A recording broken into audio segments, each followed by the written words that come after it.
All right, I'm playing with fire here. I'm going to start this episode um, feeling that I might need to run to the bathroom, but I don't think I actually need to. More like you're So, playing with water, am I right? yeah. So we're going to see how this goes, but I think it'll be okay. It's currently in Oh, that yeah. that 50-50 state, which are not How odds I about like that playing Super with. Bowl, huh? Football happened. Did you hear Yeah. that? Did you hear that um Tom Brady is the greatest athlete of all time. You know, Of all other athletes in every other sport that history has ever uh, bore witness to, he is the greatest athlete. what dumbass said this? It was an article that popped up on The Atlantic, I believe, if I'm not mistaken, and it was like, of all the goats, is he the goat of goats? And it's just like, I you fucking children. Like, so you got people to rage click. Good job. You did there it. might be there legitimately might be some Americans who don't like what I'm about to say. So get ready. I don't think the greatest athlete is allowed to come from a sport that is really only played in one country. Uh, Let me double down on that. As a fan of football that likes playing the game and enjoys the mechanics of it, any game that has athleticism that is broken up into constant breaks to edit the game plan and then re-execute back and forth through a strategic play is not going to be the greatest athlete of all greatest of all time athletes. Like, Like you can call someone the greatest at the thing they do without saying it domineers over a billion other infinitely more athletic things. Like if you want to break down the greatest athlete, like there's a couple criteria we could go for. You could easily make the fucking statement that it might have to be a soccer player, right? Like because of its wideness and it includes nearly every country in the world. Or you could say like the only people who are even allowed to enter into that conversation are like gold medalists in the Olympics that claimed golds in multiple different sports I or mean, events. yeah, you can go. There's a couple places to go like that, but personally, I think to me it's like a sustained singular individual's like athleticism that persists over an extended period of time is what should be considered. Like, um, if you're gonna like things that are like people that are triathlon fucking participants, right? That's tough shit. Yeah. Like fuck a thing where you do the thing for a bit and then you stop and then you come back in and you do it really good. Like the things that last a long time that require high amounts of control and fucking like mental conditioning as well. Not to say that like all these other sports don't require that, but to make that kind of statement, at the bare minimum, you want to introduce a sustained period of athleticism as your basic consideration point for who would be greater than all the greats, as it were. Mm-hmm. Right? So Um, like, that's not athleticism. That's conditioning. Conditioning is a part of it, no, but like the period of time that you have to execute matters here. It's not just so conditioning if you're talking about shorter and shorter periods of time that you have to put that athleticism on display, right? right At the now, end of the I'm game personal. or sustained activity, how much Mhm. cumulative time was spent being athletic? That is a I part of it. think I think that's a viable path. I don't know if it's my favorite. Weightlifting is short It and explosive, so it's not like everything is Yeah. about time. Time is one metric, of course, but it should be a part of the discussion. Uh, like so, a lot of people I'm seeing a lot of Bo Jackson's. I'm not actually familiar with Bo Jackson at all, but apparently he was like doing all sorts of shit for like decades. Hmm. The one that I do know about is Mario Lemieux, who is from my old shitty neck of the woods, Villemard. Is a hockey player. He's Super Mario. Mm-hmm. Was the patron sponsor of the Delalo's Burger Joint. Mm-hmm. But like I think the argument for a person of this type is summed up by the wiki page's breakdown. It goes early career, which is 84 to 88. Mm-hmm. Then 88 to 92 is like a ton of points. Then 92 to 97 is cancer, return, retirement. Mm-hmm. 97 to 2000 post retirement, and then 2000 to 2006 is out of retirement. Mm-hmm. Yeah. Like the dude got cancer Yeah. and quit and then came back And in then like came back. his almost 50s Mm-hmm. and was still one of the best hockey players. And that is again a particularly enduring sport when brought into the equation. I personally, I would throw a hat into the ring with this discussion. What? I would say I no, don't think not you me. meant. No, not me. Not my hat. I would throw a hat into the ring. Yeah, Wooly Madden, the greatest athlete of all the greatest. Well, athletes it's right in the name, of right all there. time. You know, I'll have you know that football trophy I got for that year, where I got it was one of the greatest. It was I've the ever gotten. I'm secretly John Madden, Wooly Madden I wonder award. what happened to them. I had like 2 or 3. I don't know where they went, but Oh, I thought you were gonna ask what happened to John Madden and he fucking died. no, That's what time, happened. age, and fear of flying happened to John Madden. If you're flying, really? Yeah, he takes his giant Madden bus everywhere because he doesn't want to fly. Oh well, I mean, Yeah. Oh, okay. So anyway, Flying's scary. I get yeah, that. yeah. I have a feeling about. I have a suggestion, and there's a lot of big name, huge celebrity athletes that are being listed here, and none of them are like wrong suggestions. Like you can throw out your Mike Tysons and your Serena Williams and your there's crazy examples out there, right? For me, I'm gonna go with Alex Honnold, the fucking guy that free soloed El Capitan, the mountain climber that climbed the side of a literal death drop mountain with nothing but his body and just did it. And see, that's cool. It I don't know that any other human is gonna accomplish that while we're still alive. John Madden's still alive? No shit. Huh. Insane. That fucking free soloing as an activity is already the most bullshit, insane nonsense ever. And when it comes to just everything you need to be to execute that, the amount of practice, the amount of understanding of like keeping your entire body, keeping yourself alive through balancing off of your thumb and a pinky finger, and then sometimes jumping and hoping that like the tips of your fingers land in a crevice so that you don't fucking die, is just the most insane shit ever. I also feel it's incredibly stupid. I think that Ultimate Warrior Ninja. I'm gonna go that. No, wait. I'm gonna go free solo. I'm gonna go fucking the El Capitan guy. That's my goat of goats. You ever start saying something and then you immediately realize it's the same said thing you've said 100 times, the minor variation? I was about to say, man, this free climbing shit makes me think about Ultimate Warrior Ninja and how it's for pussies and how that shit should be on the side of the mountain. And if you fall, you die. And I'm like, oh, check your bingo card. There you go. Pat starts talking about blood sports. Okay, but here's the thing. I'm also actually describing a blood sport, except I'm doing it for real. Yeah, you are describing a real blood sport, yeah.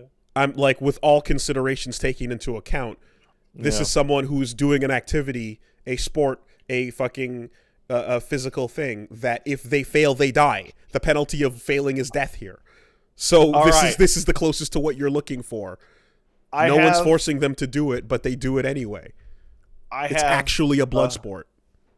I have 2 hats to throw in the ring on the greatest athletes. All right. Hat number 1.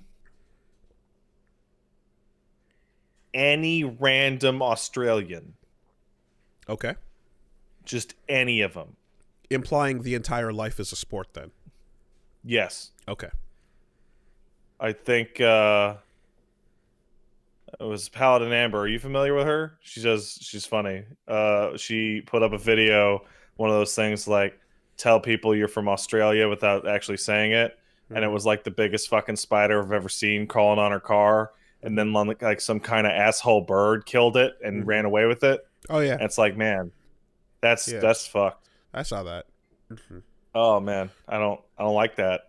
I like that the bird killed the spider. That made me excited. But shit. And In another number two, and somewhere else, not too far from that area, is the exact same scenario, except a spider lands on the bird. yes, and takes the bird out.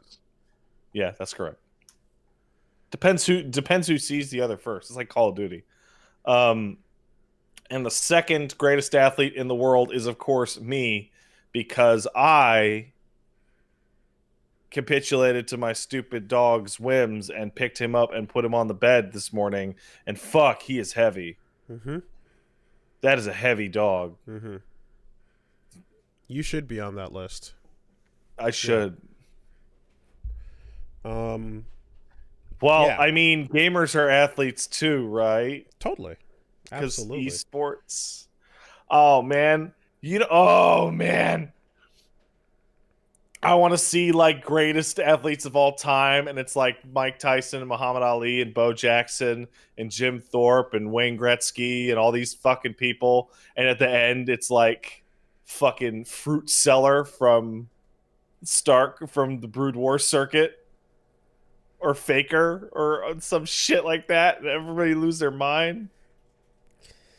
Everybody go nuts. So the problem is that like as inherently like ridiculous as that goes, we immediately come to a place where someone writing an article for a website will realize that would be a wonderful way to get people to rage click, and they will put that big banner up with all those athletes and Olympians, and then just put Faker on the side, as you said, and have that like be up front and just get people to show up and do what they do, because you made your pay, you figured it out.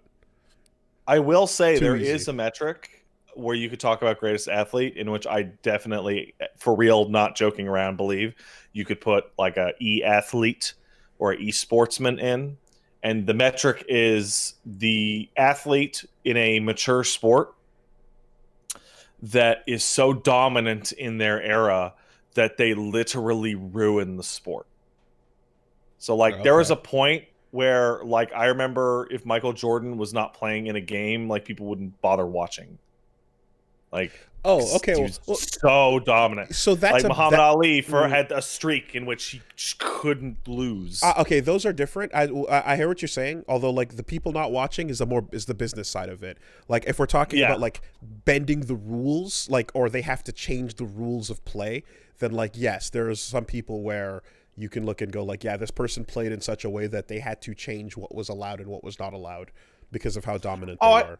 I don't necessarily mean like requiring the rules to be changed, but like, did you ever watch golf? Not really, but I do know that Nicholas and some of those old guys, Paul, right? So I did not watch golf. However, my dad watches golf, and when Tiger Woods showed up, Tiger Woods fucking ruined golf, because there was no fucking, like, one of the actual interesting things when you watch golf is that like one really fucked up shot can like tank your position from like the first to like -10, because it's like 10 people tied for second place, right? That doesn't work when the guy in front is in front by like 14 fucking strokes. And like you're watching a 3-day tournament for second place. Like, yeah. like I mean, like it sucked. Like there is something to be said about insane black parent that decides that their child will be the robot that dominates this particular corner of the world. You know, be it tennis, golf, or pop music. There's something about that regimen, and in many cases abuse that just results in results. There's God, what was it? Do you remember Epic Rap Battles of History? Do you remember that? Mm-hmm. There's a line in the fucking Michael Jackson versus Elvis that always like sticks with me, which is talking to Michael Jackson, which is your daddy beat gold records out of you like it was alchemy. Which oh, you don't remember that line? That's yeah. Wow. Yep. It's like, man, that's totally what happened. I'm reminded of the statistic about soldiers who were trained who learned how to shoot through hunger, where if you land the bullseye you get food, and if you don't then you don't, and how quickly that results in sharpshooters of all kinds. When the stakes are everything. Audio listeners at home, just imagine I'll use some audio. Actually, no, I won't use some audio. I'm reaching behind myself and pulling up a bag of doggy treats. Why? Because hunger is a strong motivator, and it acts as mind control.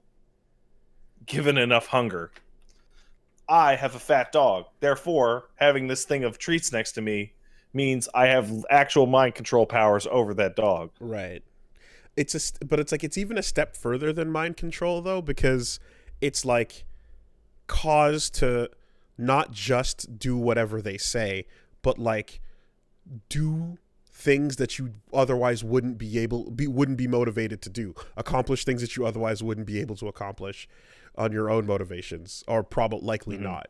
You know, every facet of your being requires survival based on accomplishing this thing. So anyway, so Super Bowl though, right? Yeah, totally.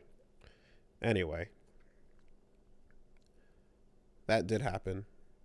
Apparently it was terrible. I heard people talking about the commercials. I heard they were pretty bad. I saw a clip of a Samuel L. Jackson talking to gamers moment, and I was like, yeah, okay. Oh, that was... Oh, I felt gamer represented by that Verizon commercial. Gamer represented. That's good. I literally clicked on that commercial, scrolled down one tweet, and saw, hey, everybody, don't forget that New York City had to fucking sue Verizon for like 6 years because they wouldn't actually install any of the internet they said they would. Well, I mean, the commercial was for 5G, and it was just saying, stop complaining about, your connection with your bad results when your gameplay. Use this better wireless. And it's like, hey, assholes, how about you fucking tell people to plug it in? Like, stop telling them that. So they'll never do it, and I don't think you can. No, obviously not. But it was rather frustrating to see the solution to your problems is better wireless here. Like, fucking assholes. Anyway, maybe when we get to 6G, we can just ignore this whole shit. It's a whole thing. I mean, I don't think it's going to be where it needs to until it looks like force lightning is being cast from your modem to your device. Like, until you're seeing the line between your console and your router is a force lightning beam of information being streamed in, then there's no way we can trust it. Yeah, I agree with that. I remember I saw there's a discussion about like wireless charging of things from a distance, like remote electronic charging and things like that, and I was like, I was That's wondering. crazy. Yeah, I was wondering, is that what it's gonna look like? Is it gonna look like a zap bolt from across the room into your device? And Wait, like, hold on, Wooly. Hold on. What? You don't no, you don't obviously see a not. lightning bolt Obviously not. But flying but across the room when you no, wirelessly charge something. no, you don't. But I remember when I was like, what would that What the look fuck are you like? And talking I about? also remember when I was like, what happens if you stand in between it? What if your heart is like right where the charge signal has to go through? Are you gonna fucking, like get a murmur? No, because you don't have magnets in your body. Yeah. Well, I don't. I think probably the biggest eye opening that I ever discovered, like in terms of the modern application of technology, is that literally, literally all electricity generation is passing a wire over a magnet, and it creates a little electricity, and that's it. That's What all of about it. what about the type that comes from flying a kite with a key attached to it and getting struck by Okay, well lightning? that's God. And solar power is different, I guess. Wait, Yeah, is it? there's I don't even know. yeah, you there's different kinds of electricity. Anyway, at the time that I learned this, it was just wires. Tesla is rolling in his coil as we speak. Like, I think the part that weirded me out was that a nuclear reactor, despite all of its complicated shit, is actually just heating water. Oh And yeah. it's just a big steam engine. Yeah. Like No, what? that Like what? It's just a big fucking steam engine? Holy shit. that was probably the most interesting part of Chernobyl was like watching the breakdown of like how it actually works and going, "Oh my god, that's how a nuclear okay, that's how nuclear power works." Huh. It's It's just a really hot steam engine. it's much simpler in like idea idea than it seems, but of course the execution is infinitely more difficult than we could ever fathom. So a person in the chat just asked, I thought nuclear plants were about like splitting atoms. No, nuclear plants are about fusing atoms, but doesn't even matter because the reason you fuse them is so that it gets really hot and Mm-hmm. then it boils water and then the steam off the water pushes a turbine. And the That's it. rods, yeah, that's all. Um, That's literally the whole thing. Fission, whatever, they split it. I don't care. Whatever, it's water. Just use water. If you piss in a lake, you're creating electricity somewhere. remember that time that guy learned how to hack into pacemakers and then he got killed mysteriously? No, but I mean that's fine, I guess. My dad Some has a pacemaker. I don't want people to hack into his Wi-Fi. Yeah, he was going to do a security talk to warn people about the dangers of this possibility, and then he died mysteriously. Anyway, Hey guys, I'm going to tell everybody this. So it's on the record right now. I will never die mysteriously. It will be very obvious. And if it is not obvious, just pick the next most obvious reason. ninjas are trying to compromise your legacy, and they hung you to. They hung me and took my pants off in the closet to discredit me. To get the It's ultimate the re- it's to get the ultimate it's the revenge. ultimate revenge. You know why they did that to me? Because I fucking leaked the Zelda Netflix show.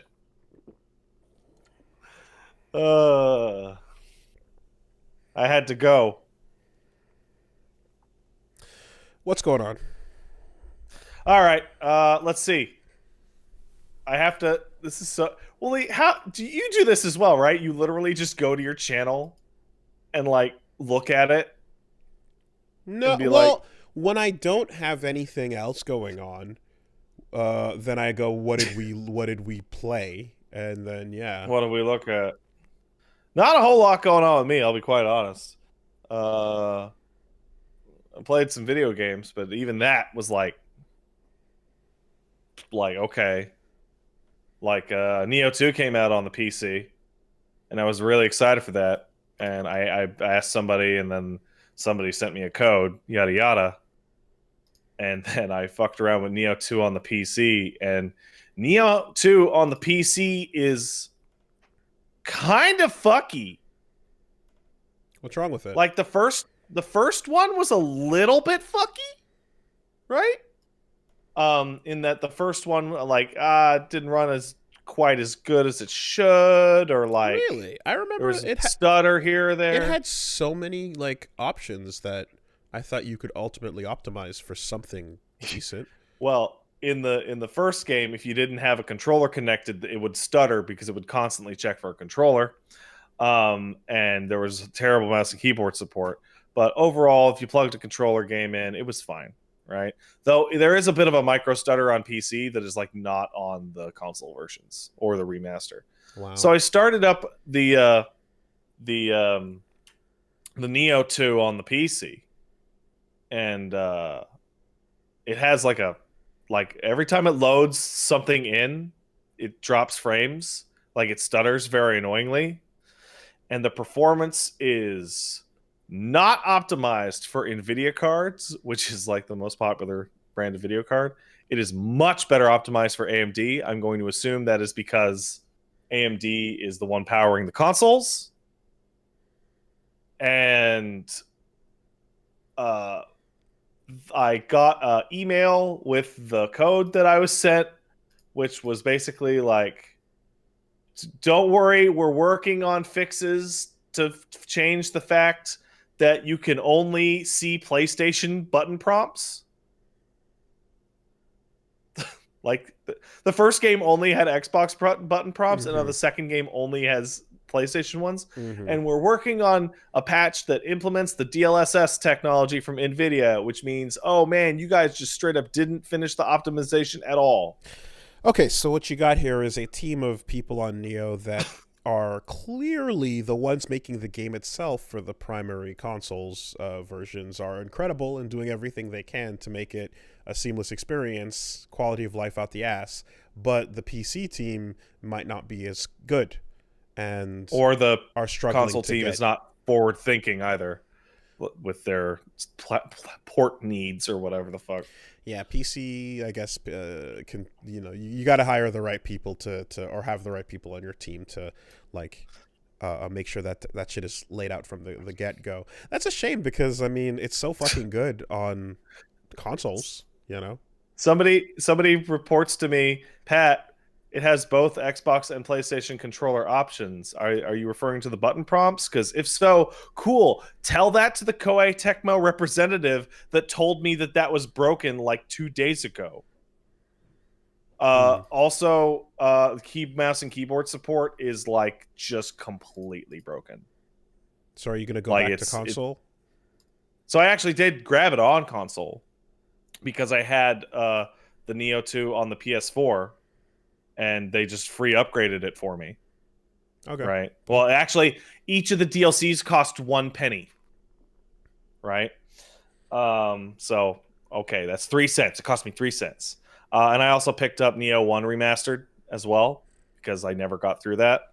Yo, that shit runs flawlessly on the new PS5. Shocker. Big shocker.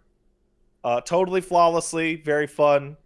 It uses haptic feedback. It uses the haptic vibration shit. I wouldn't say it's quite as good as Demon Souls, but it's like 80-90% of the way there. And man, it makes a big difference. You mean the haptic implementation? Like, yeah, the haptic implementation. Just blocking shit feels good. It's great. I like it. What else I want to say when you about key it? pulse, do you feel a pulse? Yes. Nice. It is a pulse. Nice. I also got in touch with I'm not touching my dick, I'm scratching my ankle, idiots. Don't you know where a dick is? It's not on your foot. I mean, degenerates. Anyway, if we're talking about MODOK, does it make a difference? I don't know. Anyway. I finally got in contact with somebody a person who's been watching my stream for years, so I knew to trust them because they have great taste.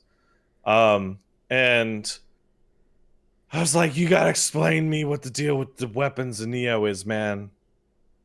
Like, you gotta fucking help me here with the builds and shit. And I got like a series of blunt pieces of advice that I really genuinely wish the game would tell you.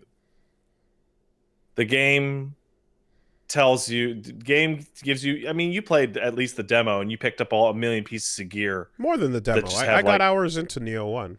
oh, you did? Okay, Yeah, because yeah, you yeah. were drowning in fucking 800 goddamn swords with every conceivable fucking stat in the world. And the advice I got, which this is actually a much simpler game, was all those stats aren't really important or they're kind of negligible until New Game Plus. So literally just look at weight and attack power only. Well, it's up like to it's a you, Dark Souls. though, how much you want to pay attention to the micro details on it. Also, the fact that you can use extra weapons to feed your weapons back at the smith, you know, like there's a lot of, you can use excess weapons in a bunch of different ways, or like transcribe abilities and things like that. So, you know, like it's up to you how much you want to care about it. If you do give it that much thought, then there's stuff for you. The reason why it was recommended was because it is negligible compared to just the raw damage upgrade. Like the customizable shit will matter less than, hey, it added like 3 more points of damage or 3 more points of armor. And then when you get a New Game Plus and all the fucking values are capped, okay, now you're going to be fucking around with maximizing the little bonuses or whatever. But yeah, New Game is like built to like, yeah, just hit the bigger number. I'm like, oh, I think that's it's crazy. in there. Well, the impression I got, because I was drowning too, but I remember the thought was that, like, okay, you can care as far and as hard as you would like to. Or you can pick a point at which you go, I don't give a fuck about smithing, and then just, you know, tap out at that like level, or you can just dig and dig and dig if you want to, and there's something there for you. Which, yeah, I'm like, I look down the tunnel, I see it, and I go, I respect it, but I'm gonna stay here, you know. But you gotta take your pick when you want to jump off. I feel like I could grab like an interface designer on that project and shake them and be like, literally make the fucking like the substats or whatever you would call it, like smaller on the goddamn description, so that it is more obvious that the big thing that matters is attack power. I'm getting deja vu. We've had this conversation, or a variation Have we? of it, in which you were talking about the Neo. You're talking about the problem of caring too much about things, and I was trying to say that the answer is for you to stop caring about those things, or pick the level to which you are comfortable, and and get off at that bus stop. I am now remembering that conversation, and I'm now able to focus in on the exact difference, because just don't care isn't enough, right? Because it's like, well, I have a stick and it could be 1, but what if it was 5, right? The change of, you can care, but it will only give you a 5% increase, like it is negligible, that is enough. Because there was no understanding of how much time it was actually wasted. Like, I remember Bloodborne Close was a point of topic where after the first couple really don't improve your stats. Oh man, they don't do anything. You kind of figure it out and go, oh, all right, these are meant to just be small pushes in or away from you know, a stat rebalance here and there, but mild as fuck, and you kind of figure it out by looking at 2 or 3 of them, you know? Yeah, Bloodborne, actually, I absolutely hate a lot of the stuff about its equipment because it lies. Well, they wanted It, to kill that aspect of min-maxing specifically. yeah, but they didn't actually remove it. They just lied and said it wasn't there. Like, I think the one that is the most frustrating is when you put the lantern on your belt, it like significantly decreases your stamina regeneration, but it doesn't tell you that it's doing that. So people only found that out through trial and error.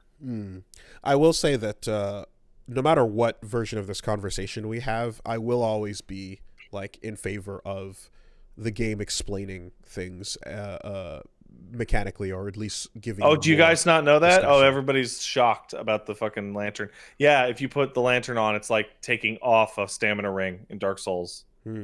Oh, they removed that? I don't know. It was patched out? Oh, good. Thank goodness. Because that was stupid as shit. Yeah, don't care less doesn't work unless I'm given a reason to not care less. Right, to care less. Does that make sense? Okay, if caring, yeah, that makes sense, but like I would have a similar goblin if caring would result in a massive difference down the road, you know? Like if there's something huge that you're denying yourself by not caring. Yeah, exactly, right? Yeah, then that there's consequences to that ultimately. But if it ends up being the difference between I don't know, like if it's never the difference between one more swing or one less swing, you know, it's almost like, all right, yeah, absolutely. Well, what are we worried about here? Exactly. Like I thought by staring at those goddamn substats or random things in the regular ass game that it would be the difference between like literally life and death in boss fights. And it turns out no. But you know Like when you're doing the super hard shit at the end of the game, yeah, but no. But also, as with all these games, there's still a limit that exists outside of the game, which is you can do it with your inferior equipment if you were better. There's the one where it's like, yeah, well, next time roll to avoid that attack. I don't know about that with Neo because the stats in Neo scale really hard. Like really, really aggressively. Like I remember going back to the first area after doing the first whole region, and I was killing enemies in single strikes, whereas earlier than that, it was like 4 hits. But I just mean to say you can't nerf flawless play, right? So, like that idea will always be the final discussion point in a build where you can go hyper micro. Why don't you just be better? Why don't you just be gooder, idiot? Why not?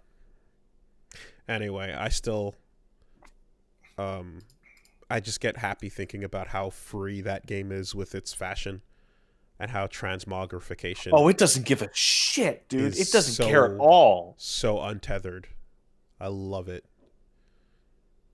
Like one of my favorite things to do, legitimately one of my favorite things to do now, is think about how much I hate Destiny. And Destiny is finally adding transmog to their game. They're finally doing it, like 8-9 years in. Yo, and the word it'll. Oh my god, the word is Glamurai. Glamurai. That's so fucking good. Oh, that's wonderful. What a good ass word.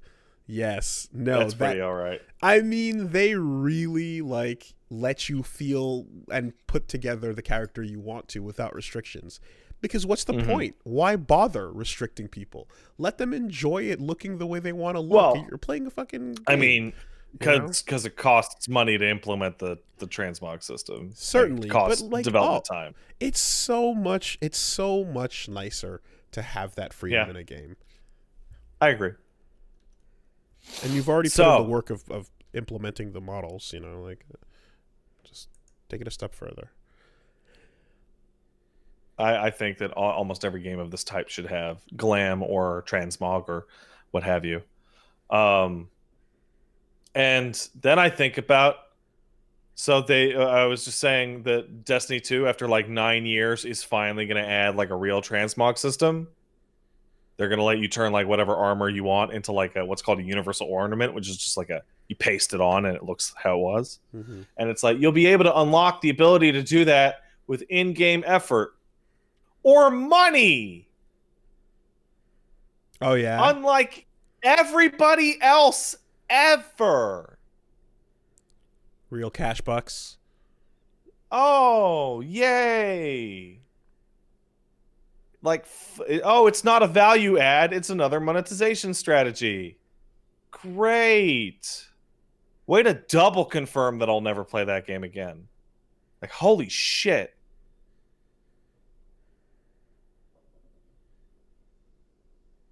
If you want to read a much smarter person than me be much more frustrated with Destiny than even me, you can go check out Doc Squiddy's article called The Last One About Destiny, where he describes that game just completely fucking falling apart. I'm amazed we're still talking about it. It is still alive, and I still hate it. And it is yet to die. That's what it means make these long tail games that are meant to exist for a decade mean you're going to be complaining about it for a decade. I have unironically been listening to people be like disappointed more and more every single year about World of Warcraft than World of Warcraft was good. World of Warcraft was good for 6 years. World of Warcraft came out in 2004. That means that we had 6 good years of WoW and 10 shit ones. I know 6 is generous, but still. I mean, I was back when multiple roommates and friends were all, raiding together, talking about how Taurens are unfairly despised and something Bloodsong Gulch something. Yeah, that's right. Yeah. They seem to be having a lot of fun with it, but they were. Like, I think at least with one of those friends, I saw the fun give way to just dailies. You know what I mean? Mm-hmm, like where yeah. From boot to completion of daily or raid or whatever, to reward, to finishing off for the night, not a smile was cracked. Yeah. Not a single moment of joy was expressed. It was just a rote fucking completion of tasks for the day. I did see that occur within the time frame I was watching. There's a real, like, these long tail games, like be it an MMO or Destiny or Warframe or whatever. People complain. People love to complain, in fact, and that this counts for fighting games, for RT, like everything, right? The more you know about your lifestyle game or whatever the fuck you want to call it, the more you're going to complain, right? And the more in depth that complaining is going to be. But like I'll use 14 as an example. My time with 14 is 80% either enjoying it or being like, oh, that's cool, and about 20% like rabid, vicious complaining. 80 to 20. I can live with that. That's pretty good. Mm-hmm. Destiny went from like Destiny. I don't know if you remember, Wooly, when the week Destiny came out, it was like all complaints like the day it came out. Like, why is this game so fucked up? Why is the story so screwed up? Why is it so hard to level up your character? And it's been like at best, like fucking overall like 50-50 its entire lifetime. Like, everybody that I know who plays Destiny has had like at least a year where they're like, I fucking hate Destiny. Because hitting the ranked ladders in a fighting game you're gonna get you're gonna get those salty losses, but you're also like one good round or good match away from walking away, winning or losing against somebody who like you're like, yo, you did some sick shit, I respect what you did there, and that feels good. you know, and that's gonna elicit actual enjoyment in that moment, you know. Yeah, but at the same time, as you get better, you'll become more frustrated by whatever is real problems. Mm-hmm. Right. So, like, if I'm going to use SF5 as an example. I don't know anything about SF5 right now. Mm-hmm. Say Akuma is like busted, and he's like so busted that it sucks. Mm-hmm. As you get super good, that's gonna like hurt your feelings like more than when you're climbing up silver. Yes, because yes. you'll feel it more. In fact, that would describe what's happening in, for example, Teppen, where I haven't really been checking in on the updates regularly, but I continue to be ranking highly in those games, and I'm now at a point where someone shows up and like within the first like within the first like 5 or 6 cards they play, I'm just like rolling my eyes. I'm like, oh, you're one of these. You know what I mean? Mm-hmm. Like, I'm immediately classifying you and just going like, all right, let's see. And like, there's the window of play that I respect gets narrower and narrower. Oh yeah, exactly. And that's why I always roll my eyes. Very few people in Teppen these days. That's why whenever I talk about 14 and I complain about other people and people say, "Oh, Pat, sounds like you hate this game." It's like, no, I've just played so much of it that the stuff that annoys you, you can recognize it in a millisecond. You just see it instantly. Yeah. You see, you load into an 8-man, right? And you have a white mage and an astrologian. They're healers, right? The astrologian can switch between shields and regen, and white mage can only do regen. All right? And the astrologian goes, "I want to do regen," and you go, "Well, no, dude, we have a white. Just switch to shields. Regens don't stack, so just switch to shields." "I don't want to." All right, it's gonna be one of those. You know, like I might as well just leave right now. When nowadays, whenever I fight somebody who's in the top 100 rankings, my first thing is, let's see if you actually deserve this or not. Right? Show me, like, with your understanding and skill, that you deserve this spot. And a number of times, most of the time, I'll walk out of there kind of being like, you didn't fucking earn that. You don't have it. You absolutely are not, like, I'll like especially if I walk away winning with something that, like, I'm just like, okay, I see the bullshit you're doing, and you're fighting against people that don't know how to stop that or are not prepared for it. And then you give the benefit of the doubt to, like, the possibility that they just drew a bad order, you know, in their hand or whatever. But when you do fight somebody, and like there'll be people you fight that are like, let's say, like, I fought someone last night that was rank 11, and like every single thing I played, they countered. And the match ended up being like 30-0. And I was like, yep, you deserve that spot.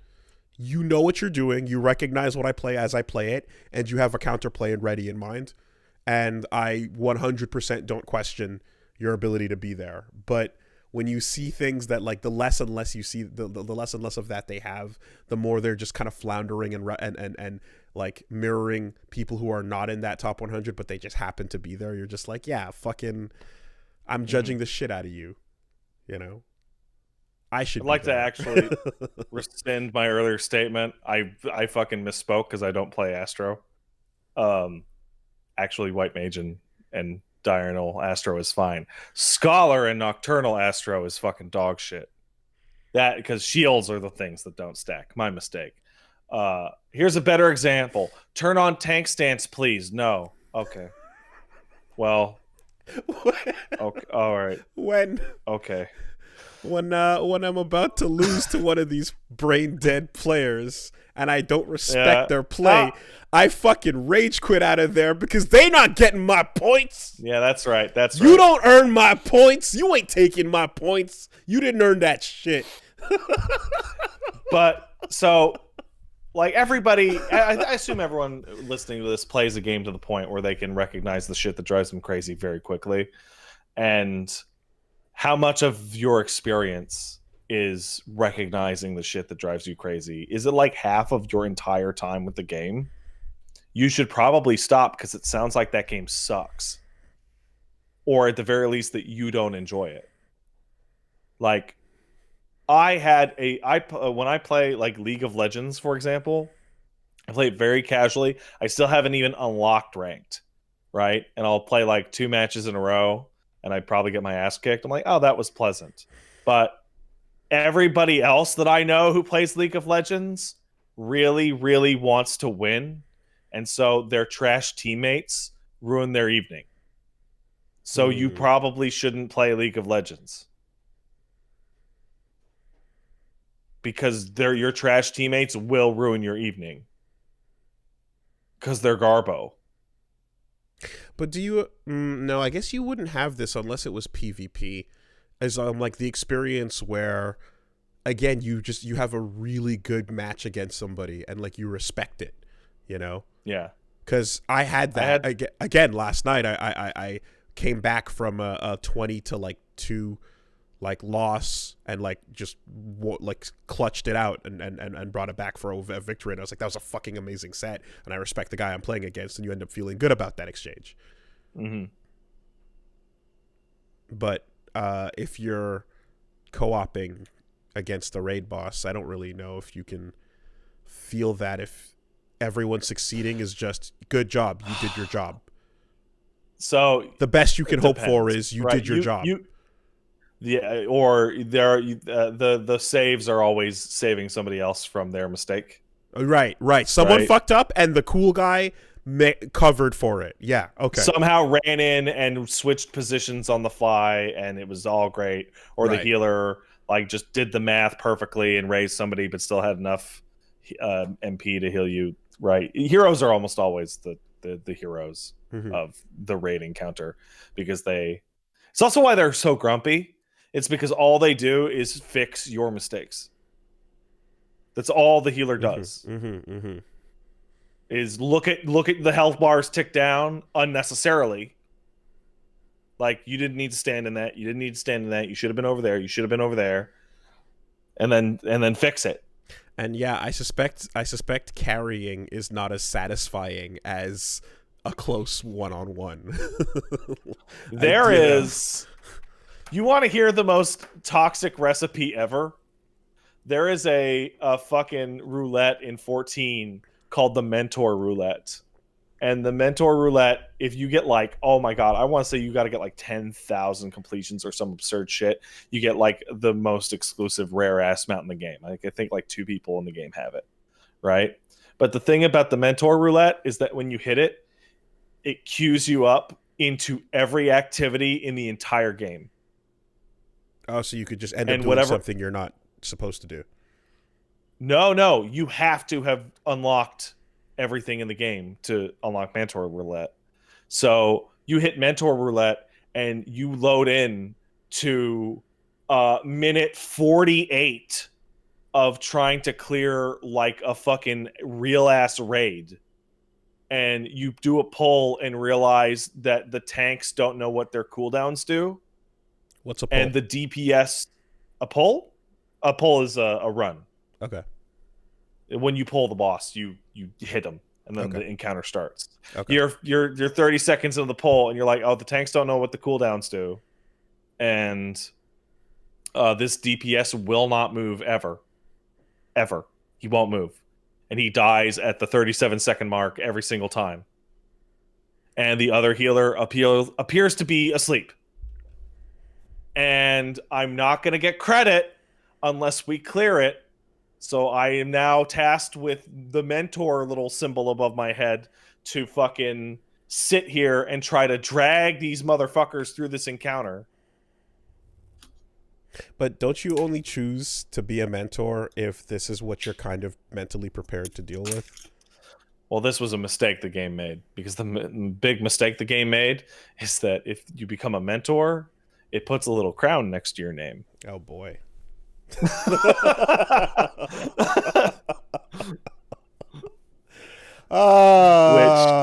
That's all they had to do.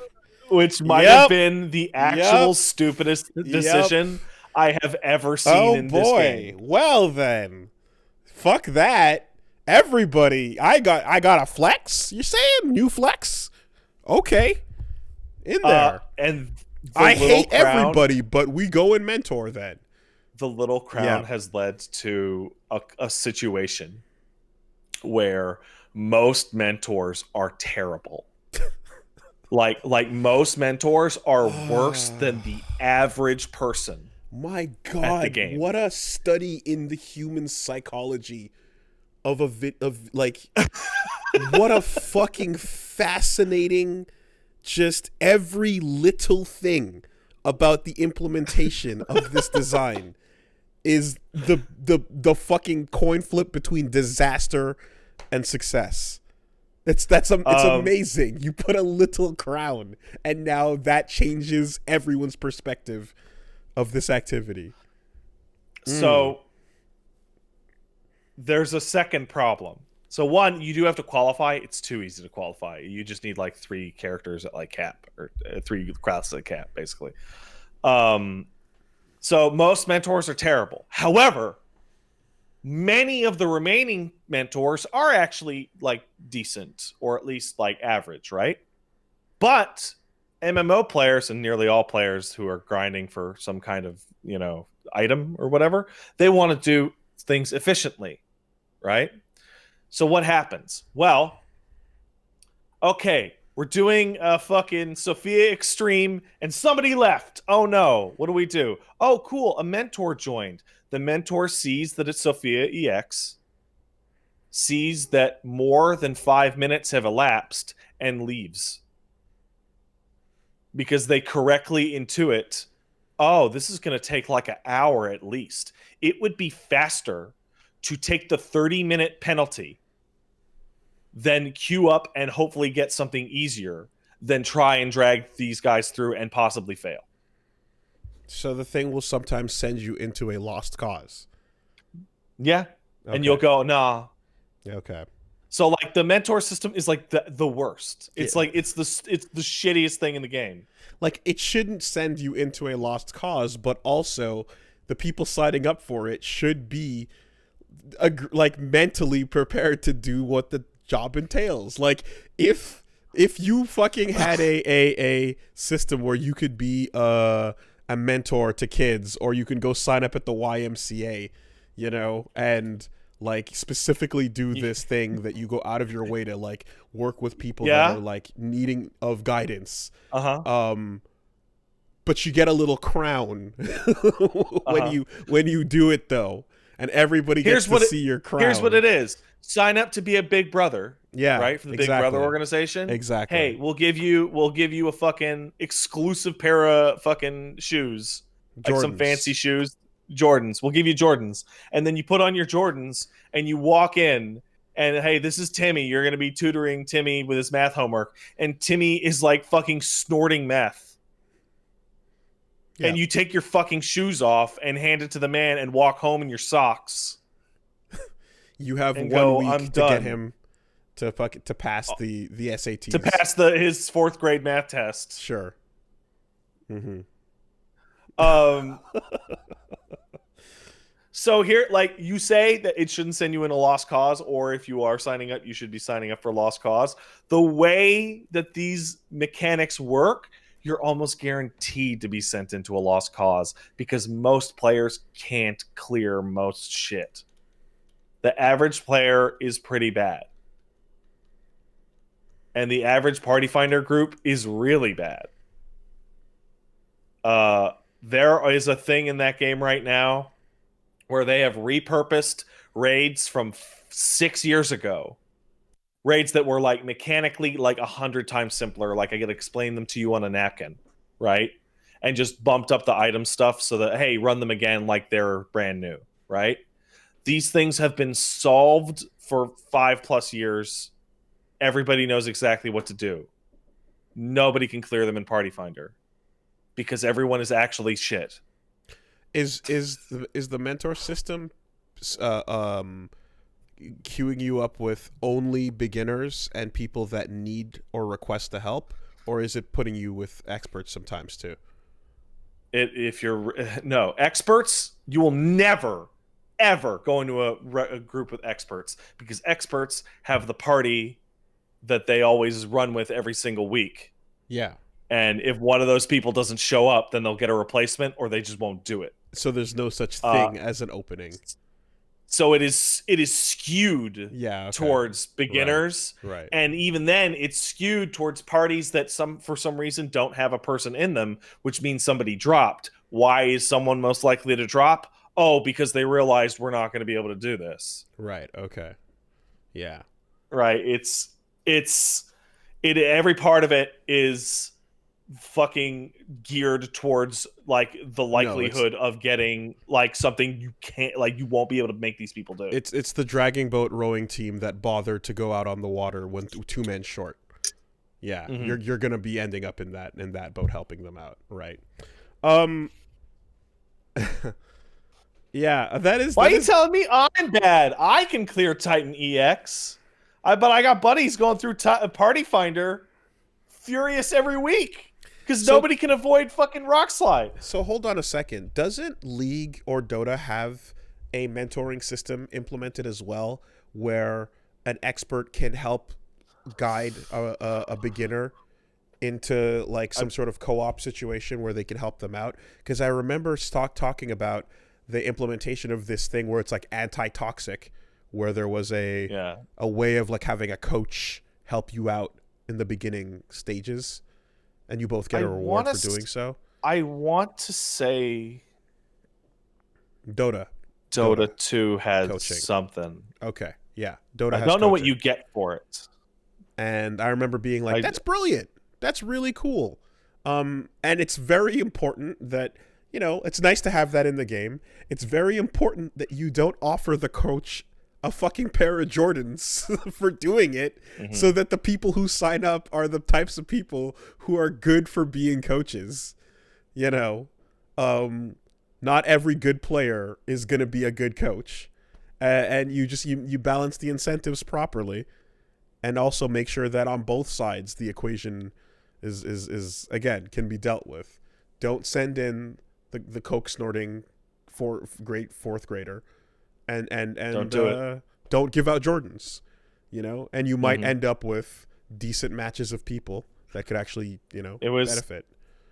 It's wild because like I remember when they announced the mentor system and then they showed off, look, you'll get a little crown. Like everybody in the English speaking world went, oh no, no.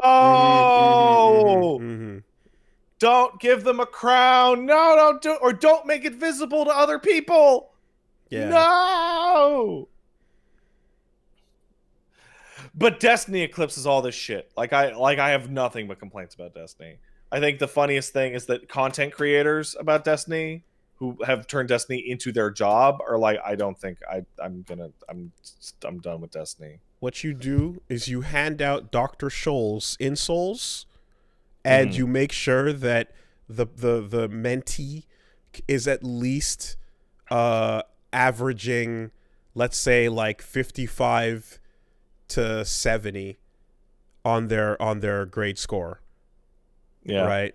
And if they're in that 55 or even let's say 50 to 70 range, you go, all right, we're working with something here.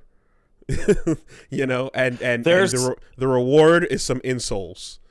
There is like a legitimate like weird mechanical problem with 14, and that it's not enough of the main content is difficult enough to force people to learn how to play. Like you can theoretically clear nearly the entire game dead on your face, as the remaining 7 people like literally carry your dead body through mandatory 8-man content, which leads to people hitting level cap and like just have zero idea what like a single one of their buttons does. And like that would be fine if it was a single player game, but I have to play with those people. It makes me sad. It'd be great to see a actual implementation of like Street Fighter had like a dojo thing, but it really just amounted to like, little private groups in multiplayer. It would be great to have an actual dojo idea implemented into a fighting game where a mentor could watch someone's match, give feedback, and then like, I don't know, perhaps by being part of some sort of shared like collection of stats, you could have a thing of like, um, you know, average matches against this character or against this house or whatever. Like you can get your numbers up by helping give the good advice, and you can also like have specific exchanges covered where you're trying to train a certain matchup. There's things you could do to kind of like go like, all right, let's hit the lab and lab properly and then see if we get results, where the game could track those things and then give you some sort of rewards and stature for improving your clicks results. I wish the game had that, because like right now, like they straight up like don't allow, like the TOS does not allow for programs that monitor your DPS. Even like you have to break the TOS and use an external program to even figure out exactly how much damage you're doing. And the reason for that is because they don't want people shaming shitty players with their purses. But it has led to a situation where like a average player who wants to improve, like doesn't have a lot of resources to actually improve. Yeah, that's a fucking system-wide problem with a lot of games, sharing that issue. Yeah. I would like to clarify something, and this is actually legitimately important.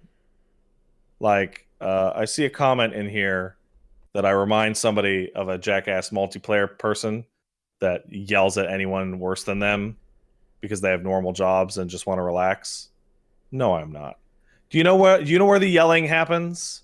The yelling happens in the voice chat with your buddies as you fucking piss and moan and complain about the dumbasses in your instance. But you don't take that out on the people in your instance. That'd be rude as shit. You just gripe to your compatriots.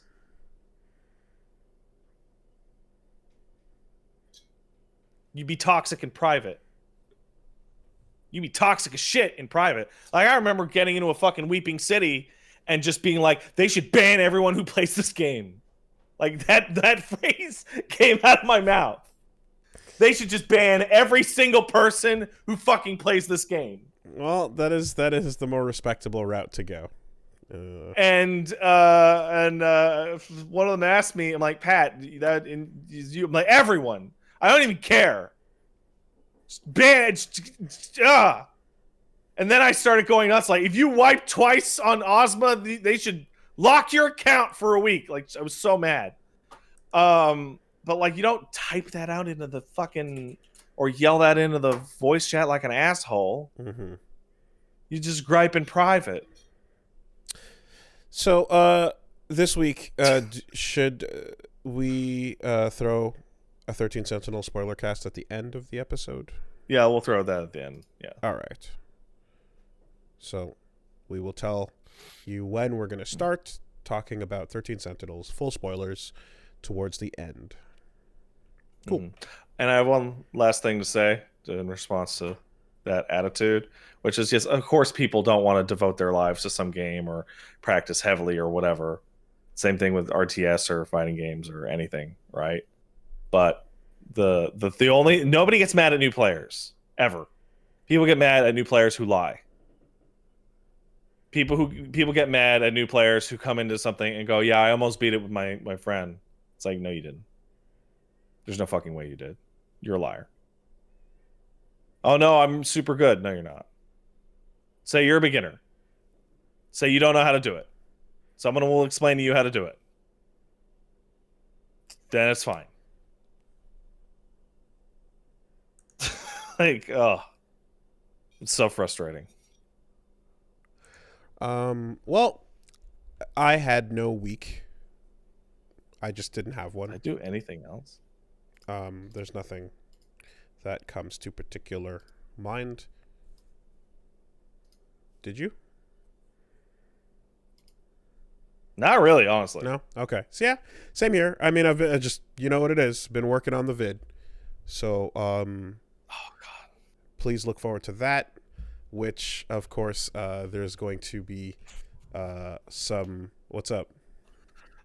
I'm sorry. I'm laughing at the a situation that is so perfectly encapsulated both sides of people complaining. One is, I can't believe how toxic elite players are. Or if I'm just a beginner, why would they do this? And it's like, fuck off, die, noob. And it is, you put up a party finder, and the party finder says, hey, we're gonna run Zervin. Please know the fight. Please have cleared at least once. At least once. Know how to do the fight, please. This is not a learning party. It's not a clear party. We're all going to sit down. We're going to blow 3 hours on a Sunday, and we're going to run them 10 times. Right? And then you load into the instance, and a little piece of text comes up that says, one of the players in your duty is new to this instance. You'll receive a bonus if you clear. And people start to fucking go crazy. Because the reaction is usually like fairly extreme, but someone lied to get in there. Someone is a liar. And then like the witch hunt starts. Okay. The witch hunt starts, and then it becomes, okay, everyone in here, put the title on that you get when you beat this fight. Yeah. And then invariably, Knives out. It's like, no, I beat it on my alt. I beat it on my alt character. Get out. Die.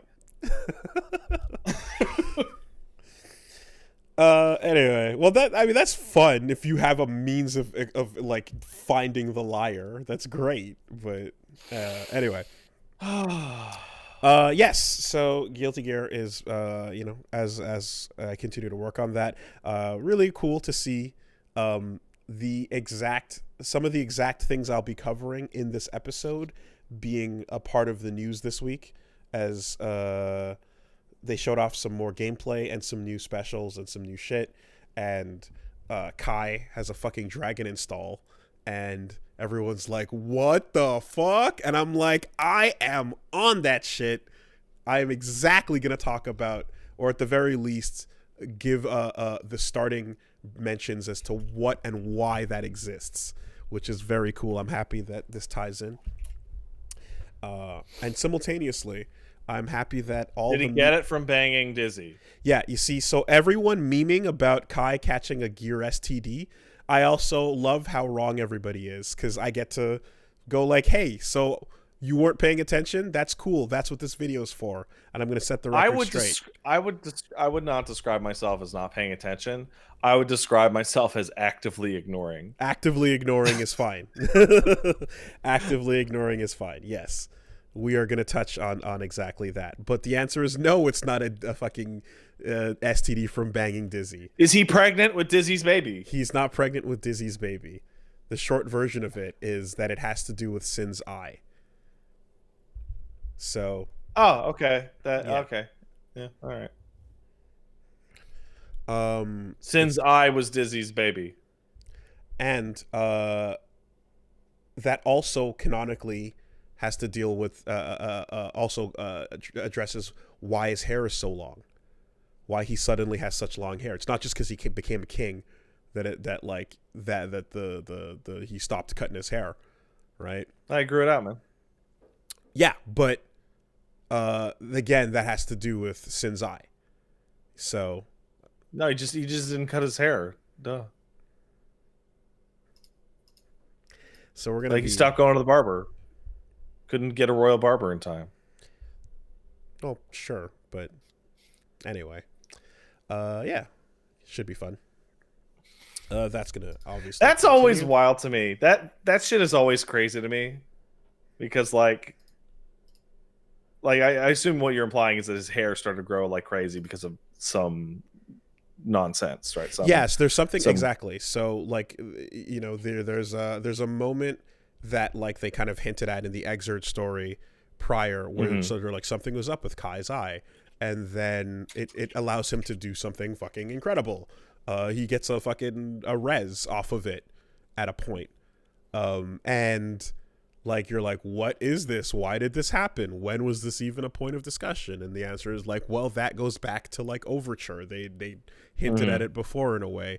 But like when you see Soul go full Dragon Install and like prior to the form coming out where his hair just grows out and it's all wild, it's like having part gear in you kind of does that same sort of thing. You know, that's why Testament's got such pretty hair. Beautiful hair. You should see the Afro version of it. Well, it's great. I think all that stuff is wild because it's like I look at that and I go, hey Wooly, I know why Kai's hair is longer. Because they were like, dude, Kai would look cooler with long hair. Yeah. Like that's always really like weird to me. Where like there's this massive in-universe explanation and you're like, they made that after. They just want to put long hair on him. Yeah. They just thought he'd look pretty. Why is there a fucking Holy Order version of Soul?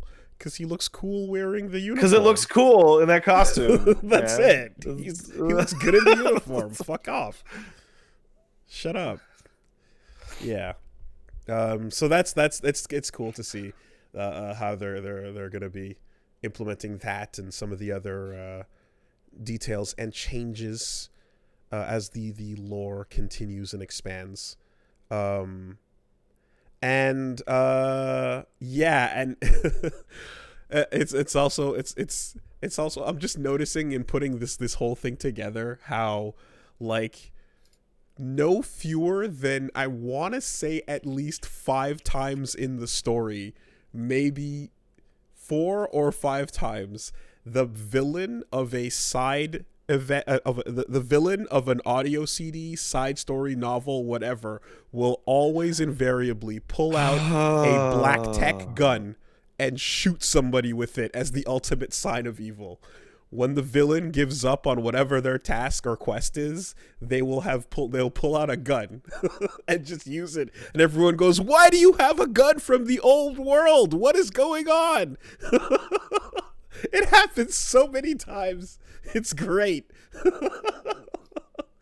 Yeah. So there's and pulling out a regular ass gun and shooting somebody doesn't seem very Guilty Gear to me. Well, that's the problem. Is that world is gone, you know, and that technology is supposed to be a relic of the past that we never touch or look at ever again.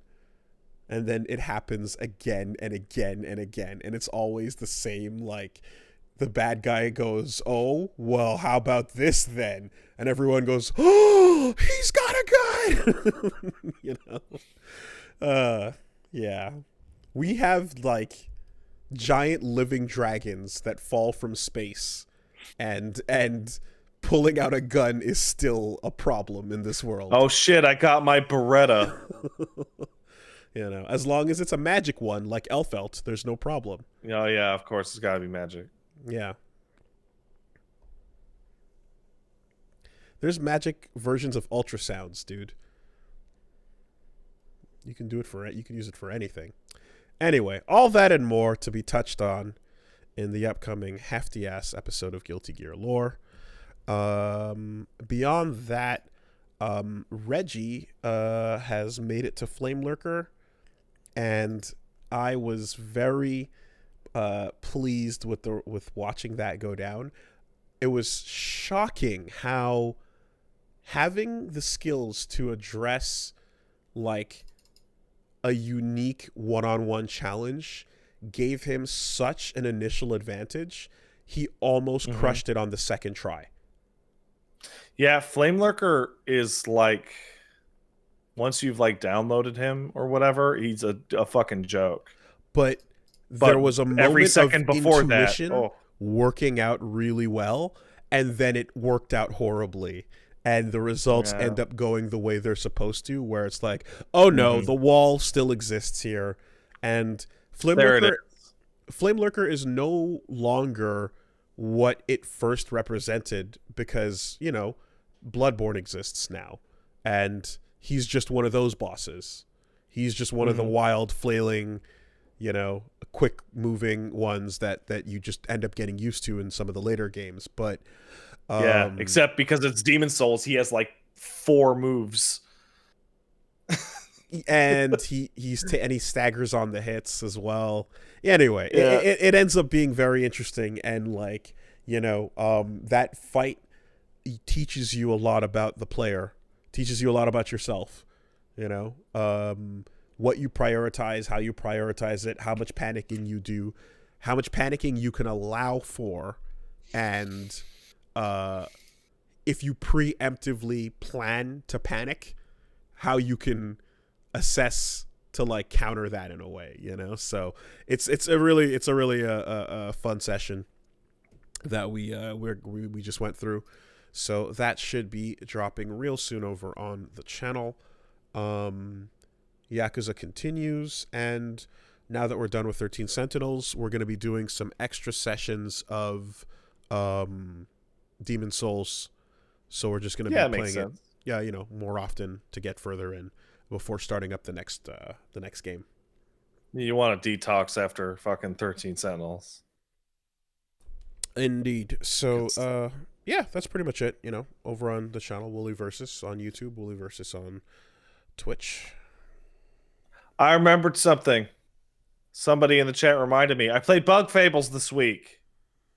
Wooly, have you heard about Bug Fables? Yeah, I heard it's super good. It's a reference to this game called Super Paper Mario RPG. Yes. The 1,000-Year Door. People, while I was playing that, people were saying, if you like this, you should play that.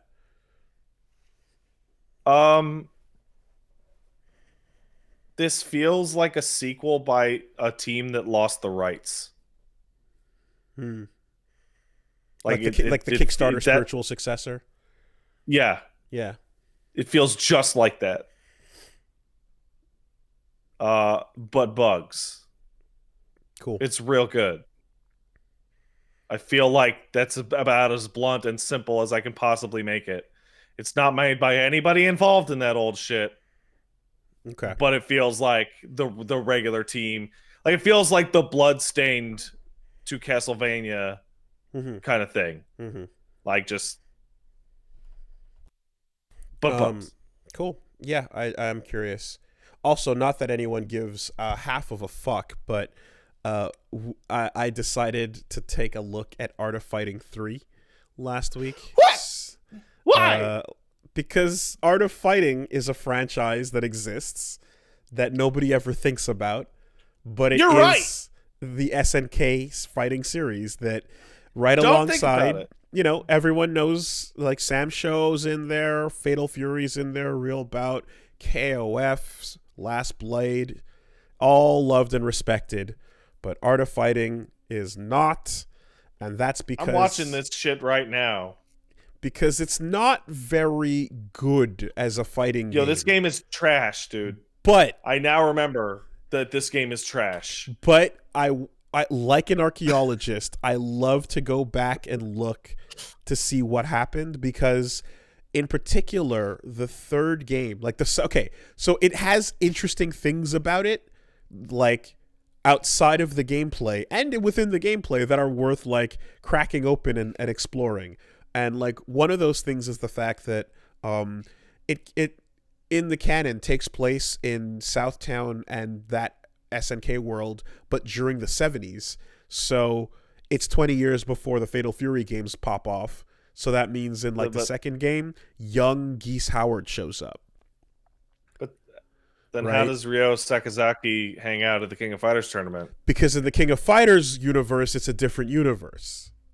Shut up. Shut the fuck up. That's KOF terrible. universe That's just terrible. KOF universe canon is a different canon from the individual fighting game series canon. That's fucking stupid. That's actually like astonishingly fucking stupid. Well, that's how they solved the problem all back in 94. They just went, this is another reality where the multiverse of these things, these characters exist all in this KOF one. And that's it. You know what I just realized?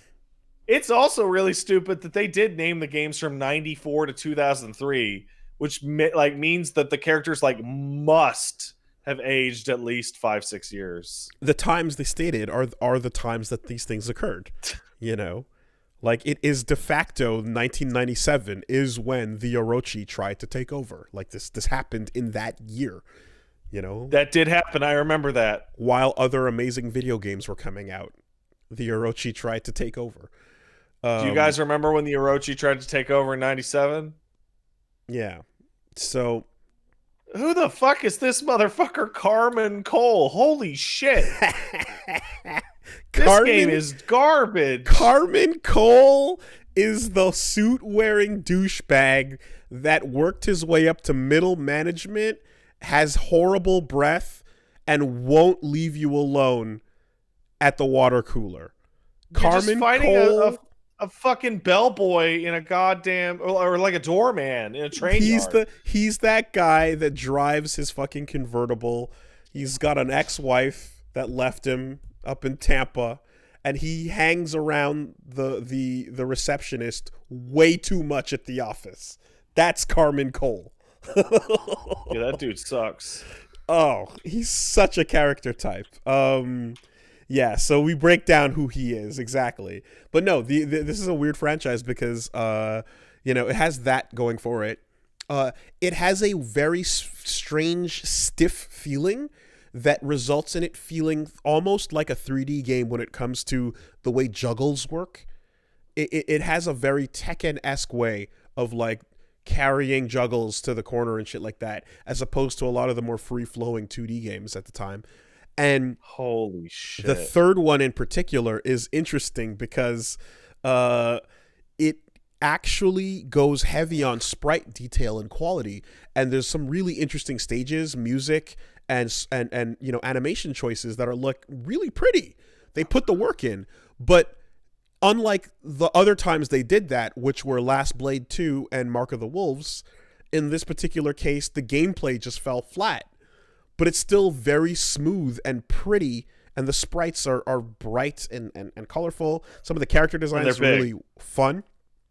But yeah, it just didn't have the gameplay to carry the work that the rest of the team put together, And I'm watching the final boss fight Weiler, Weiler. or Sinclair. Yeah. Oh, holy shit, this character sucks. It's great. Like, these are some fucking losers, dude. And these are some losers. And I love how, like, at the win poses, you can see the 3D model that they kind of rotoscoped the sprites off of, really, like, showing its blockiest form. They're drawing over untextured surfaces to get some smooth animation going. But then, like, it looks like that's what they did, and it would make sense because that's the same technique they then later used for KOF 13. Where there was 3D untextured models were then drawn over to create sprites with like computer calculated tweening, Mm-hmm. So the whole thing ends up just being like this history lesson, and we took a look at that this week. Oh, man. Never forget, man, Art of Fighting. There's a real like romance in my heart for like an entire decade of fighting games where you can like literally walk how do I put this? I can't think of many genres of game, particularly competitive games, that you could walk by in an arcade, look as you pass it, and in that 3-second look be able to tell if the game is trash. Like you can just like you can see it just instantly. The feel, the sound. Yeah. Like, oh man, the thing though, and this is like what I find like the most staggering is like all the lack of creativity put into Ryo as the main character was doubled down upon for Robert, who is one of the best Shotos to ever exist. Yeah, Robert's all right. Robert's a great original character. That is the the Ken of the game, and everyone loves him because he's his own thing. He's not, what I mean. He's his own unique thing, and like it's wonderful in contrast to Karate Gi Man. Anyway, Art of Fighting 3. Get into fighting games this week. Yes, sir. You know, like the most interesting they do for Rio is change his stance from a super boring fists up, bobbing up and down into a karate stance with the open hands. Whereas Robert can change his clothes and put on a dress shirt and grow a mustache.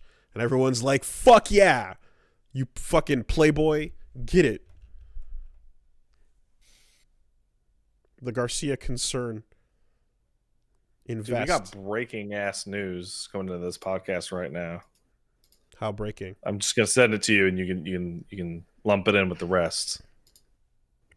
Like Breaker's Revenge breaking? No, not fucking Breaker's Revenge, Wooly.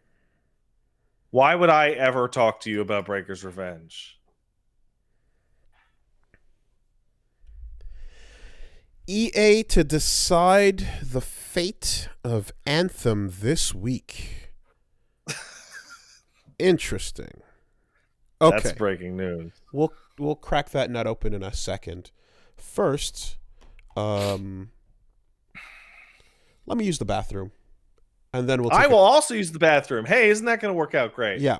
And then we'll take a quick word from the sponsors, and then we'll get into the news. Sound good? All right, bathroom time. Great. Just imagine us peeing.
So, yeah, sponsors this week.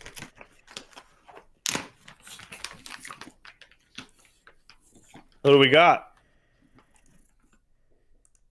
Bombus. Hey, Bombus. I'm not wearing socks, but I probably should because my feet are falling apart. Wait, they're actually falling apart?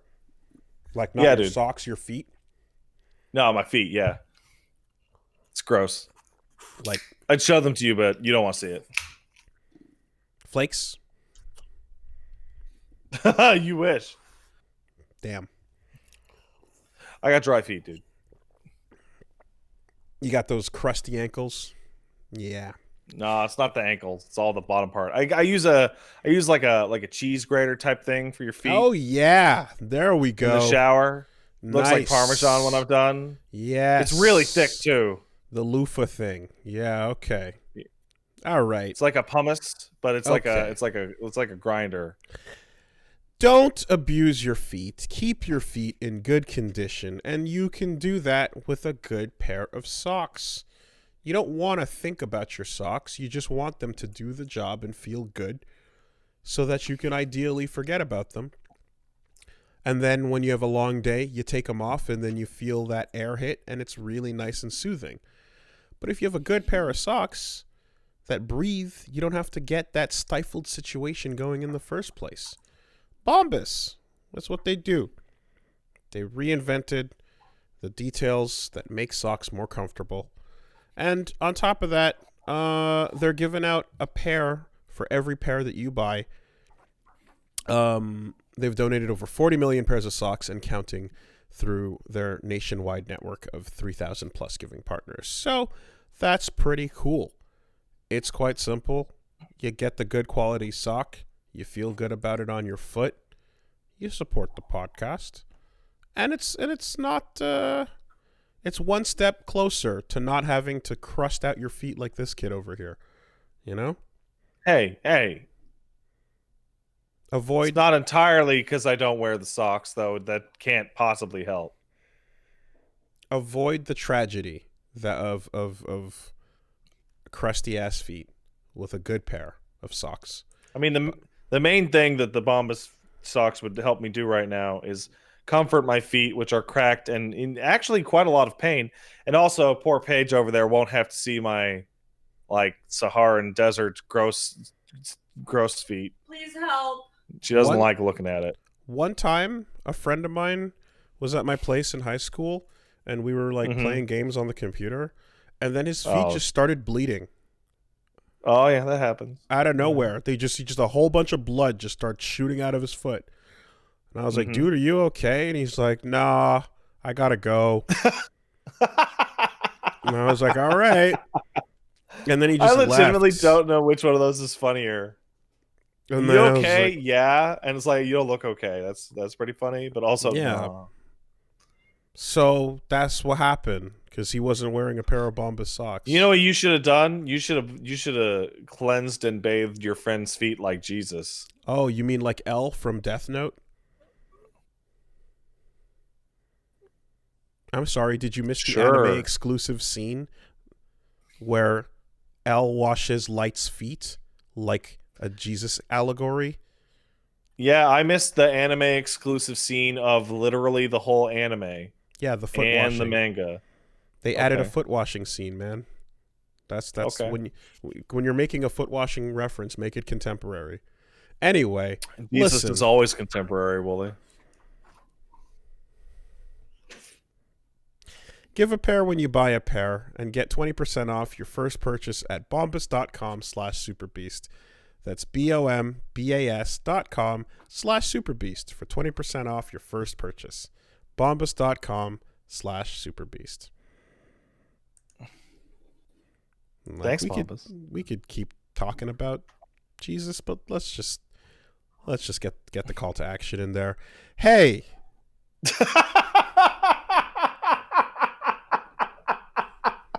Yeah, okay, fair enough. Raycon wireless earbuds. Real nice. Raycon good. Wires are bad. Wires bad, Raycon good. Listen without wires. This is what it do. No stems in the way, nothing to trip over. What if you're reaching into your pocket to pull out your headphones and you're dangling the wires and you're trying to sort them out, and then as you're doing that, you trip over the wires, and then, they call them trip wires, and then you fall, and then like bam, that's it. That's your unfortunate end. Embarrassing. Because when they roll over your rigor mortis body, they find wires. Frank, it's the wires that did him in. You can avoid a horrible fate by just getting the wires out of your life and getting a good pair of headphones while you're at it. The Raycon wireless earbuds. As you know, they're coming in with the high quality sound, the comforting fit, and the 6 battery hour playtime, so you can get lots of time in there with the usage. And of course, they're coming in way less expensive than premium wireless earbuds on the market. So why waste when you can just get something affordable and quality, and you also don't die? Here's the thing. Say you got a dog and your dog's a moron. Did you know the tiny wireless earbuds could theoretically pass through your whole dog's digestive tract and be safely used again? But if they had wires, you know what's likely to happen? They can get tangled up in the asshole, and then you try and pull the wires out and the dog's whole asshole falls out, and then your dog's dead. Furthermore, what if you're just playing with your dog and you've got wires all over your body because of your headphones? You're trying to listen to your music and play, but the dog's all getting distracted by the wires, and next thing you know, bam, corpse. That's it. I like how little elaboration there is. Get the wires out of your life. I don't know who's the corpse in the situation. I don't know how it happened. Friends don't let friends. Raycon's offering 15% off all their products, and our listeners can now get, if you go to buyraycon.com/superbeast, that's it. You get 15% off your entire Raycon order. So grab a pair and a spare. That's 15% off at buyraycon.com/superbeast. BUYRAYCON.com/superbeast. Thanks, Raycon. Thank you, Raycon. Okay, so not a big game. Well, I was gonna say not a busy week for us, but that's not true. Like, I'm very busy. Just I didn't have time to play anything we're talking about. But a lot of stories, a lot of things going down. Of what do we got, man? Concern. So hot off the jump. I mean, we can go right into yours. Which, oh god damn it! I left my phone over there. I'm gonna go get my phone, but you can introduce your story. What's my story? EA. Oh, the EA one. Okay. Well, I mean, I didn't write it. All right, here we go. Bloomberg's reporting that EA is going to hold a meeting this week to determine whether or not it will continue trying to create a new version of the failed game Anthem, according to 3 people familiar with the matter. Blah, blah, blah, blah, blah. Now, the head of the Anthem Next team had left a few months ago. We were talking about the Anthem story and resetting the clock back when they were basically putting out a message that they were committed to fixing it over time and staying with it. Yeah. And not fucking over people who spent their money. That was a long time ago, too. And when we talked about that, we both laughed because there are like 30 people on that team. That was exactly 2 years ago, February 2019. Yep. Well, no, not that part of the news. That was probably like a year ago, right? But Anthem Next was the second part of the news. Yeah, Anthem Next. And like, we're going to save it. I'm like, you haven't put out a single update and there's only 30 people on your team. You're not going to save shit. You're probably barely maintaining the fucking game you have. So a spokesman for EA says they EA was big committed on rumors and speculation So this is not hard confirmed. Oh, fuck off, EA. Hey, I have a prediction. They're going to super cancel that game. I mean, 2 years of silence, you do have to kind of wonder. I think, so it's interesting, again, to talk about, like, normal game under normal circumstances that fails normally just quietly goes away normally, right? That's how the industry, like, goes.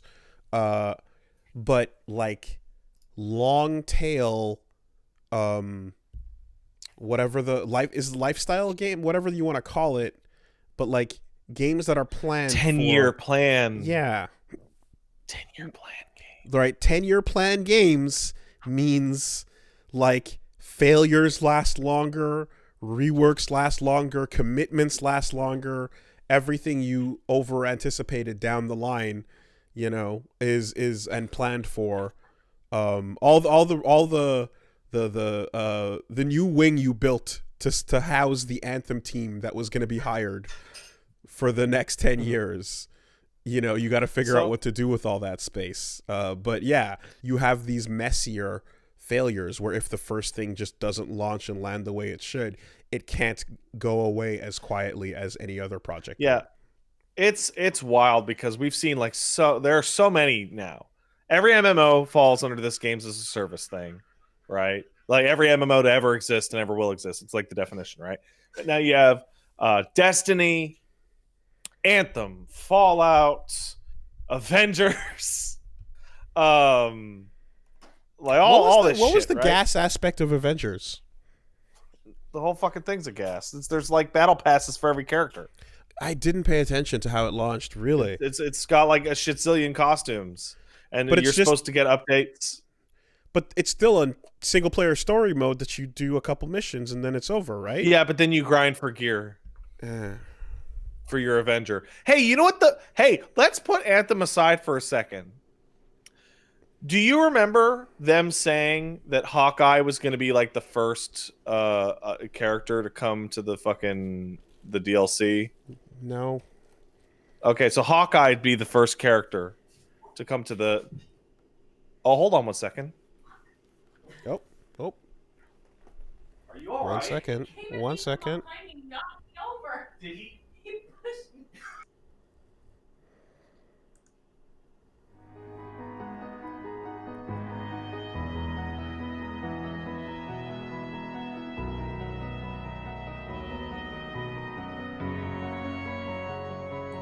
Literally jumped into the back of her knees and knocked her ass to the floor. What? Everything okay? She's fine.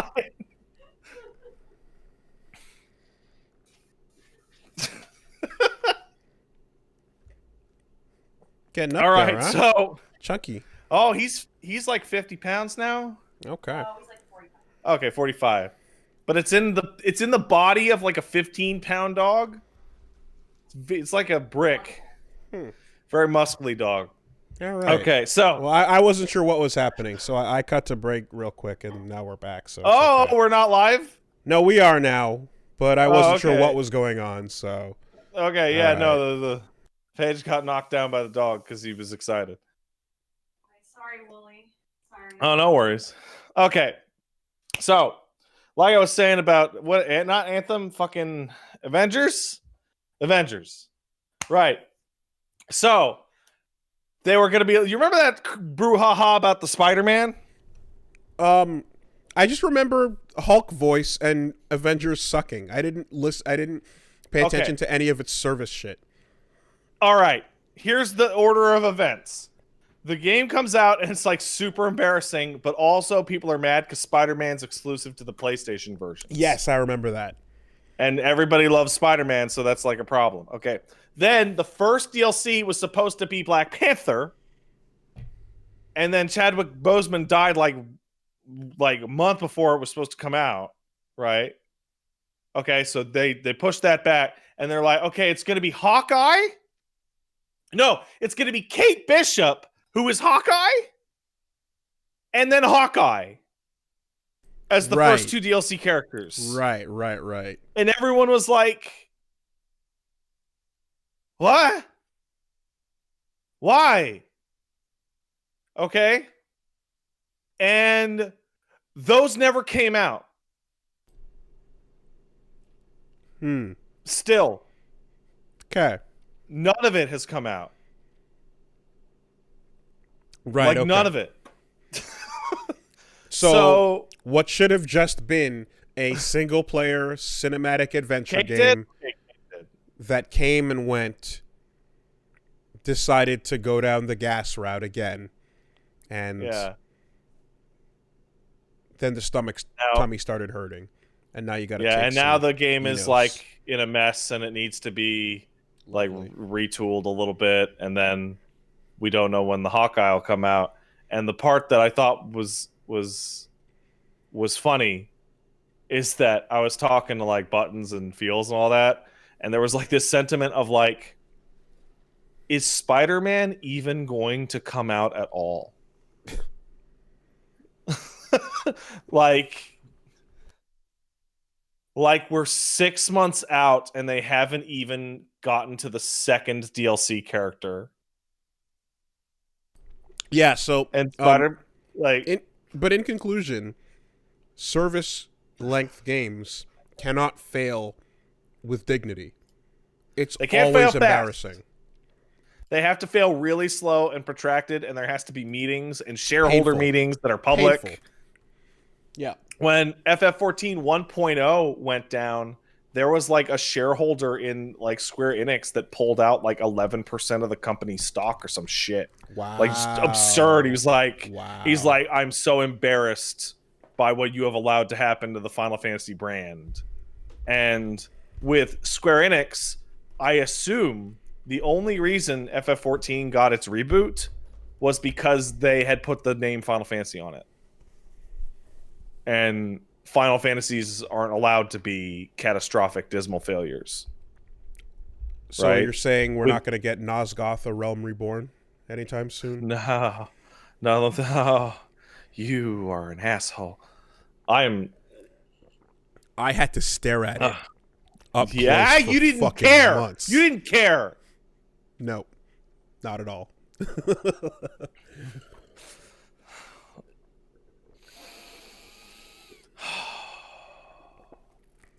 Dark Sun looked okay. It sounded even better. But yeah, so I think the takeaway from this Anthem thing is that, like, do you remember, guys, when like a year ago and 2 years ago, EA was like, we're super committed to Anthem? That was complete bullshit. And everybody knew it was bullshit, but they're unable to escape that it was bullshit, which is the interesting part. Because EA will assuredly, at some point, try to make another live service game. And like they will be unable to escape the like, hey, remember when Anthem like horribly bombed because you guys made it garbage and then you just ditched it in like a second? The lesson will never be learned because the prospect is too good. A success is such a runaway money train that it's worth it to keep trying to do this every time. Instead of a normal successful video game that just creates a franchise, establishes a brand people like and are willing to invest time into and are willing to return to and spend money on, and just establishing that it's a thing and then leaving and coming back later on with another thing is no longer good enough. That's not a good enough success. It's you have to blow it the fuck out of the park in one and make it the difference in revenue between a runaway service game that works and a single serving one is just not comparable. Like there's no way to disincentivize it, even if it results in these horrible, disastrous failures every time. That's completely accurate, but there's a piece of data that you're not going into, which is most of these are failures. No, but that's what I'm saying. Like, it is still worth it for that. It's the feeling of, it's when the New York State Lotto is like fucking $100 million, you know, Mm-hmm. where it's like, okay, well, fuck it, I might as well for that kind of money. You might as well, and then everybody jumps in on And these it's just as insane. not worth it. Yeah, of course it's not. It's That's a nonsense. fallacy. But it's when the number goes up to a ridiculous amount, and you just go like, well, okay, well, at that amount, I have to play. You know? Yeah, that's the mentality, because it's like, look how much money they made with Anthem. Oh no, wait, they actually wasted tons. Like Avengers is like a massive financial disaster for Eidos or Square Enix, Montreal, whoever fucking made that. Crystal Dynamics, who was Square Enix behind? Yes, Crystal D Avengers. owned by Square Enix. They took all the money FF14 made in like a year or two and then just burned it. Just burned it in an oven. See, I don't know because I didn't play it, but did you see or touch the Telltale Guardians of the Galaxy game? Nope. Okay. No interest. Okay. That was after I had tapped out on Telltale. Fair enough. All right, well, that was one pathway of like discussing Marvel's approaches to a couple different things now. But I do know that like the gas bug will not leave Square Enix anytime soon because it's so worth it. And when they look at their projected like, you know, like levels of failure or whatever, they're just like, yeah, but if we can make it and it kind of floats by, but we still find a bunch of whales, it's still super duper good to do this, you know? Like I think it's they're using mobile charts practically looking at it, you know? It's so frustrating because Square Enix already has a gas that has been a runaway success beyond its wildest expectations, which is 14, and they use the 14 money to fund these projects, which then burn. And it's like, why don't you just let the 14 money stay with the thing that made it and just put more into it? Because the team they have working on that is so successful, they're just stealing some of them to put them on the mainline games. Yep. And there was a really bizarre moment, we'll talk about it a little bit later, during the Square Enix announcement for Endwalker, where the fucking, like, there's been rumors that Yoshi P would leave the FF14 team just because he's working on a lot of projects. And, like, him and the CEO came out and were both like, no, he's never leaving. He will never leave. He will die making this game. We will not let him. Willie keeps saying it would be so fucking worth it, but it clearly eventually is not worth it. Obviously. Don't argue with him. He's paraphrasing real human beings that he has met and worked with. I'm telling you why they're making the decisions they're making. I'm not describing the hypotheticals that I believe in. Believe me, I know it's stupid. I'm telling you what they're doing as the action has already occurred. It's not what they're going to do. I'm telling you why they're doing it, because this is what they believe. It's a silly, stupid thing that keeps going over and over. And when you go, what are they doing this for? The answer is because this is what they believe. You know? Dude, we could make like $1 billion with this game. Let's try it. Well, you just lost $250 million. Dude, we could make $1 billion with this game. You've now lost $500 million. Okay, but if we still have 2 shots, right? Like that's the mentality. It'll only be a disaster if we fail so many times we can't recoup it on one. It's like, not if your studio goes under, you dumb idiot. Every time a story like this happens in reality, and you look and go, what? Why? There's an answer for the decisions that led to this place. And more often than not, it's based on the boulder that was pushed 10 years ago that we're still seeing roll through, you know?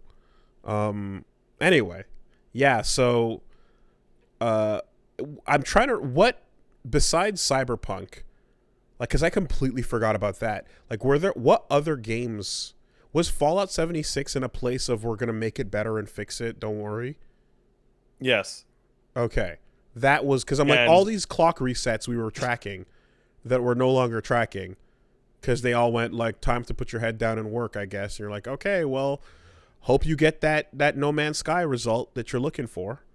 You know, I'll believe Fallout it when I see it. 76 has significantly improved, but it will never be good. Like, it's still a mess. Okay. Because, like, is it just not coming up, thus we don't talk about it, but it's fine? It's not burning down. You can now play in the rubble. I see. Okay. All right, well, that's good. That's good. If the Fallout fans are happy with that, then that's good. They are not. If they're happy, then that's good. I feel... I don't often do this. I feel very comfortable speaking for everyone who likes Fallout. No. Not happy with Fallout 76. So it's not good then. No. I feel very, very qualified to speak for the Fallout fan community in saying that no, bad game. Okay. All right. Well, anyway, best of luck, Anthem. At the very least, I hope those cool flight mechanics make it into a better game somewhere. I just had like the darkest thought about Anthem possible. That is it won't even leave a pretty corpse. Like, even Battleborn, which died last week, is leaving a better looking corpse than fucking Anthem. I think we need more. Like, I liked the Iron Man flying, and I want more things with that type of flight. That's what I think. do you remember laughing at Battleborn? No. You did. I promise you did. You did laugh at Battleborn. And Battleborn was just I not remember popular. so little about everything around everything with that. It was just not as popular as Overwatch. That was its thing. And it was the funniest joke of the season. And like it went like Battleborn, Lawbreakers, Radical Heights. I remember the porn. And then Fallout 76. Or the attempt to make the porn a thing. Yeah, and started the process of games are coming out in the most broken states they have ever come out in the history of the medium.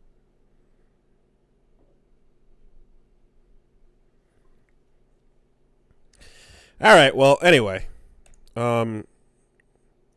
Speaking of the porn, maybe you could break this down because I can't say much. I'll see the fish deposits it in a big pile, and then Link comes over and goes, Mithra, and then just goos on the pile. Mipha? What? Yeah, Mipha, that's her name. Mipha. Yeah. So we just done with Ruto then? Yeah. Do we just go act like Ruto don't exist anymore? Yeah. Okay. All right.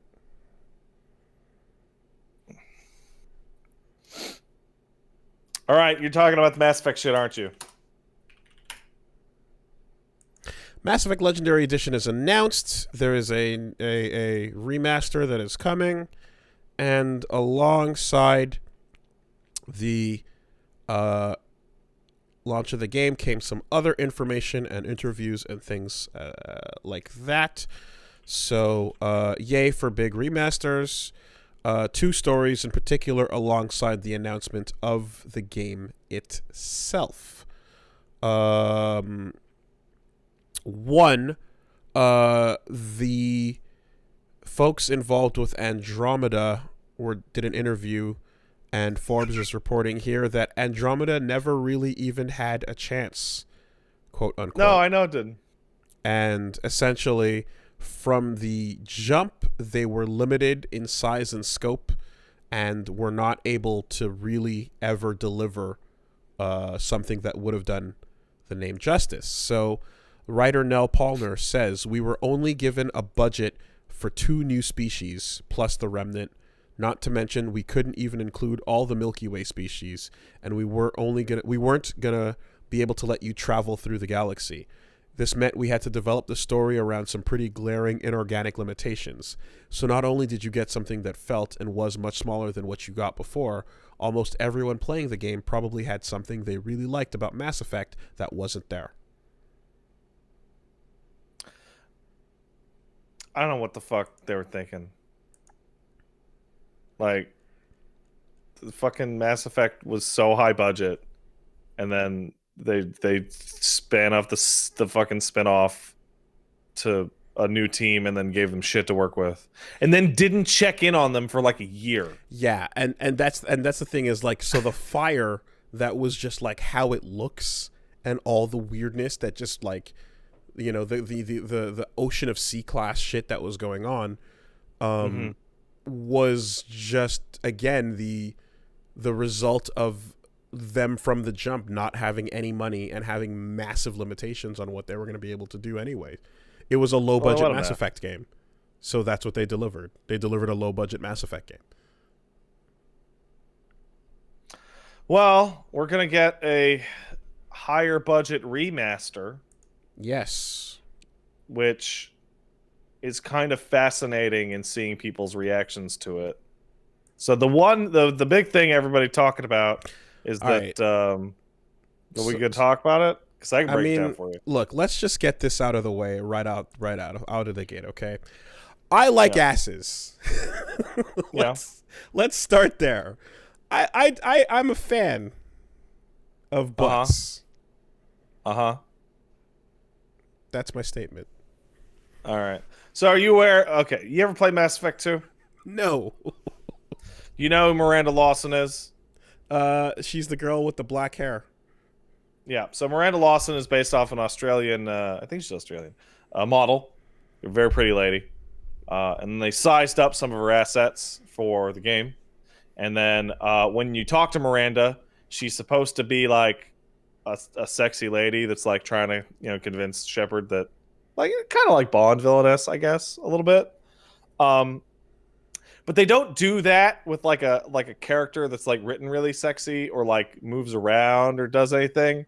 They do it with like camera angles like the one I just sent you on Discord, where you're talking to her and the camera just like zooms up her ass. Oh yes, yes. Yeah, this like, was memed, wasn't it?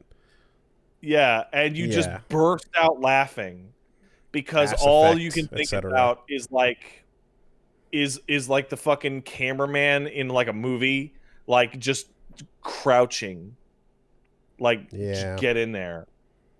So I thought it was really funny and hilarious, and like the character, it felt like the character didn't work, and this was their attempt to make it work.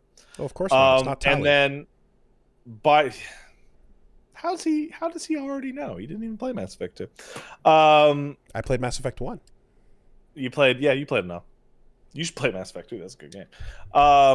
Anyway, so they came out and they said, we might edit some of the camera angles to de-emphasize some of the sexuality of the camera, yada yada. And everybody immediately knows what that means. It means, hey guys, we're not gonna zoom in to Miranda's butthole on these camera angles anymore. I'm pretty indifferent because I always thought the originals were like really, really unprofessional. Not unprofessional, not tacky, but like they were stupid. Like it was like a kid with the camera. Like that shot you sent me, was that meant to be a moment of like, Yeah. ooh, but no, Shepard's staring at her ass. yeah, but like, is it like part of the romance quest line that you're going through in that context? You're talking to her about saving her sister from death. Okay. And it starts zooming in on her ass. It's super weird. Okay, so It's it wasn't. That's what it is. It's cringe. Okay. Now so you didn't select a dialogue option that was like, how about that You'll junk? let me see that ass. That space junk. No, you're talking about serious shit. Okay. So here's the thing, right? So you would expect for me to go, who cares? Anime titties, everybody mad, etc. But there is a piece of context here that actually matters a lot more, and that is, it recently came out that a party member in your squad in Mass Effect 2 named Jack, she's like a punk girl, she got a shaved head. I seen her. She seems cool. She was supposed to be pan. She was supposed to be romanceable by both genders. Okay. And they cut that specifically because of the Fox News Mass Effect 1 sex scene controversy. That story. Yeah. And as a result, the orgies. gay and lesbian options for Mass Effect characters were terrible. And kind of stayed terrible. Interesting. Right? Okay. Because a lot of boys want to kiss Garrus on his weird bird mouth. His beak thing. His exoskeleton. You can figure it out. You can work it. Yeah, there's a in-depth, straight up for real conversation with a character in Mass Effect about the fucking mechanics of sucking Garrus's dick. Nice. I am not joking. That is real. It is a health hazard. Well, if they're gonna break down how it works when you get with an Asari, then it would make sense to break down how it works when you get with other races. So that's within context. Because there's biologies that are goofy, and you're not wondering what the blue alien butt is doing without wondering what fucking the other. It is kind of a genuine shame that you didn't play Mass Effect 2, because I have a feeling that Mordin would speak to you as one of like your favorite characters in anything. There's a character named Mordin who is a doctor, and he is the best. But yeah, so like when they say, oh, we're gonna clean up this stuff to be a little more classy, it's like, well, what some of you guys also thought was classy was removing gay people from your game. Right? Like, so that is less of a class and more of a, we don't want to deal with the fight. Yeah. But it's the like, point fuck remains off. is that this is your point of action, of course. Yeah, like, you know what it is, right? Right? Terrible, like, side by side. Yeah, but how do we get more points, though? Right? We're trying to maximize our points. If we maximize our points over here, but then we maximize our points over here, maybe we can get a net positive where you both don't hate us. Right? Yeah, it's honestly, embarrassing. I as an outsider on this, looking at it, it's just like, yeah, do what you want. It's your game. You know, go nuts. If you want asses, if you want less asses, if you don't want to do it, if you do want to do it, it's fine. It can be fine either way. There's definitely like a tone that like you can feel when like, if you're going for sexualization in a particular moment where it's like, well, that's fucking out of place, versus, oh no, that's perfectly in place. And as this is a game where you can have pursue romantic interests with people and things, then like my brain automatically goes, well, there could be a context where that's, you know, more than okay or whatever. And I haven't played the game, so I don't know it. But I'm inclined to basically go like, you do what you want with your game. I don't care. I don't think it's like a big deal either way. I don't think it's a big deal. I think a much bigger deal was the news that like, oh, they removed gay options because of, ooh, people will be mad. It's like, yeah, I mean, that's on some stupid like eye roll female assassin shit, you know, like you just it's but there are two other things, one good and one bad, well, good, neutral, whatever, to be said about this remaster collection, which is They're retooling. Like one of the things is they're visually updating a bunch of the stuff. They're moving some graphics around and whatever, and everybody's making fun of it because almost every single fucking screenshot they put out has like a gigantic fucking Photoshop lens flare in it. Like, it's like legitimately kind of hilarious how many photos of the game they released have a enormous lens flare. And on the one hand, it's pretty crazy. I don't think some of those are in. I think they look so similar. I think they are actually Photoshops. But people are You played Mass Effect 1. I know you did. I remember you beat it on Xbox. I said that 7 minutes ago. Yeah, I know. But that game had lens flares everywhere.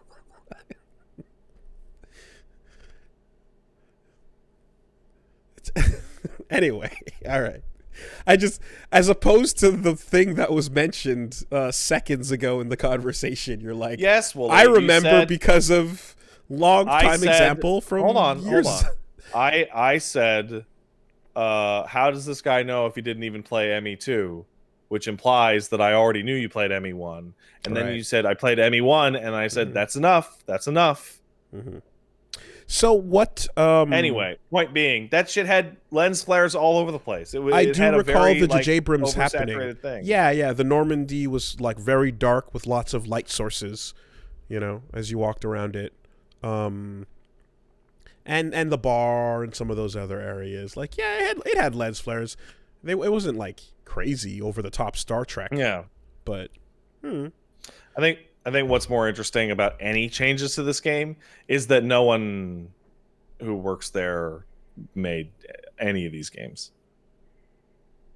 Like, all those people are gone. They're all gone. What's the name of the ship? Normandy. Okay. Right.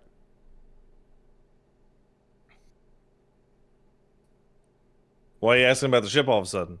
Did I not say that? I thought I said the Normandy.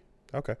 Well, anyway, what this ultimately means is, to me, I thought the biggest discussion would be around whether or not any of that DLC shit would be fixed, because I remember for the longest while the only thing I'd hear about with Mass Effect 2 was the DLC Steam problem and how stupid that was. So I'm just is this the fix? Is everyone able to finally... Yeah, they fixed it by it'll be a single game, so it'll all just be in there. Yay. Still have to... Like, I'm going to play that, and it's going to be wild, like, just getting... Oh, man, this is really good. This is really good. Oh, no, the ending is coming. Oh, no. Oh, no. Did you see that PC Gamer retweeted their like 5-year-old article about the ending of a game doesn't ruin the whole experience, like the day after the Mass Effect remaster got announced? They retweeted it? Yeah. Everyone's like, this article sucks. And it's like, it's from 2015, guys. And I think it's about Life is Strange. Yeah. And like, no, it does. The ending of a thing can actually totally ruin the whole thing. That is a real thing. Yeah. Yeah, it's weird how... Well, I get it when it's a game like Mass Effect, and anytime anything gets touched in any way, shape, or form, like, it's going to become this type of subject. I mean, we were just discussing how the Demon Souls characters, the Demon Souls bosses and monster designs ended up being inferior to the originals. Game is still fucking phenomenal either way, but you're gonna have to. It's hard to not notice these things and then like watch the story, hyper focus in on them. Personally, I think it'd be phenomenal if they added more ass shots to the game and just went full on, and just made sure that you could see everybody's low angle booty right across the. Yep. I have a good news for you. What's up? If you play this game on PC, because they took some of the ass shots out, this means someone will make a version that puts more ass shots in. Oh, yeah. And then Like, we get, and then the mod that is like nothing but ass shots on every conversation. Yeah, that's the weird thing. Because they moved it away, now they've guaranteed that there will be a super ass version. It's good. It's good. I wonder if they will change. I know it's old, but I don't want the Mass Effect 3 photograph. There is a fucking infamous, horrible photograph in that game. I would unironically play through the entire game with a mod that made every conversation nothing but ass shots. That would probably be like super disorienting. I would go right in. I am just as my thinking, first time. I am just thinking about the very first conversation with Sovereign, and when it cuts to Sovereign, it zooms in on his ass. I mean, I'm imagining the final conversation of one where you get the option to tell the guy to fucking do the thing in the final boss fight or just before it, and just focusing on the booty as the bad guy does his thing. But Turians don't. They really don't got a lot going on, man. It's just like a straight shot down. Says you. In all honesty, I don't know what a Turian looks like outside of their suit. Like at all. Yo, we talking to a Volus? Drop that shit on the floor. Drop that shit to the worm angle. Hey, now that you've played so much KOTOR, cross-reference your memory of KOTOR, right? With Mass Effect 1. And the L-Core are just an entire race built out of HK-47. HK-47, yeah. Absolutely. Yes. That was one of the first things about HK that I brought up and thought was incredible, which is the whole stating your emotion before you drop the line thing with a lore reason for it is amazing. Yes. 100%. Makes good for a robot, but even better for like a slow-ass, weird, smelly emotion monster. And like the reasons given are equally fascinating. Our planet sucks. We die if we don't pay attention. Thus, everything is about being careful and paying lots of attention. You fall into a fucking crack and die if you go running around. Yeah, and their whole body structure is like an arch, so that they don't tip over. It's great. Really cool. Like, it was, they dropped that on you in like the first 10 minutes or 15 or whatever. And like, that was one of those like, oh, this is a nice world establishing thing. Like, this is candy, you know, that I like to fucking that like first turn left in that office where the main story tells you, hey, go left. Oh, sorry. Yeah, it says go left to go talk to the council, and instead you turn right and you go to the L-Core and Volus office. That's like the best moment in that entire game because you're like, oh, I just want to talk to weird aliens about weird alien shit. And it unfortunately doesn't do more of that. You kind of meet a couple others and then that's what it is. But I would have been so down for meeting these races with these interesting ideas for them. Yeah. It was a very strong premise from the jump that didn't quite keep it going. Man, you know what Mass Effect spent money on that it didn't have to spend money on? And it spent a lot of money on? The fucking codex being completely voice acted. Was it? Yeah. Not in one. Yes. Absolutely. What? I don't remember that in one. I remember just reading it on my own. All the important stuff. It was super good. Didn't need to have that. It wasn't in 2, and it wasn't in 3. Weird. Yeah, that's super unnecessary. In fact, I would rather just read it on my own. they recently came out like as part of this, and we're talking about like, oh, making the game, and it's like the biggest writing error I could imagine. Now, I'm not a writer, so take my word for it as a non-writer man. But they said, oh, we had an idea that you could save a character's life, but we accidentally wrote his lung condition to be incurable, and so we couldn't figure a lore reason to cure it, so he died.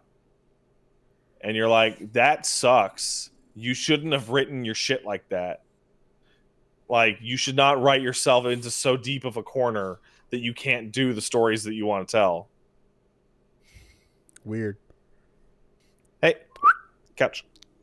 Well, anyway, that's what's being discussed with Mass Effect right now. And the conversation has been hijacked by giant asses instead of the game itself being remastered. Oh, well. Dude, the romance options in 2 are so bad, except for the 2 that are the best romance options in the series. I mean, like, so it's lose, lose, lose best. I don't know, but I feel like I've kind of heard that it's like, isn't Dragon Age kind of the fix for all that, in the sense that Dragon Age just went, okay, this is fantasy, but you can romance anything and everyone? Yeah, that's not true, actually. No? Oh, okay. Like, there Can't are you romance a whole lot like, more than you could in Mass Effect? Yeah, you can. Like, in 3, there's like Freddie Prinze Jr.'s there. And he's like, dude, you want to play with Cox or whatever? And you're like, yeah, Freddie Prinze Jr. Okay, well, happened. I guess I was under the wrong impression. Oh. Well, anyway, so there's Mass Effect.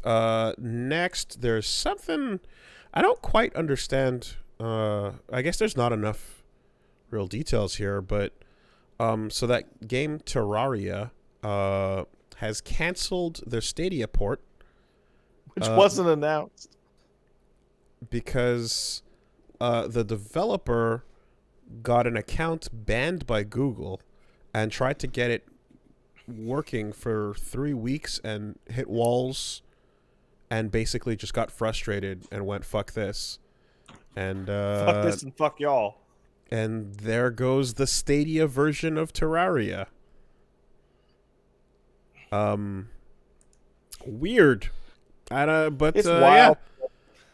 It's wild that even people who have the ability to call a human being at Google still can't get anywhere when that shit happens. Well, I mean, I just, like, at the same time, you do have to kind of wonder. It's like, okay, so the account of Andrew Spinks got banned, and he's not sure why, and this led to him losing access to thousands of dollars of purchases and things of that nature.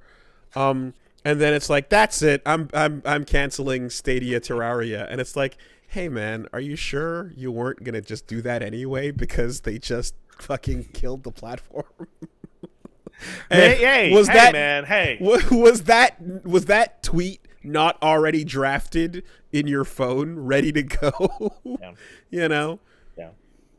Like if you stubbed your toe, or fucking, you know, just had a bad sandwich, were you not also going to go, fuck it, I'm canceling Stadia Terraria? Yes. Yes, you were. Okay. Well, that being said, it feels like a way to, like, he was probably super fucking pissed about his fucking Gmail account. And I was like, might as well fucking combine these two. Make it extra spiteful. Well, the tweet says, yeah, my phone lost access to thousands of dollars of apps on Google Play. I bought Lord of the Rings 4K and I can't finish it. My Google Drive data is completely gone. I can't access my YouTube channel. Worst of all is losing access to my Gmail address of over 15 years. I have absolutely done nothing to violate your terms of service, so I can take this no other way than you deciding to burn this bridge. Consider it burned. Terraria for Stadia is cancelled. My company will no longer support any of your platforms moving forward. I love it. I love the Okay. spite. I think it's great. Yep. That's pretty rough. I'd be pretty fucking pissed off too. Although, like, do they really not give you a reason? That's kind of where my brain No. immediately goes. Nope. Like, Because it was a robot. It was a robot that did it. It was a robot that looked at his appeal. Because that's an extreme ass thing that could happen to just about anybody. Mm-hmm. And, you know, you would want to know what the fucking why. Like, because... Yeah, you would. Yeah. Hey, Wooly, we got a channel strike. Right. And it's fucking but the extension, it's frivolous. Right, but the extension from the strike into and your G Drive and your Gmail and your literal entire account, you know. What do you think happens to the email associated with your YouTube channel?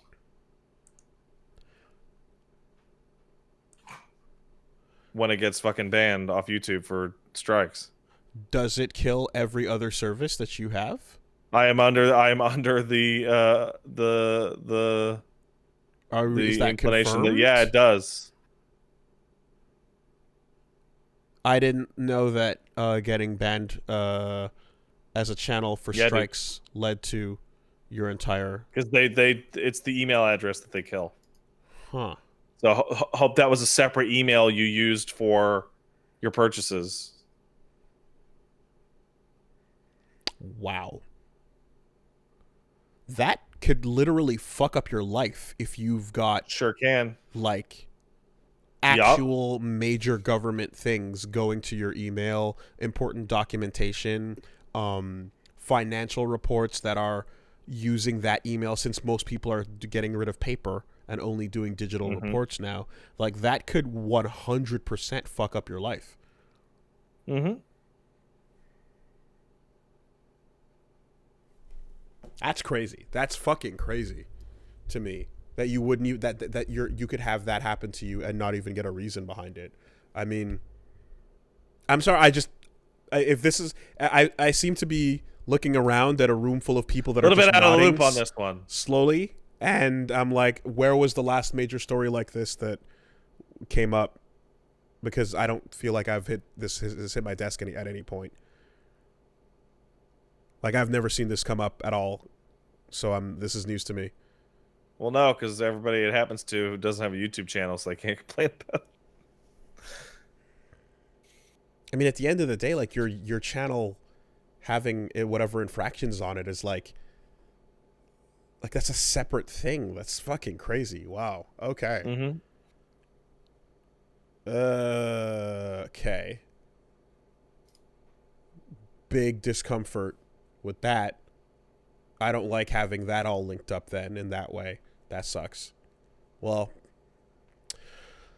all right.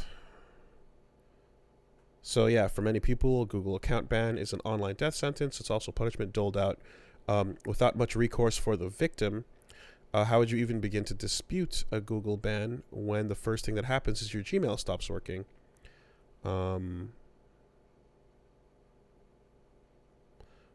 We've asked for comment on the account, and we'll update if they ever respond. I see. Holy shit. It's like people like this gentleman have the visibility that they can make enough noise that someone will see it. The average person doesn't.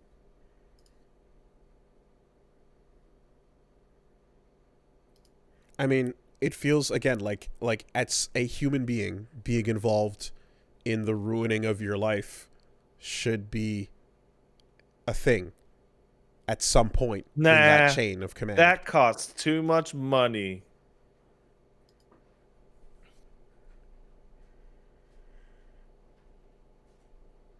All right, well, there's no other information, therefore there's not much else to say about the story.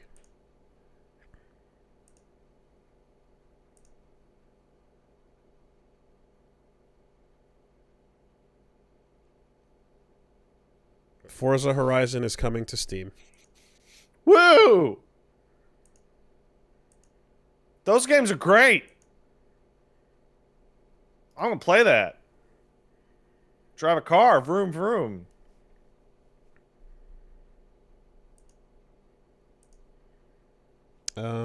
That's the story. That's the story. Yeah, those Forza games are. I prefer them dramatically over the Gran Turismo.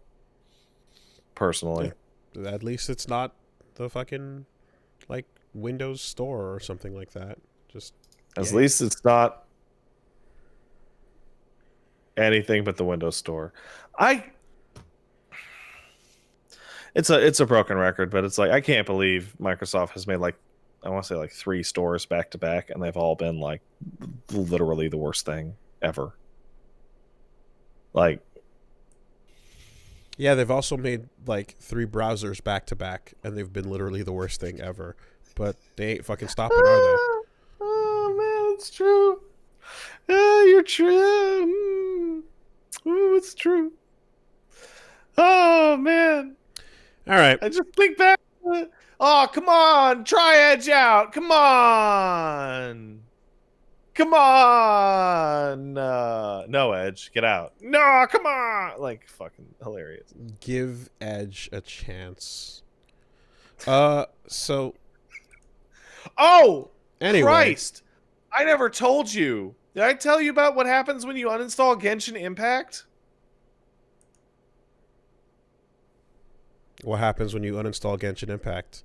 It shows like the cute bunny girl, like the Amber, shows her like crying and says, "Hey, we have so many adventures we could go on together." Yes. And it's like, yeah, way to make sure I never install this thing again. Holy shit! Yeah. And I think I always tell the story about the PS2 save icons and how there's some really good ones out there. But the one for Bleach, for the Bleach PS2 game, creates a little bear of is it Gone? The bear or Bon? I think it's Gone.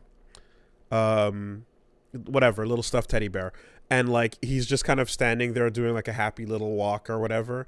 And when you go to delete the save, when you go to delete the save, he suddenly gets really scared and starts like crying, and it's like, please don't delete me. So they make you feel like you're murdering Khan by deleting your save. Well, the problem is that Khan sucks, and he should die.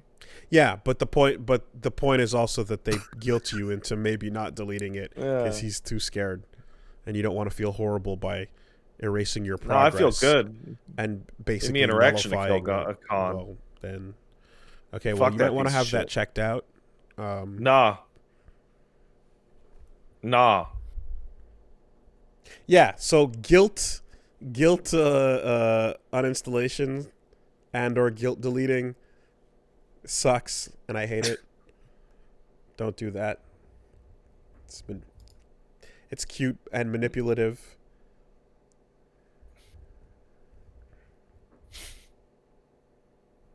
Fucking I hate that asshole.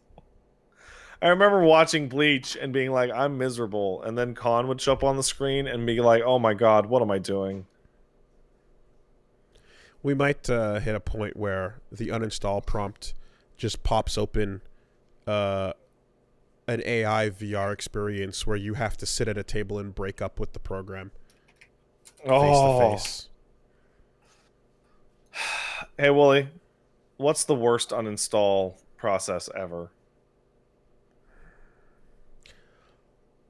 Norton antivirus, because you can't.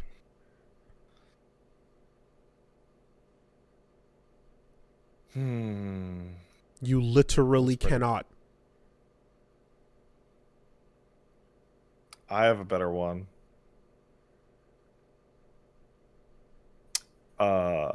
Myst 2 is the worst uninstall. What does Mist 2 by do? far. Deletes the folder that Mist 2 is installed to, no matter what folder that was. Oh.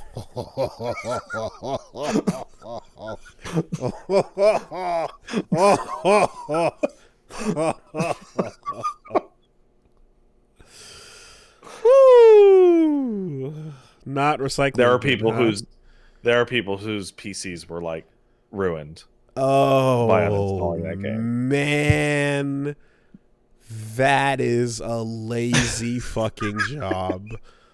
Wow. Lazy or fucking spiteful? Damn. I don't know, man. But if you install it to like your C drive by itself, like it just the whole partition goes until it breaks. Yeah, if your uninstaller is a batch file, you should maybe consider not using it. Like if you see uninstall.bat, maybe don't click that shit. Fuck. Oh, did I misread? Is that Myth 2 instead of Mist? Sorry, Wow. Myth 2. Wow. Myth 2 Soul Blighter. I always thought it was Mist. I've been repeating that incorrectly for years. I don't know what the fuck Myth 2 Soul Blighter is. It's a piece of shit. Made by Bungie! Ha! Those motherfuckers! Wow. This is so much better! Damn, how fucking far we've come. Holy shit.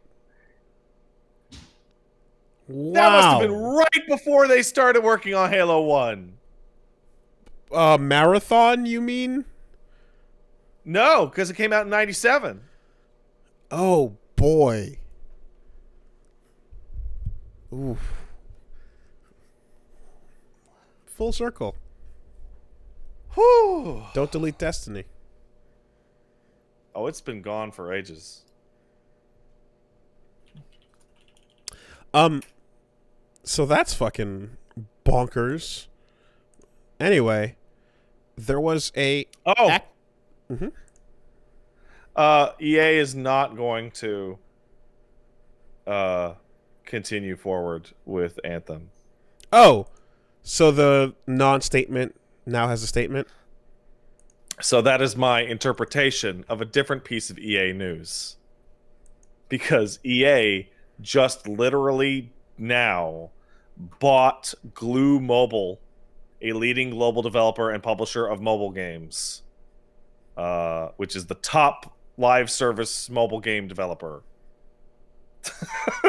So you are converting that through Pat filter into the canceling of Anthem Next. Yeah. Uh-huh. Mm-hmm. Okay. Oh, they have the Kim Kardashian Hollywood game. Well, it's important that you let us know the sources on the stories that I break. did explain As they that it break was from Pat your Logic. brain. Yeah, as they break Yeah. from your brain, you need to let us know. That's where the story comes from. In the meantime, Activision Blizzard had a financial call on which they discussed upcoming plans, and Diablo IV and Overwatch 2 were discussed. In it, they stated that apparently both of those projects are being skipped. Both of those projects are skipping 2021. Cool. Sounds good. In fact, Overwatch can skip as many years as it would like. I think it would only benefit to take all the years off before jumping back into the spotlight. Can't say much about Diablo 4.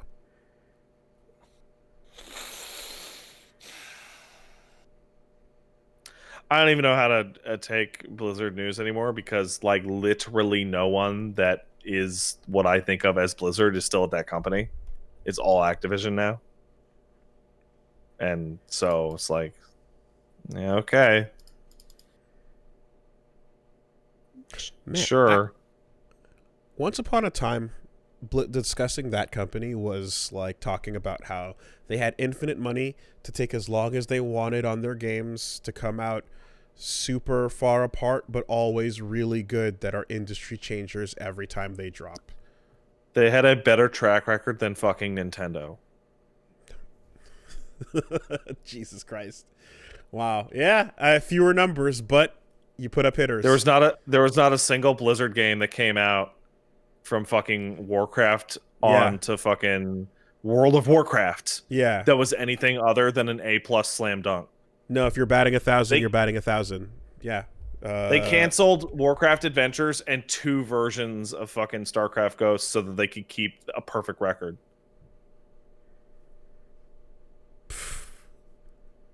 Man.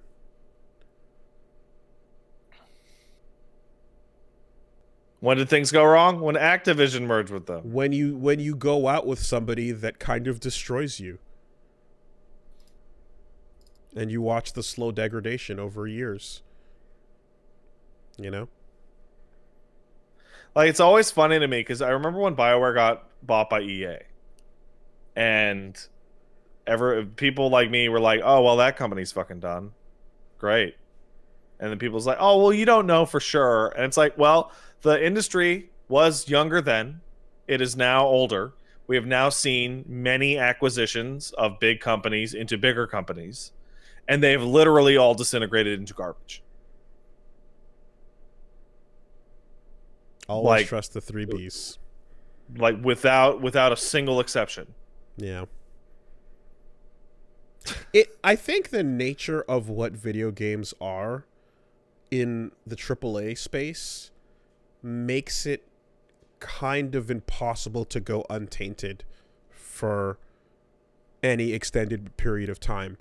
Like, you have a couple of years of innocence at best, but at some point to join the game and play along, you're either gonna get compromised in this kind of way, or you're not gonna get what you want, and then you're gonna get shut down and killed as they gut you.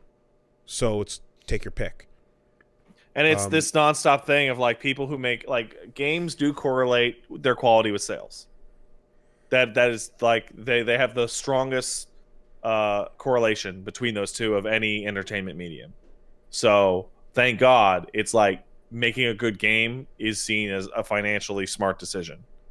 So the people who can consistently put out good shit will always find a spot. It's just they'll build up a company, they'll make an indie game, and then they'll build up their company, and then they'll put out some bangers, and then that company will get real big. And like, hey, maybe we should think about, and then the owner of the company will look at the bullshit they're putting out and go, I quit being a doctor to be broke and make RPGs, and now the RPGs we make suck shit. I'm going to go review beer and disappear from this world. Aim for not the top. Aim for AAA. Aim for the best indie games you can make, and if your studio climbs above 50 members, you have to have a death game lottery to determine who needs to go so that you can keep the number at 50. Somebody says, sounds like a real story, and yes, the real story is, of course, the doctors. I think it's Greg and Chuck. There's a third doctor earlier on in BioWare. These 3 guys had a medical practice and a medical company, and they were fucking doctors. And guess what? Doctors are good and safe in every economy ever. Doctors do make bank. They were out in fucking Vancouver, I think. And then they said, you know what? Let's turn our medical company into making nerd games for RPG idiots. And maybe we'll all go broke. And let's put all of our doctor money into this shit. And that's why it's called BioWare. Because originally a biotech company.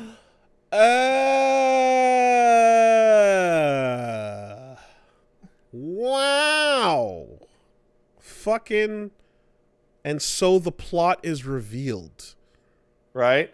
And so very, very early, it becomes, hey, what's more important? Making good-ass shit or money? Well, if they wanted money, they would have just stayed doctors. Right? Lore. So what did they do? They made fucking Baldur's Gate. Holy shit. And then that started. And then the Activision and the Dragon Age 2 happened, and then all of a sudden, Greg and Ray are leaving. Don't worry, guys. Most of the team is still there. Just the founders that made the company because they valued quality over money are getting the fuck out of here in the middle of the development of the MMO. Are just running away from the company they made. It Chill started out, guys. It's fine. It started with sacrifice. Yeah. For belief in the product, in the dream. Yeah. Okay. And then they got big and big and big, and they're like, maybe we merge out and make a bunch of money. And then it was like, oh, well, the company's ruined. Out. Bye. I want to say this industry has come to adopt the worst characteristics of like the music industry, where finding true talent and draining it to a husk is an ongoing requirement of major publishers, and they need to find them like batteries. The second part of the BioWare story is from Mike Laidlaw. We talked about him a few weeks ago with the Ubisoft thing. I recall. And I might have told the story then, but Mike Laidlaw was the creator of Dragon Age. He's like, I want to make an RPG like Baldur's Gate because I work at fucking BioWare. We make good-ass RPGs out here. He made his new studio. And Dragon Age went a little bit over budget, and the pre-orders were a little wonky. And so the fucking news comes down during the finishing touches of Dragon Age 1. Hey, this is what Dragon Age 2 is going to be. And he went into one meeting and saw the timeline and fucking money they were offering for the game, and we want it to be pick up and play for the console players because the console sales are better. And he fucking quit. He immediately left. I'm friends with people. I'm not like who are friends with him, and they've described him as a very, very principled individual. So, yeah. And it's like, I believe the creators, from the top down, got to see this is a bunch of bullshit. And then the creatives in the current projects, a bunch of them saw the writing on the wall and were like, oh, I'm getting the fuck out of here. Dragon Age 2 is see, the funny thing though is that when we're looking at these results and we're describing what the industry is and how it does and how it moves and what it always grows to be, we're really just describing two major publishers and then some smaller ones underneath it. But 1,000 different indies. But if you were to avoid the Activision EA monster, you're dodging most of this evil. Oh yeah. The bloat is really, really concentrated. I talked about this a while ago. God, I forget what it was about. I think it was about somebody asked me if I was going to boycott EA over Battlefront 2. And I was like, I'm already boycotting them by default because their games suck. By following your own purchasing interests. Right.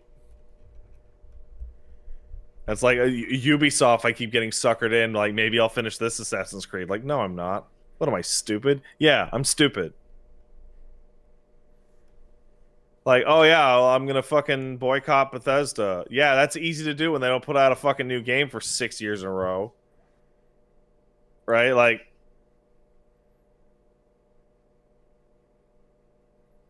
Well, anyway, talking about the bloat, Activision. Oh wait, yeah. So blah. What am I saying?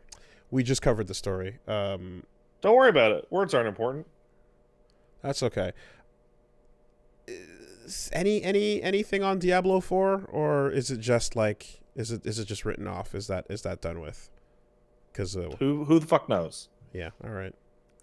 The guy. Oh god, what was his fucking name? The fucking creative. Who was the creative director on Diablo 3? No, not. It was not.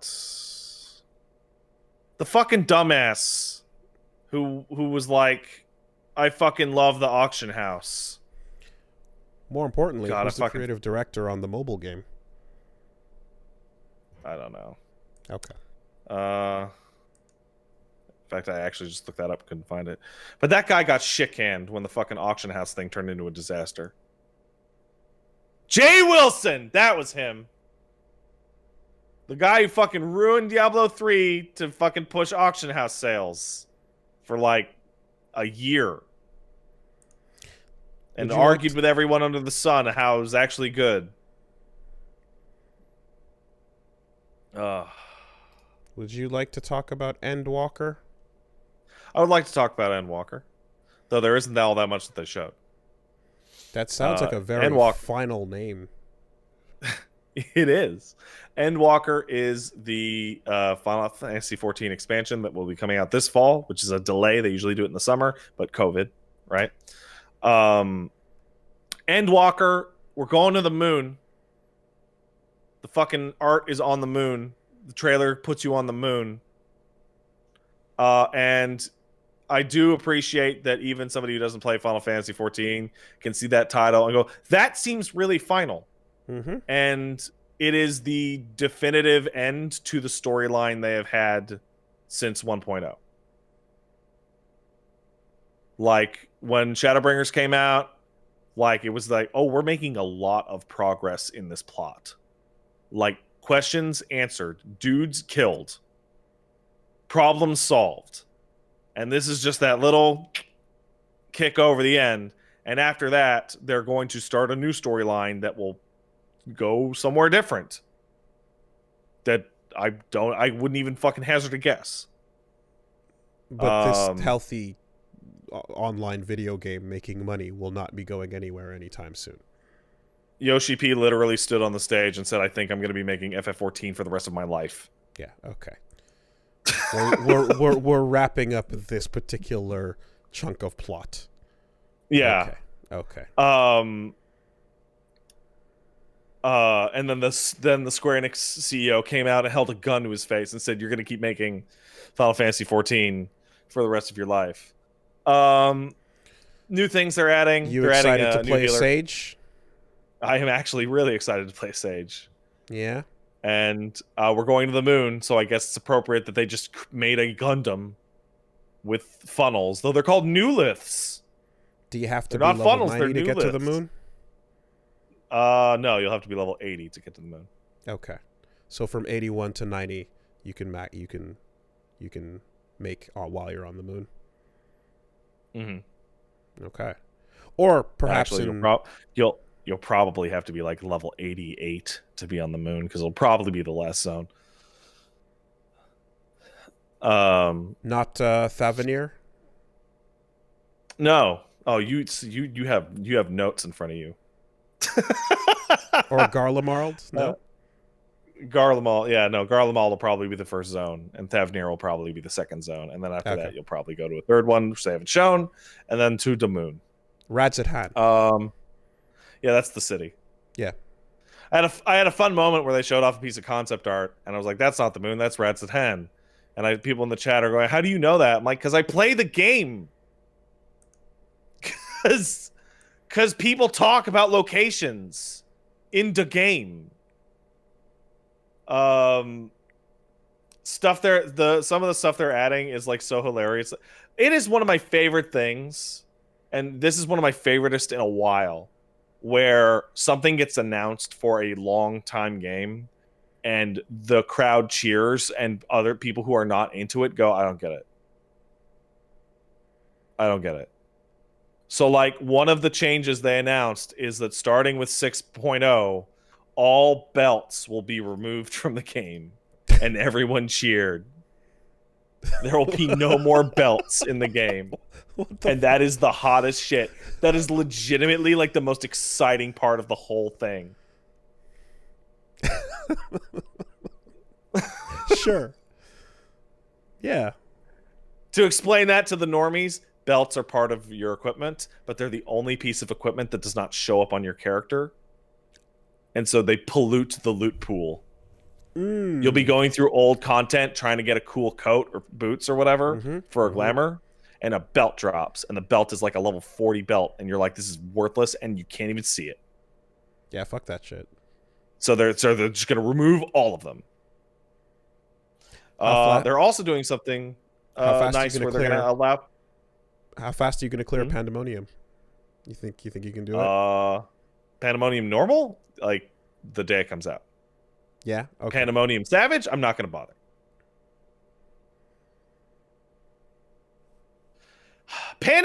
Casual. Man, this is gonna include some fuck off. This is gonna include some minor spoilers for the FF14 story, but they showed the splash screen where like the new raid is Pandemonium, and the character on it is the most killed character I can think of. It is a character that has been atomized into dust like 3 or 4 times. And has been like persistently for real dead for like 4 years. And there he is just sitting on the slide for your fucking raid card. And you're like, I cannot believe it. I literally cannot believe this motherfucker. You catch that they're updating the Golden Saucer too? Did I catch it? Yeah.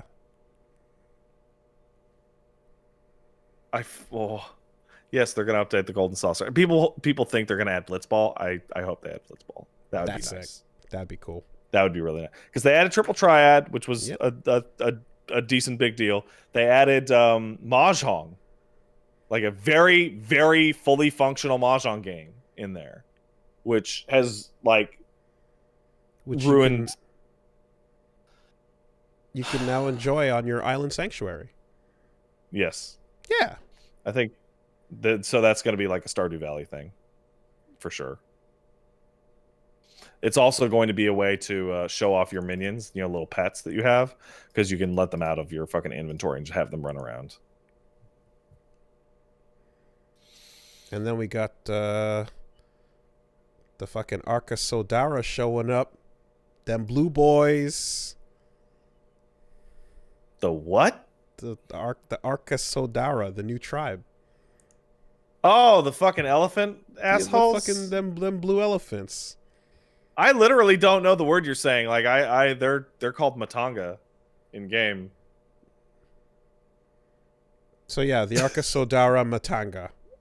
That's yeah. Okay, there it is. Yeah. Okay. Yes. They look like that fucking blue elephant from Star Wars. They look like shit. Actually. Yeah. They look like complete garbage. One of the actual changes that matters, that not like the Beast Tribe, that's what who cares, is they are the way that the game is structured right now is you have like a data center which has like 12 servers, and there's like 2 or 3 data centers per region. They're going to allow you to play with people not just per server, but hop data centers as well without having to server transfer. Like just like go into the launcher and just go, I would like to go to this data center, which is another barrier like split. So the ability to play with almost everybody will be upon us. Small scale PvP. Good shit. Yeah, nobody has much faith for that. I don't have much faith for that. PvP in that game is terrible. It is terrible. I have a friend of mine who PvPs in that game and like got all sorts of fancy titles, like rank number fucking top 100 and shit like that, in the feast. And they said, well, if this casual PvP thing is fine, then maybe we'll just kill Feast. And he's like, yeah, fuck it. Who cares? Nobody cares about Feast anymore. Like, fucking PvP in this game is terrible. Crystal, stay home. Yeah, they're no longer going to be quarantined. You don't want to talk about Final Fantasy XIV news that's way more interesting than the expansion? There's a bot on the Louisoix server that has ruined that server's economy. There's a single the entire robot. server? The whole server. It fucking checks the price of every item and then fucking undercuts it by 1 gil the instant it's posted. Oh, wow. It makes 8 million gil a day, and it has been running since September. Damn. It has been like the most overly reported, oh, this thing is a piece of shit thing ever in the history of the game, and it's still not banned. I heard Genova's about to die. I don't know what that is. Genova server. I think they're talking about the Genova server. Yeah. I think the Genova server is about to... I heard it's about to die. Yeah, somebody in the chat said it. I saw it. But yeah, Endwalker looks good. I'm excited. I hope they give us a pirate class. I would like a pirate class. I don't want a new class with a scythe. I think scythes are kind of lame. I don't like the way they revealed it. They showed us some stuff and then said come back in May, and I'm like, I don't care. Just tell us what both classes are. Anima is in. Anima's great. Everybody loves Anima. Anima's one of the best. And you're gonna find Anima on the moon for sure. That feels like appropriate. I wonder whose mom Anima will be. You don't like scythes? I don't think they're okay. What's wrong with a scythe? I just think it's like kind of limiting in the way you swing it. What the fuck is this? Man, does your business email just get filled with garbage? Yeah, certainly. Absolutely. Just like Tons of trash. We have a hot offer for you. Is it a hot offer? Is it a hot fucking offer? It doesn't seem like it. It is true that scythes are a farming tool more than anything. And I think it would probably be cooler if it had the arm rotation point so that you could swipe properly with it. Because they're supposed to have that tonfa little extension to get a nice sweeping arc cut instead of just holding it like death. But it ends up being, it ends up being more generic. So, yeah. Like there's already a scythe in the game. It's a cosmetic item only, and like Dark Knights can replace their like longsword with it, and it looks terrible. Like the animation for it is just terrible.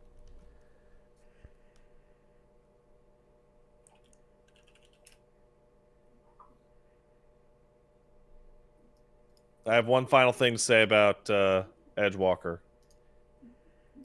I think the title's cool. I think it continues the ongoing issue for a long number of time now that, man, that subtitle is terrible abbreviated. Because it's like, are you excited for FF14 EU? That's good. That's good.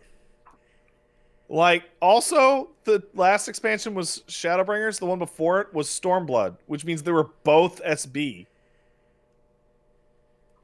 Like, ew, I'm so excited.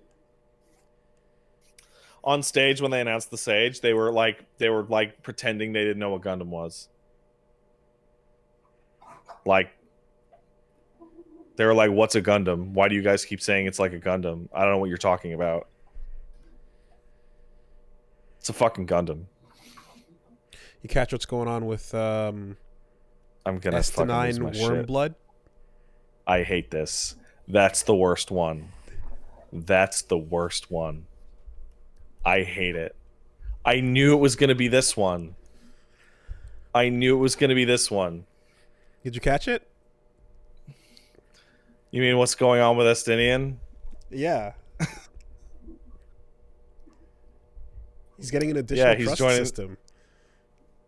Yeah. It's a very popular character that'll be fulfilling a single player role for like an AI party. But like the trust system Finally, part, fucking after all this time. I hate it. I hate it so much. This is so much worse than any. I hate it. This is really good. You're getting me really good. I hate it. All right, fine. Yeah, I don't really have anything else to say until like May because they showed off like they'll do a thing where they show off like a 3-minute CG trailer and you're like, this is half of a 6.5-minute one. And all the really juicy shit is in the 3.5 minutes that you're not showing us. Yeah, bad trailers need to stop. There's a trend of bad non-showing trailers that's happening more and more trailer, often. But we know that it's literally half of the trailer.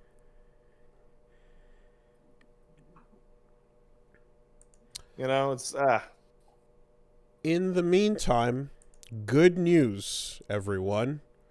What's that? Good news. What's up? After multiple attempts and failures, finally, the U.S. Patent and Trademark Office has released an issue notice on February 3rd stating that WB Games has successfully patented the Nemesis system from Middle-earth Shadow of Mordor.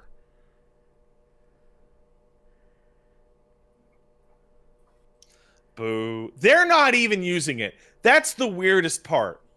They're patenting this system, and they started that patent when Shadow of Mordor came out, and they've been fighting to get the patent the whole time, but they're not using it. They're not putting out any games to use it. It looks like they want it just to have it, like the fucking Namco minigame shit. But will you forget what happened to my eye? Because I never will. I will always remember what you did to my eye.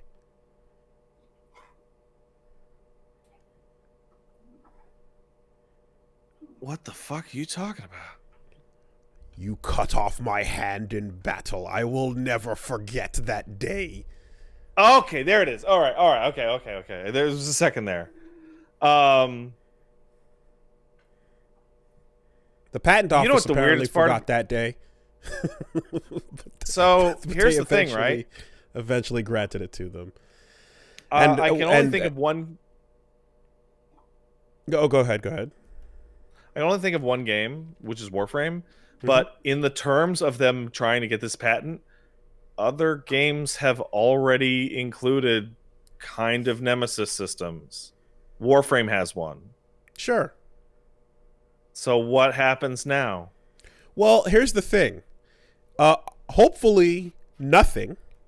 And then nothing continues to happen all the way through to the year 2035 when the patent is up and then they no longer have it because they didn't use it between now and then. They have 15 years to use it. Otherwise, it's gone. It goes into effect as of this month specifically. So, yeah.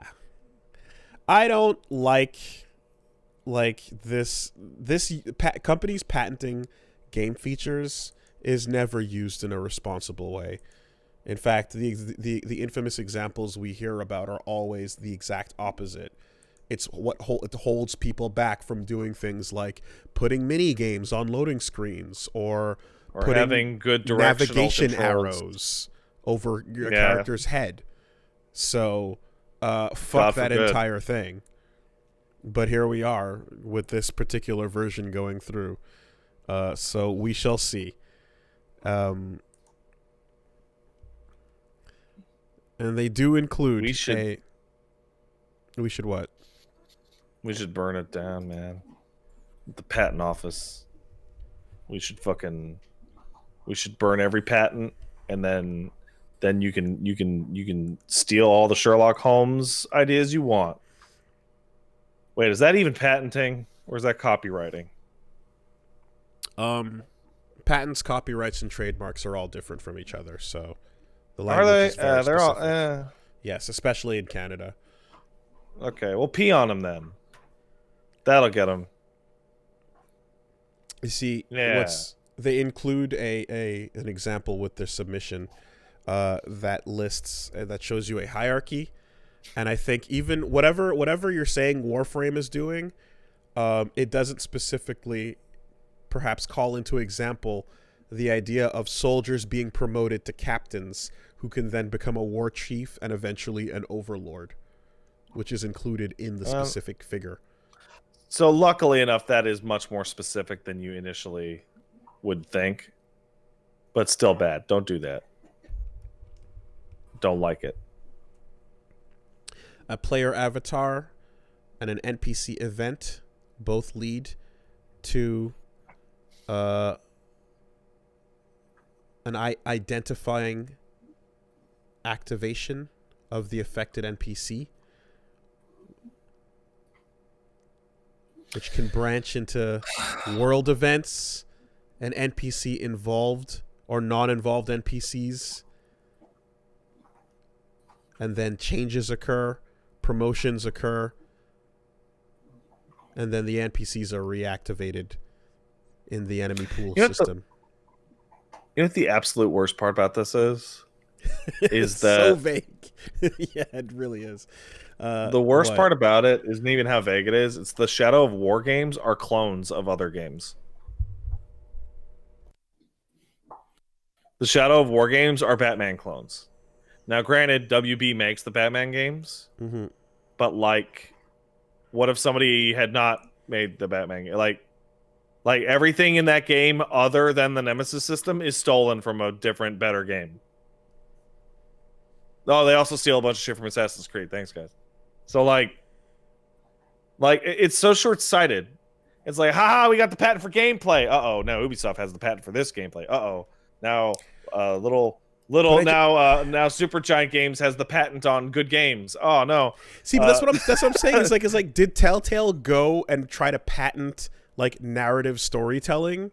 You know, probably. Like as a because you know, we were talking about Mass Effect. Any game like that had it. Any of the early point and clicks has that type of thing. But like, it's just a particular episodic flavor that they put out.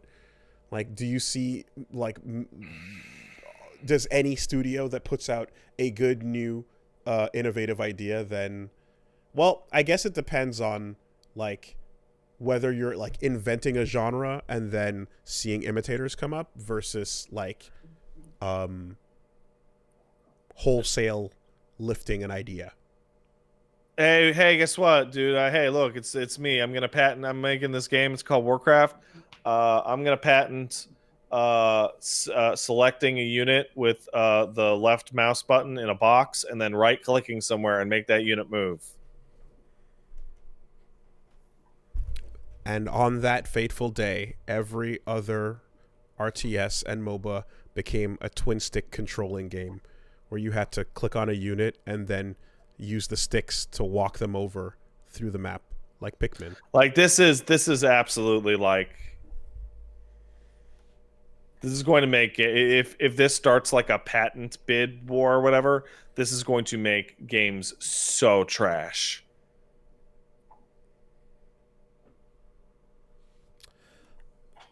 So that's what went through. Very sad. Couple of quick announcements. We talked about Forza Horizon. Windjammers 2 also dropping arcade mode. It's got rollback, and Steve Miller's back in it. There's little training rooms where you can practice dodging and defending. So yeah, it's a featured game. PC demo coming out tomorrow. So as of the 9th, is Windjammer 2's rollback good? It's not out yet. Oh, We'll find out tomorrow. Oh. But yeah. me if it's good. What do you mean right now? Actually, Technically, I guess right now, if on the the MP3. demo is right now. Okay. I'm downloading it right now. Sick. Windjammers is a game that was fucking amazing with the most bare bones arcade mode ever. So any features to add to that are pretty cool. There also was a reveal. I touched on this, I think, it was on my stream. But SVC, Match of the Millennium, coming to Switch February 17th. So the Neo Geo Pocket Color SNK versus Capcom game, which is often forgotten about because there's the deal for the major releases. You had CVS 1, CVS 2, and then SVC Chaos, and then Card Fighters Clash were the two respective SNK and Capcom developed crossover games. But in addition, the Neo Geo Pocket Color also had SNK versus Capcom, Match of the Millennium, which is a fun fighter that had the style of sprites that Pocket Rumble eventually adopted. So, I'm someone that likes a good handheld fighting game. They're cute, and I like to see how they simplify and or try to adjust these systems. And I remember playing a bunch of that back in the day when I first got access to my NGPC. And I remember that fucking thing. Yeah, fucking it's cool. it's a fun little thing. So that's coming out this month. I'm gonna grab it. I'm gonna play it. It's the game that Sakura and Kyo are playing as they're linked up over by the overpass, and he's getting bodied, and she's happy in that artwork. There's also some Guilty Gear Strive deets that dropped. In particular, I talked about there's whatever that plot stuff, but the open beta is coming out on the 18th to the 21st. I believe pre-orders get access to it a day early, and then no longer CBT. It is now OBT. OBT. You're safe. Exactly. Are you? Yeah, sure. Oral? No, stop torture? that. Stop that. Try to stop it. You stop that. Anyway, so it's going to be open beta test. Anyone can jump on from I think it's the 19th forward, but from the 18th forward, but on the 17th, if you pre-order it, you'll have access to that. And it's going to have 13 of the 15 characters.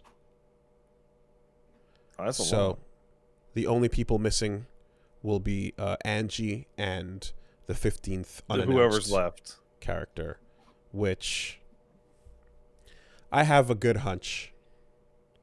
Yeah, I bet you have a good hunch. I have a good hunch. In fact, I directly asked the man in front of everybody down at the Arc Revo event if it was going to be this. So we'll see if my hunch was correct. And if it was, then I can go back and fucking all those people who were mad at me for quote unquote wasting a question can eat shit. We'll see. Who did you ask? What character did you I ask? asked if Asuka was going to be playable. Because the whole thing with that man is that he actually showed up in and did moves and fought in Overture. He has a look and move list you can pull from. You can actually create a character there. Raven as well was in Overture and then became a playable version of himself that, took on a bit of a different form.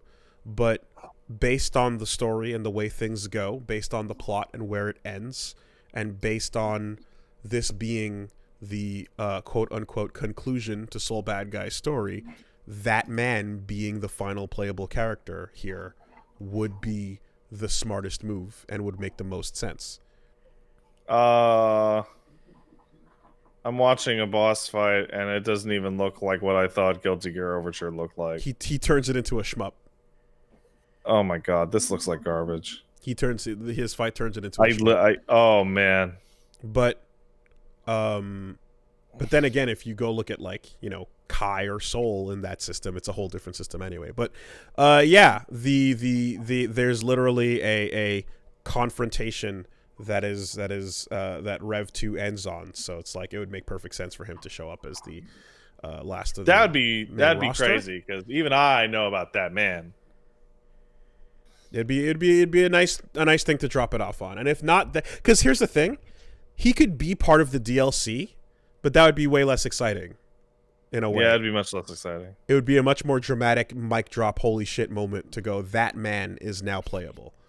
Asuka R. Cruz. I do. Is that his name? Yes. Then why do they keep calling him that man? Well, now they call him Asuka R. Cruz. Oh, okay. That made the Guilty Gear XX story mode like way more confusing than it had to be. Mm-hmm. Because it was not even clear to me for a while that they were speaking about a specific person. Because the text just makes it sound like they're talking about unnamed people. Like it's capital T, capital confusing. M, you know? And in Japanese, that's specifically referring to like that, like it's referring to that dude, that guy, you know? So ano otoko is what keeps coming up. And then whenever he's talking to to Ino and shit, he's like, where is he? Where the fuck is he? What's going on? Ba-da-da-da-da. So yeah, it would be the right move. It would be the right move, you know? And what would really be cool, not to go off on a fucking lore hole, but Angie shows up. Angie's here in the story, and he's played a minor role recently. If they actually follow through on one of Angie's major plot points from Guilty Gear XX, where he meets that man and then actually like asks him questions, and then that man offers him to like come with him, it would be interesting to see if him and that man are both appearing after that meeting. And, you know, this is a post-enlightened Angie situation for the story. We'll see.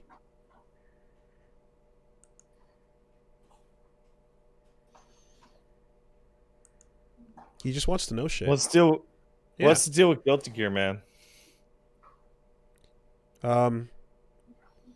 Dude feels bad for punching his wife. Oh, okay. You should feel bad. But she was trying to kill everybody. With the hat? But then technically it wasn't really super her fault. What? The hat? Wait, what? Are you talking about that stupid thing, that stupid lie where Ino's hat is possessing her mind? You told me that like 10 years ago. No, that's some stupid bullshit that's not real. That was Josh who was going on about fan fiction things that never happened in the story. And bringing them up from fucking probably, I'm gonna guess, green text threads and treating them as if they were canon. We should blame more on Josh. And he showed up in an episode or two of Willie Will Figure It Out. So technically he exists now and can be blamed by name. For his shit. I specifically, there's that one. I just need to check my bus schedules, dude. There were like two or three other major Guilty Gear lore lies that I'm like, dude, what the fuck was that about? Anyway, moving along, That's going to be dropping, so check it out. We're going to be doing a Get Into Fighting Games, obviously, because it falls on Saturday, so why the fuck wouldn't we? And I look forward to it. I think so Kai's Dragon install seems like it lasts forever. It looks like you use it when you're about to die. You use it when you're about to die, and it just lasts the rest of the round because, in theory, you're low life. So, you know. Meanwhile, which it makes sense, right? It's like you're in a danger situation, so like how well you play is how well it works. He's on hyper mode, if you would, and Soul is actually he does technically drag and install, but he does so in the form of a pre-canned super animation now in particular. So it is not just it's not just a transformation. He does a move called Heavy Mob Cemetery where he that's what that is. That's his dragon install now? Yeah, Heavy Mob Cemetery looks like a super where it might be a grab or a hit, but either way he rushes and grabs you, transforms, and then dunks. And it looks like that's what they're and then I think he untransforms right away. And his dragon install changing forms is actually part of the lore too. Like it's an evolving thing that like the more he uses it, the more something happens. So like there might be plot reasons why they're doing it this way too. Although gameplay wise, he doesn't need one. At the ultimate, like even if the like it's like goodbye to the song and the transformation, he doesn't actually fucking need one because Wild Throw is like a pot buster and he can do Fafnir 5 times. So he's more than fine wrecking your life. I play fighting games and I've played Guilty Gear and I have no idea what you just said to me. Okay, when Soul does his command grab on you, usually he runs up to you, you do Dragon Punch with kick, he'll reach out and grab you, and then turn around and slam you on the ground, and you bounce off the ground, and then he can do a follow-up combo. Right? They've changed that so that now you just land flat on the ground with no follow-up, but instead the damage is as if you did a follow-up combo already. Oh, that's fucked up. So they just cranked it way the fuck up. So the follow-up combo, all the damage from that is just baked into the one throw. And then you just he's a grappler now. It's a really good fucking real grab, exactly. He's a pseudo-grappler. And then also he has that rushing, like the burn knuckle kind of move, right? Where it's almost like Terry Bogard, where it's called Fafnir. You can just do it over and over and over, and if he splats on the wall, like it's a real combo, and then he breaks through it. So all that makes him a very good character that doesn't need a dragon install super to get better because he's already fucking dangerous,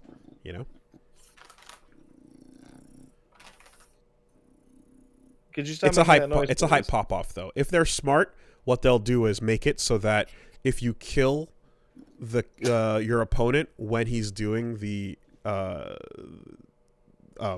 Heavy Mob Cemetery, he'll just stay transformed for the win pose. That's awesome. That would be the right move. Is just make it so that he stays transformed, and then you get a nice little dragon install pop off win pose moment. Hope so. All right. Oh yeah, fucking out of nowhere, a sequel to the movie Versus. 47-minute sequel to the movie Versus coming out. Yeah. Detected by Hideo Sasaki, starring Tak Sakaguchi, Kenji Matsuda. It's called Violence Muso Subliminal War. 47 minutes, so it's a short. But that's happening. It's like, so I I remember like not that, but there was a movie that Tack himself directed that was at Fantasia that was almost like another Versus in a way. I forgot what the fuck it was called, but it was like a similar kind of energy thing, but it was just not but it was like Tack directing it instead of acting in it himself. And I went to go see that, and it was fucking over the top and goofy dumb shit. But yeah, Violence Muso Subliminal War. So stupid.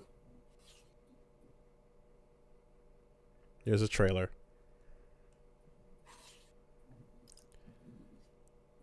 All right, let's Death Trance. Thank you, Death Trance. That's what it was. Let's check some emails. Hey, before we do that, they also announced Total Warhammer 3. That's coming out.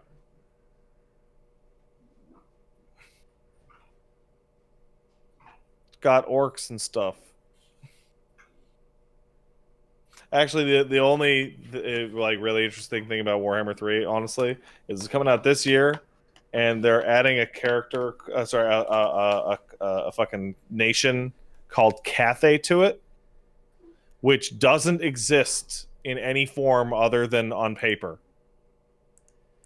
Like it is like a footnote in some Games Workshop book, and the only thing that anybody knows about it is that it's China. So Games Workshop will have free reign to make Warhammer's China country, and as a result, it is now the #1 pre-ordered game in China. I'm seeing some doodles, but most of these are just maps. Yeah. There's a land called Nippon. I don't know, man. They just went for it? Okay. I don't know, man. I don't know nothing about Warhammer. Go bug Mothman. He'll tell you.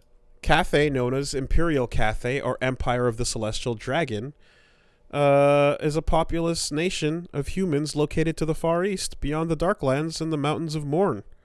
To the north, the Great Bastion border, lies the Eastern Steppes and the Hung and Kurgan territories, with the Chaos Wastes. To the east are the island realm of Nippon and the Far Sea. So, beyond that are the Boiling Sea and Nagaroth, and to the south is the kingdoms of Ind and the hinterlands of Kuresh. So a whole bunch of fantasy creation here. And they couldn't get anything more like indirect than Nippon. That's like, you kind of just went for it. Well, the Russian analog is called Kislev.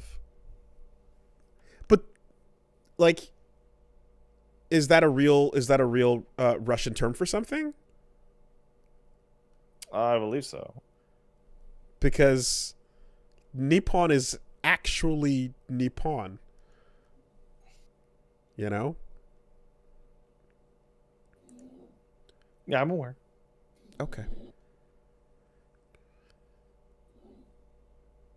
I mean, at least Neo had that moment where they called it Zipangu.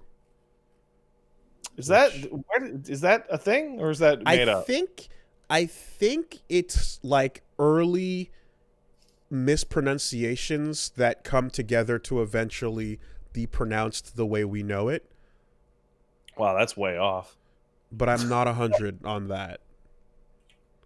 I think it was one of those like, yeah, we're just gonna call it this because we can kind of pronounce it, and this roughly sounds like what they're saying. Like Kampuchea, for example.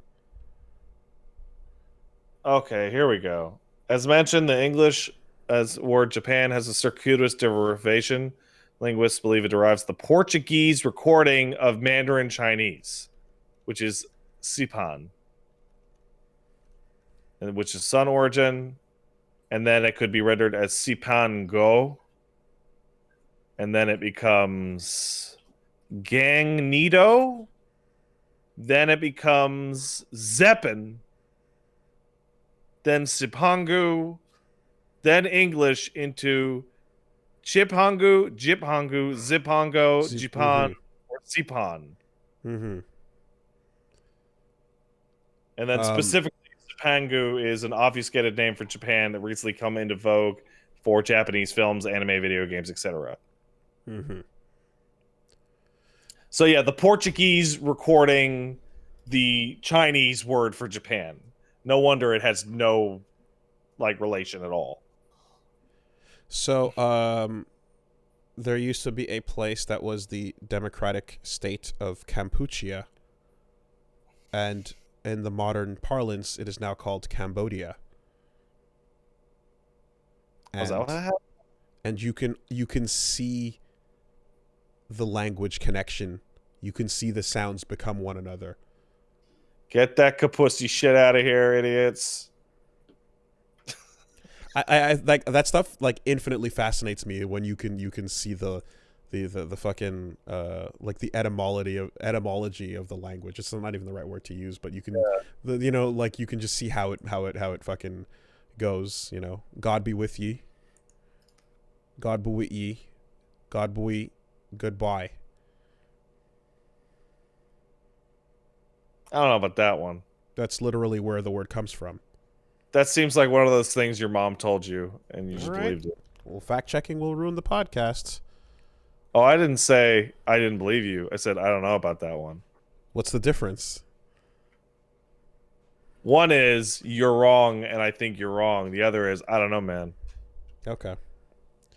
Goodbye or Godbye, from the 1570s, is a contraction of God be with ye, late 14th century.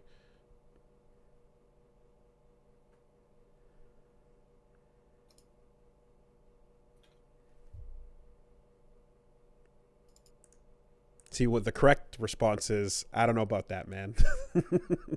And then we move on. Oh, I was checking my Twitter. What's going on? Okay. Mails is going on. So, if you got a letter, send it in. A digital letter, though. No real letters, please. Got one coming in here. You wanna? Yeah. Where? Well, we really wound down today. The energy. Well, I don't know where I'm waiting. I'm throwing balls at you, and they're hitting your head and bouncing on the ground. Yeah. I don't like know right about now, for example, is me waiting for a response. Oh, yeah, I just said something. You made a noise. Yes. Yeah. All right. Yes, I made a noise. All right. That's castlesuperbeastmail@gmail.com. Dear CSB, I love the free demos for games. If a game has a demo, I'm almost guaranteed to try it, and in many cases, it makes me like the game a little more having tried the demo. Probably my favorite is Dragon Quest XI's. Lets you start the game like normal and even start on hard mode. It goes about 10 hours into the game. Doesn't fully end, but it just prevents you from going further. You can you can still play around the area you end on for as long as you want, and of course your save transfers. What are some of your favorite demos? Yakuza 6 demo.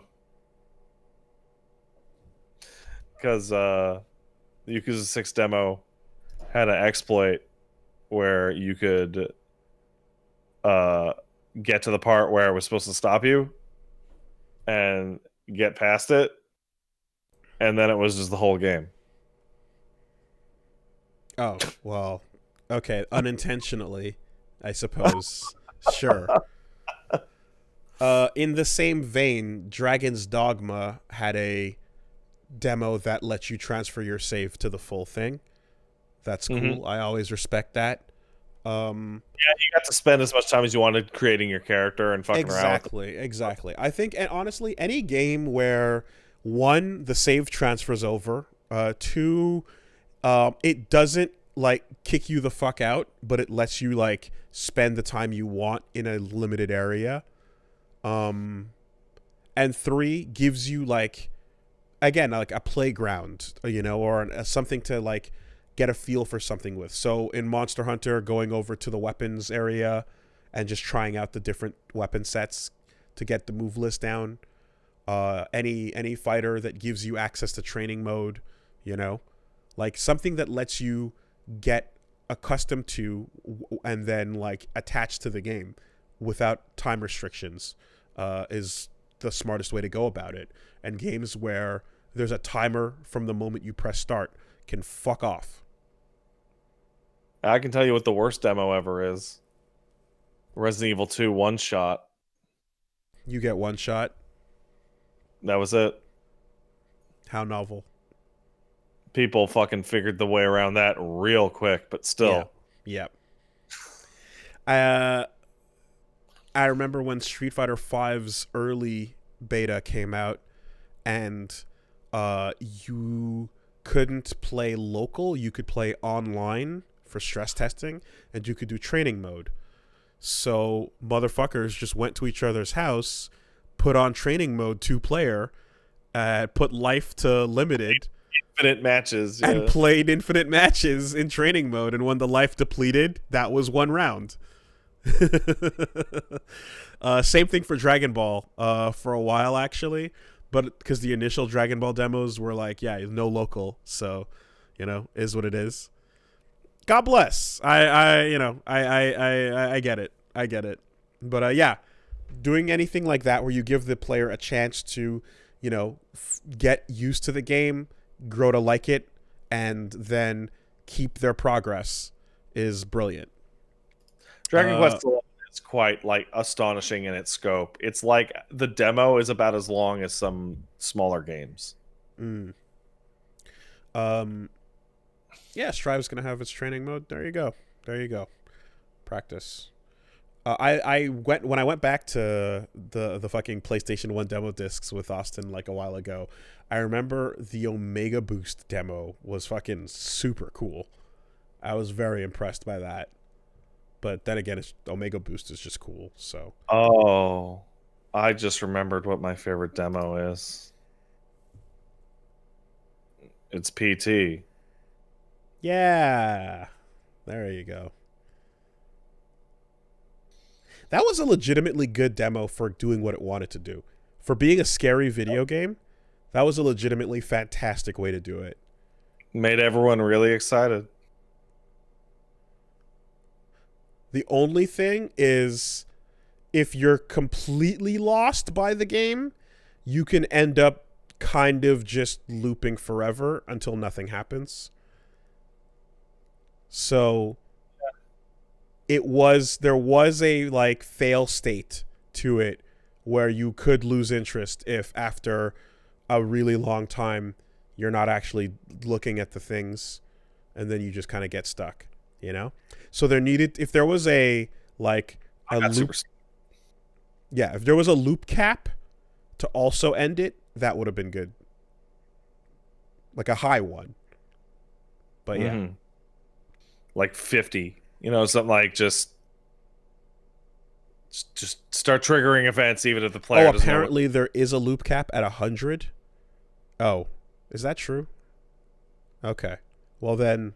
All right, fair enough. Higher than I thought. Yeah, that's a good demo. Thanks, James.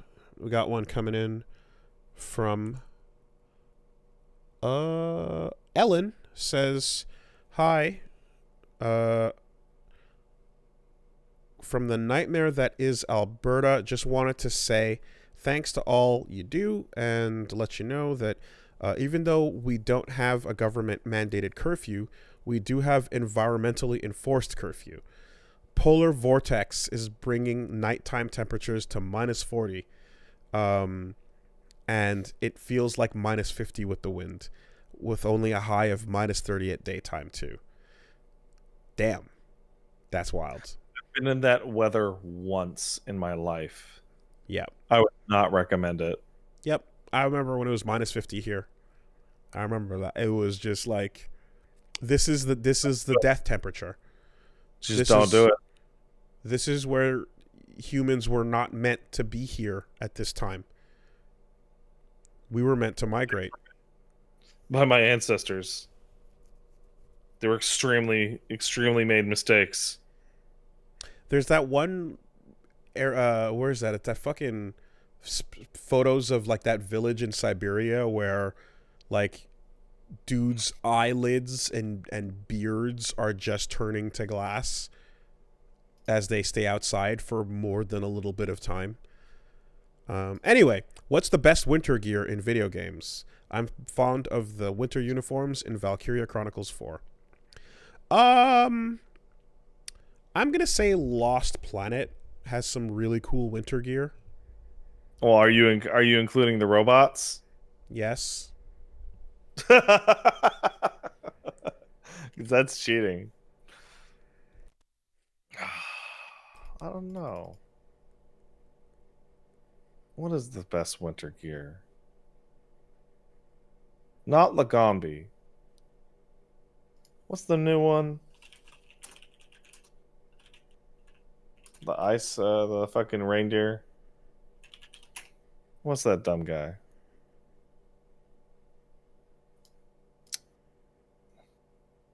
Bunbaro, there it is. Yeah, the Bunbaro armor from fucking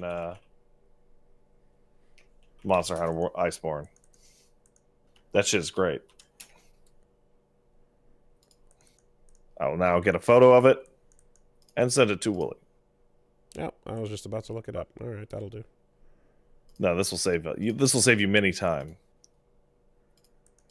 Good. I've now sent it to you on Discord. That shit's great. Oh yeah, that's really cool. Especially the dude. The girl version, as usual, is kind of fucking stupid. That's right. Oh God, I'm on French Twitter. No, wait, German Twitter? How do I get out of here? I forgot for a half second about the stupid girl armor variations in Monster Hunter. It's so silly. All right.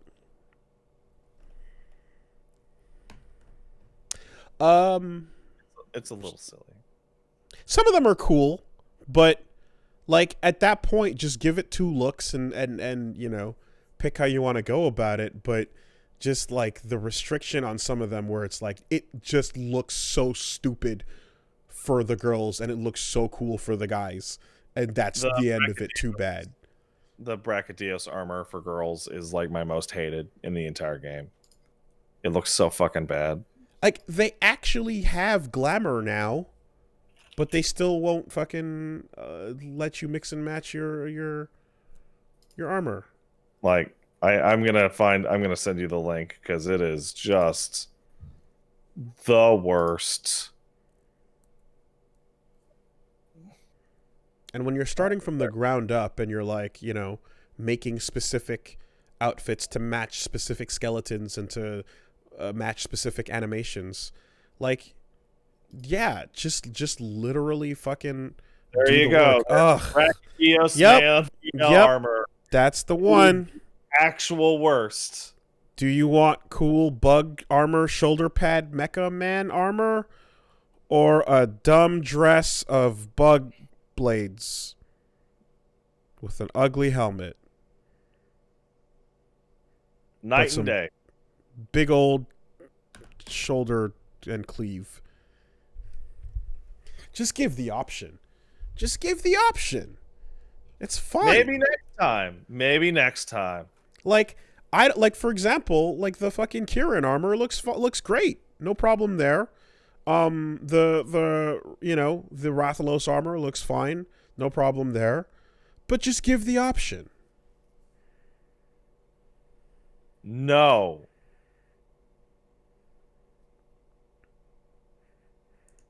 No, I will not. I'm Capcom right now. Okay.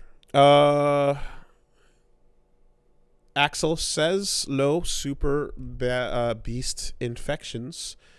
Do you feel like the Xbox 360 would have failed if the PS3 didn't insist on L1 and R1 for aim and shoot? A generation of shooters are kind of unplayable because of this, and if you don't believe me, fire up any PS3 shooter on PS Now, and it's even worse than I remember. What do you think caused this generational mistake? Well, Axel, first of all, what you're describing was a mistake, but to attribute the console losing or fucking failing entirely in the market due to the mechanics of a particular genre of shooter is a gross overstatement and naively stupid. There are six words that you can use to describe why the 360 annihilated the PlayStation 3 in the North American area and Europe. I have less than that, but go ahead. $599 US. Exactly. So yeah, that is 6 words. I was gonna say 3 numbers. Yeah. Like, what the fuck are you talking about, man? Yeah, that sucked, and it made games awkward. But really, that's just a product of them not figuring it out until later, when better examples came along and paved the way. A lot of games didn't know what the fuck to do in 3D until better games cemented it. Nintendo did a lot of work establishing what a 3D camera should feel like when Mario 64 came out. Zelda did a lot of work establishing what a lock-on system should feel like when you want the player to not be like swinging at the winds at everything in the environment because your turning radius is too tight or too loose and they can't get accuracy on what they're trying to target. Create a targeting system. Ocarina of Time established that. You know, a lot of things were really just rough because people were trying to figure out how to move in 3D spaces until someone made a good example and that they could copy. I think L1R1 is just an example of that. Those mushy triggers are terrible. They sucked. They're really god-awful. But if you think for a second that the fucking price was not the biggest problem, then you're fooling yourself. Solid Snake with the gun in his mouth, $5.99.gif. Like, what are we doing here? So ridiculous. Okay, and our last question will lead us right into the spoiler cast, as it is 13 Sentinels related. Holy shit, I completely forgot. Well, that's fine. I don't have E in between. It's okay. I don't think it's going to take that long, to be honest, because I got out most of my thoughts.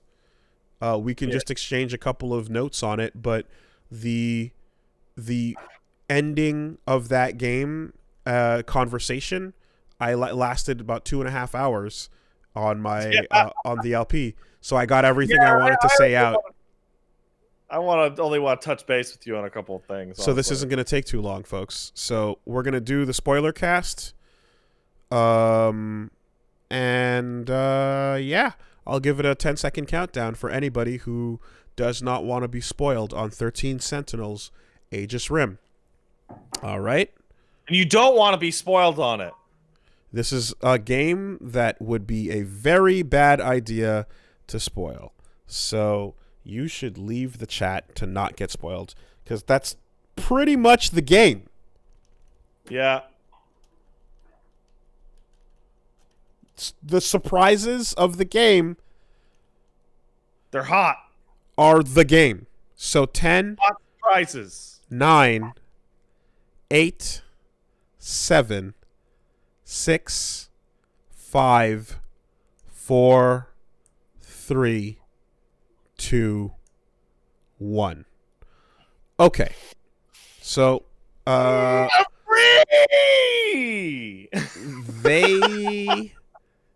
nailed the ending by making it all make sense. That's good shit. Yeah. So there are a lot of spinning plates that were going places that I'm like, what? You can't. So this email says 13 Sentinels, details you may have missed. I'm sure you'll get a lot of this coming in from Metroid Prime Rib. Good name. You'll get a lot of these, but here's some interesting facts you might have missed. I'm fairly certain at least Wooly missed. Oh, you're fairly certain. All right, let's find out. 1. In Miura's story, Chihiro makes a dent in the foundation of the Kurabe house in 1945. When Miura is introduced in the Kurabe house in 85, he notes the dent is missing. It's an early clue about sectors. Yes. In fact, I believe I said this directly when it became an entry. So I knew that, and that's the point. The goofiest thing for me, that happened after I already had completely figured sectors out. Okay, interesting. Like because the order that I played in, that was late. That was super late. Now, the weird thing about this game to you, though, or at least your style of figuring things out, is that the scattershot plot gun approach of guessing a million things means that, like, one of them lands and the others all miss, and then you go there, and then you do it again. I became highly suspicious of the entire time travel conceit once you played through Miura's section, and the destruction of 1944 doesn't affect anything in the future. That's a really good clue. For example, yes. When I saw that, I was like, more yeah, so that's a big one for me. I remember I was just, and to today I still am yelling about the graphic of the clock going backwards when you switch sectors. I'm like, fuck you liars. That is a lie. Stop showing me a clock spinning backwards. That is not there for any reason other than to lie to the player. So fucking bullshit. That goddamn little stupid clock. The moment that I made the connection with the time travel was when I had filled up about half of the total events, and I was like, "Oh man, 2188's the first one, ha ha ha." That's crazy because we keep going back in time. But then 1945 breaks the rules. Sorry, 1944 breaks the rules. And then I'm like looking at it, and I'm looking at it. I'm like, and none of the events were concurrent. Like there was no overlap. And I'm like, and the timing, and they're all the same ages. And I was like, this acting. Like these are just locations. I think I spent most of the game thinking that they were in divided sectors that were floating in a space station in orbit of Earth. Like I thought they were in pods. But it was a new planet. It just wasn't Earth. So yeah, because I remember like there was like that point with Natsuno Minami's story comes up, but then it keeps like cutting back to the logs, and in the log where Miura 88 describes the sectors as almost ready, like the fourth one, that tricks you into thinking that things are in sync with the current game you're playing. The way he says that sentence, that, like the real versions of these characters would be outside of the events that are taking place as adults. Yeah. No, certainly, you know. But that line leads you down a path of thinking like, okay, these could be simultaneous, and now you're getting all worked up in that idea and what that could mean and stuff, you know. Because you taught the eras are fake. I was also yelling at the game's log screens for not dividing or subdividing it with enough information, because I was like, now that we know about loops, fuck you, tell me what loop we're looking at on this fucking flashback. And then they do after you beat the game. After you beat the game. And not only does it tell you that, it divides it by sub-character as well, not just the playable list. Because I was also really like, damn it, I want to sort by Okino. You know? Yeah. But I can only sort by playable characters. And then they do it at the end, thankfully. You know? But all of that was just like completely like, oh my god, this is painful up front. Because a bunch of 2188 scenes are hidden in memories of other scenes. Someone watching a log on BJ is not a unique scene from 2188. It's a scene within another one, and you have to remember where that was to go find it, you know? I have to say that I basically just want to talk about the ending. It's the only part that Okay. There's some other things here in this email, though. Oh, right. I forgot we were reading email. Sorry, I'm just thinking about 13 Sentinels. In one of the 2188 scenes, Mura 88 refers to the front line receding. At this point in the story, it would seem that it's likely a reference to the kaiju, but what he's actually talking about is the nanomachine incident in the 2180s. Nanomachines emulating a virus to extreme degrees, propagating like COVID would, meaning the fall was fast and brutal. In the final days are the small details we get referred to as a deeply nihilistic and horrific end to the human race. When Mira talks about the front line, he's probably referring to the borders of what humanity managed to quarantine before the end. Right. Yeah. The last surviving human through the U.S. border, what have you. Yeah, and I mean, like the log of Yuki 88 arriving is like, I was on the last ship. Like, and also it also even gives you a little smidgen of that. It kind of does make sense that every character in the game would be from one country, because this would happen to be the one country, and it's an island nation, Japan, that would be the safest for the longest if they shut everything down. Yeah, so nanomachine apocalypse doesn't necessarily turn the world into Metal Gear Survive. Yeah. Last surviving human was Ryoko Shinonome.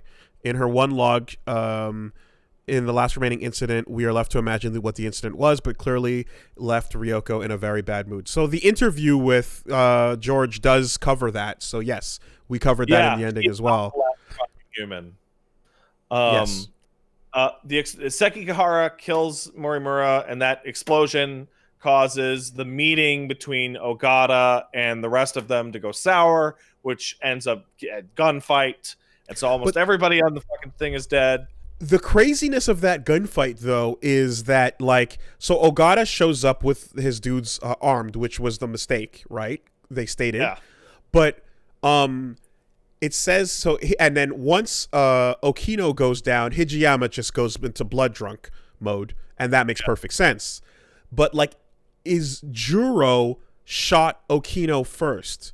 And that's the part that makes that makes no sense to me, because Juro 88 appeared to be a good person beyond being in love with Morimura.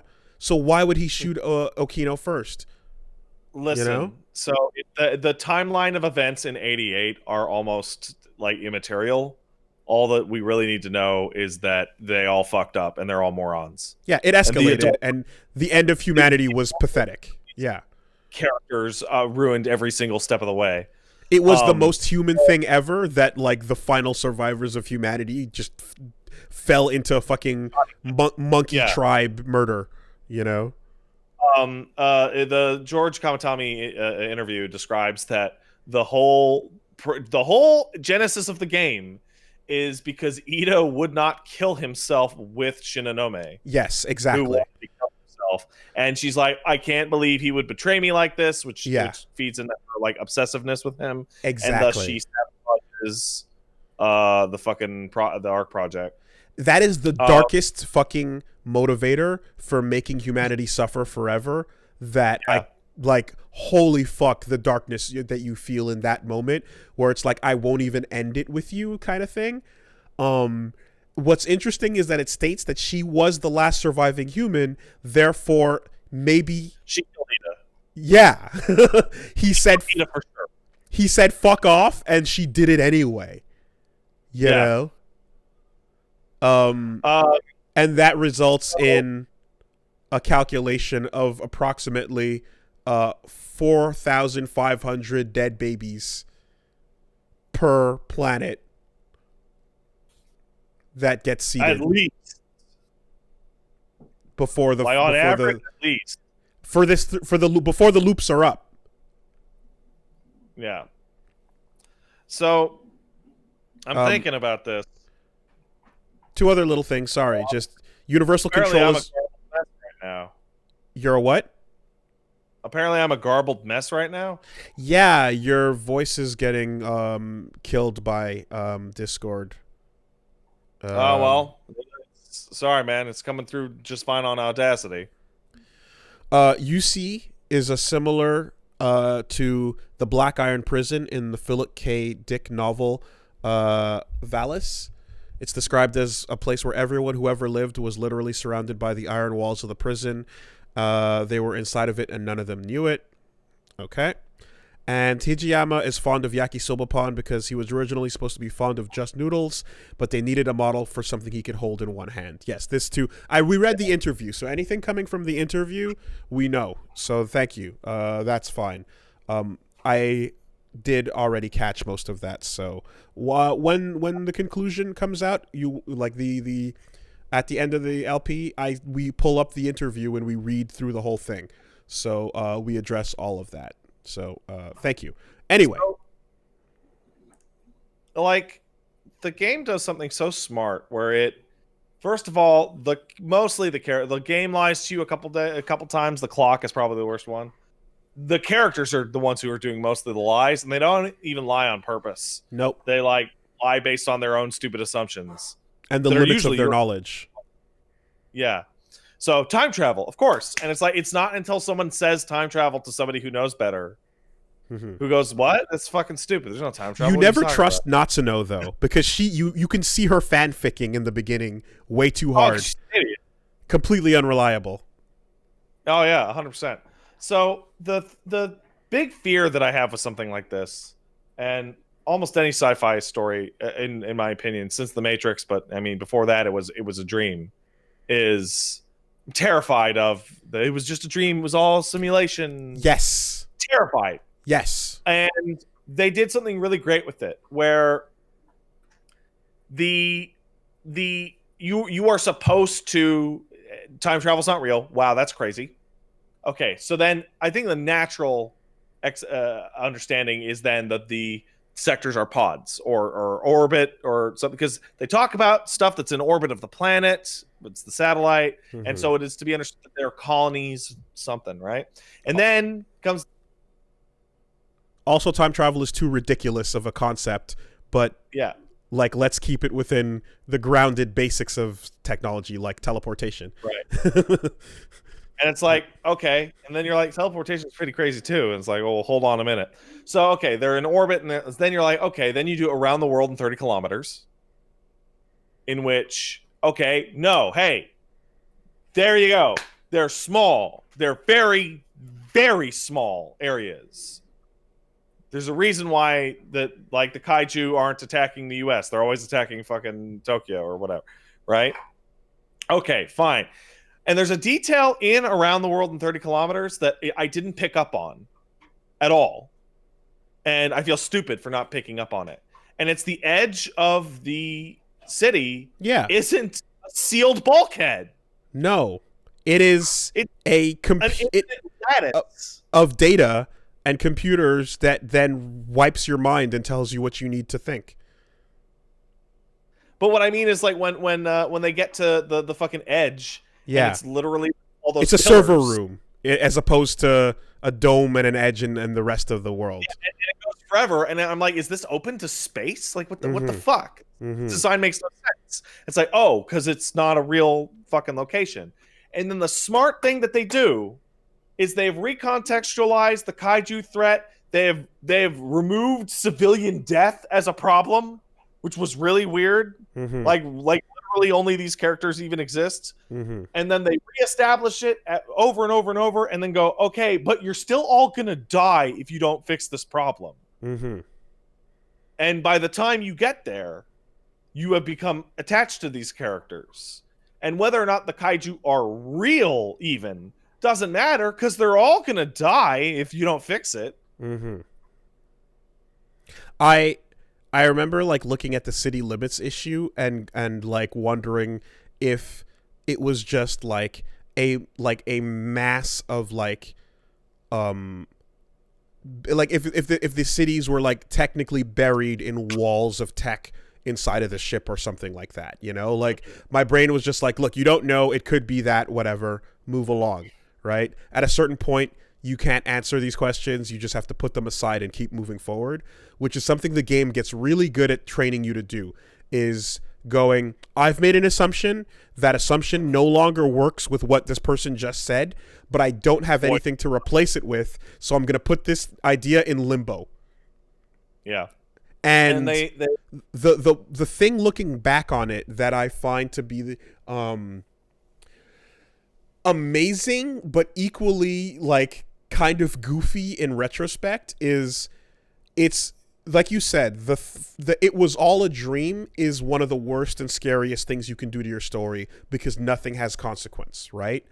And in this particular context, not only did it have the ultimate consequence, you had been preparing for this kind of headfuck in a way, but when they got to it, when they hinted at it with Okino and Hijiyama, that was the last break you saw us have on stream, where I was like, I can't handle the none of this is real right now because there's too many vectors of how it is real playing out that we're worried about. And I remember thinking back to when we talked about 13 Sentinels the last time on the podcast, and it was not a spoiler. And I accidentally figured out a huge portion of the story because I said, if Goto is being teleported into the goddamn robot and he loses all of his clothes, why does he still have his fucking glasses on? And the answer is he doesn't, because it's not fucking real. Sure. The concern of, like, in the end it's fake, so none of this matters. They make it so that it's like, well, no, it does matter because the interconnected relationships were real. Also, the stakes go from kaiju are attacking Earth and they're going to destroy all humanity. And then the stakes then become smaller but more dire, which is like, dude, there are like fucking 10 people left ever. And we do not fix this fucking bullshit. Like, and then it's game over for everyone ever. The fucking credits roll, and with you still going, hold on, why did Morimura think this was the last loop? What was the detail? And then you go looking down all the final logs that open up, and you get to the one about the replicator in the pod, and it says the lifetime is meant to last 5,000 years, I believe, or 5,000 loops or something like that. I forget the exact thing, but then you look at it and you do some quick math and you go, oh fucking hell, they're already at 4,800 of 5,000. This is about to wrap up. Yeah. Like 5,000 years was almost spent entirely with loops and loops and loops and loops. These were the last nanomachine babies that could have made it out. Yeah, and you're looking at it and you're like, oh man, we've made like no progress on this problem. Like, this has repeated almost identically over and over. Because everyone involved would have to, in 16 years, get up to speed and like carry forth the data that would prepare them for like all eventualities, and then fight through what is essentially impossible. When Okino hits a point where he goes, we've lost. Statistically, it's over. And he's like, I'm not going to tell anybody. Like, you still need that to occur and line up the way it does, and have a number of people who don't fully know what's going on consent to them dying, but converting their brains to digital backup modes that can then show up and kind of inform you on what they were able to crack in the meantime. Like, the level of, like, the state of this pod where only 4 people were around to help explain things at the last second is like so fucking dire for 5,000 years. So it brings me to the ending, which I think is like a fucking triumph. Games do really badly with their endings. really badly. Games almost always do badly with their endings. And when you have a fucking ending that is this convoluted, I was kind of scared getting to the end that Of course. there's a lot of places they got to sit down. And they do something I don't want to say I've never seen it, but I feel like it's the first time I've ever seen it. And they take the character who was absolutely the worst person in the story by every metric, so at fault for almost every scenario, and actually successfully go, man, he was the coolest guy.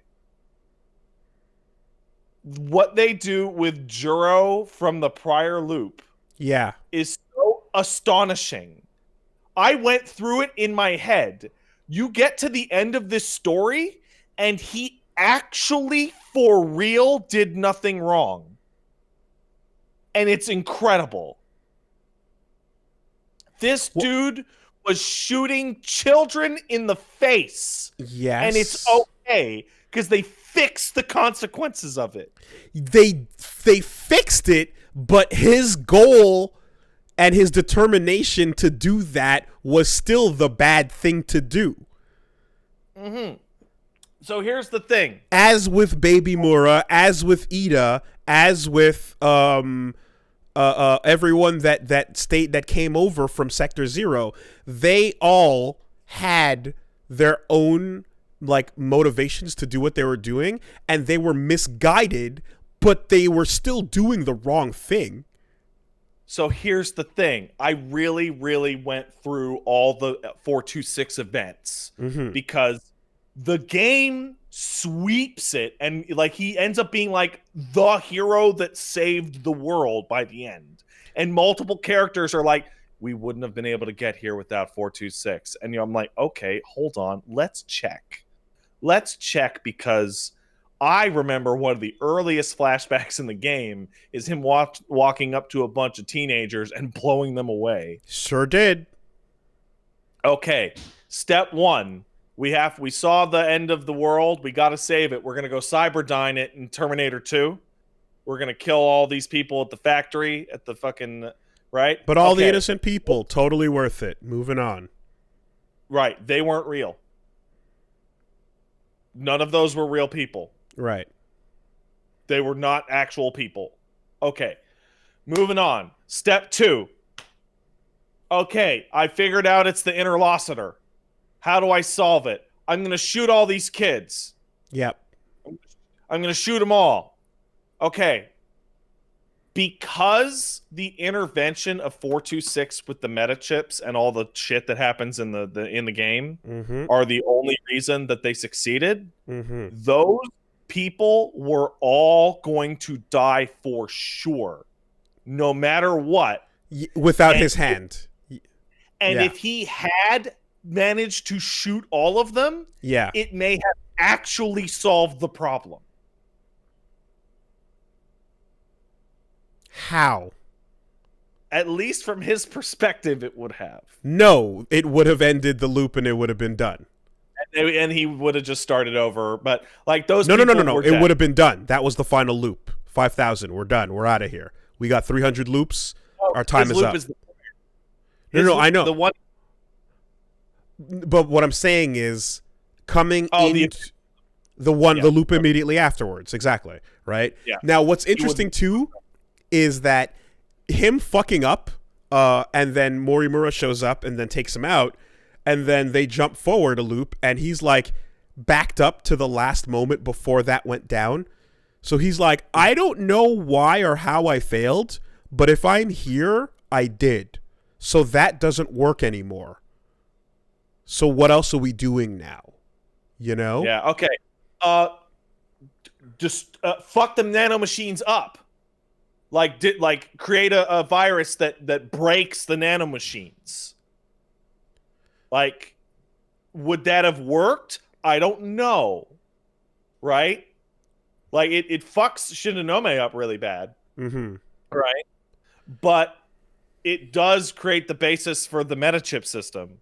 Now here's the ultimate victory. Which you needed. You needed the gamification of the quote unquote meta chips to succeed. Yes. Did he have to act like such a chode in cat and Cuta form? Was there a reason?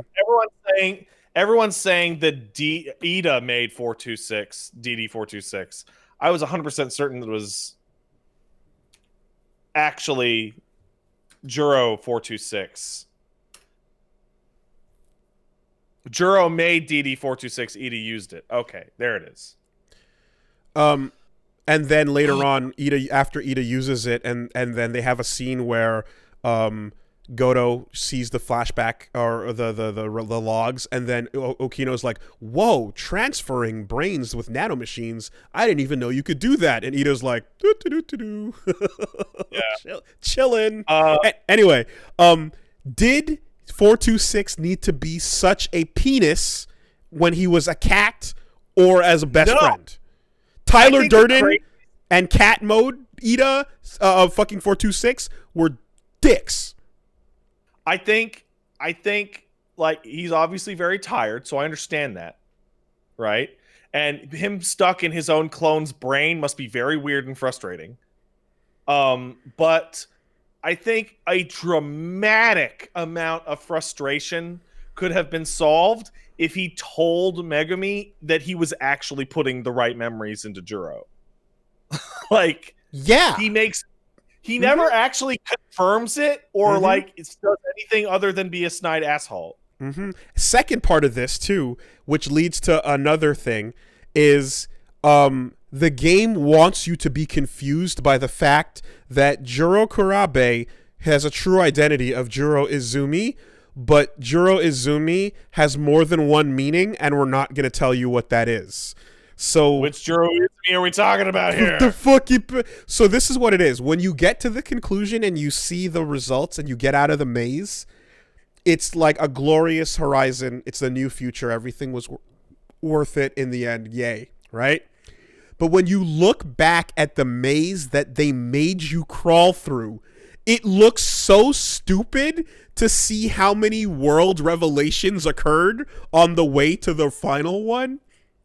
Oh, yeah. Because it was still a virtual headset in a pod, but you had to go through all these stop gaps of fake reality that it's just silly to look back in hindsight and go, why'd you keep stopping me? Because the game had to last a long time.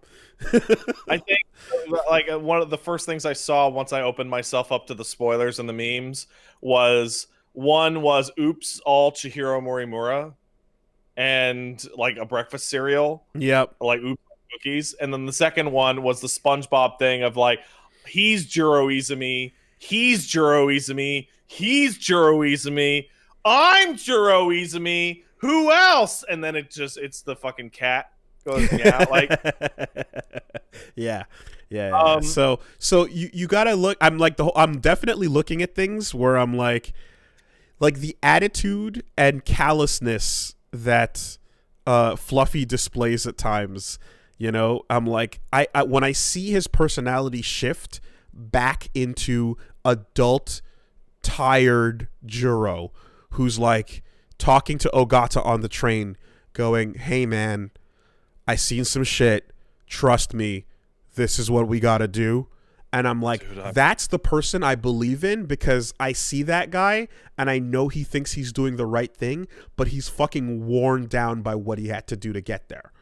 And switching back to like real, switching back to the plotting fingers of Kyuta Shiba and the plotting paws of Fluffy with their like laughing at your suffering kind of moments. And I go, but that's not what the grown Juro would be doing here. I don't know. He's tired, dude. I guess.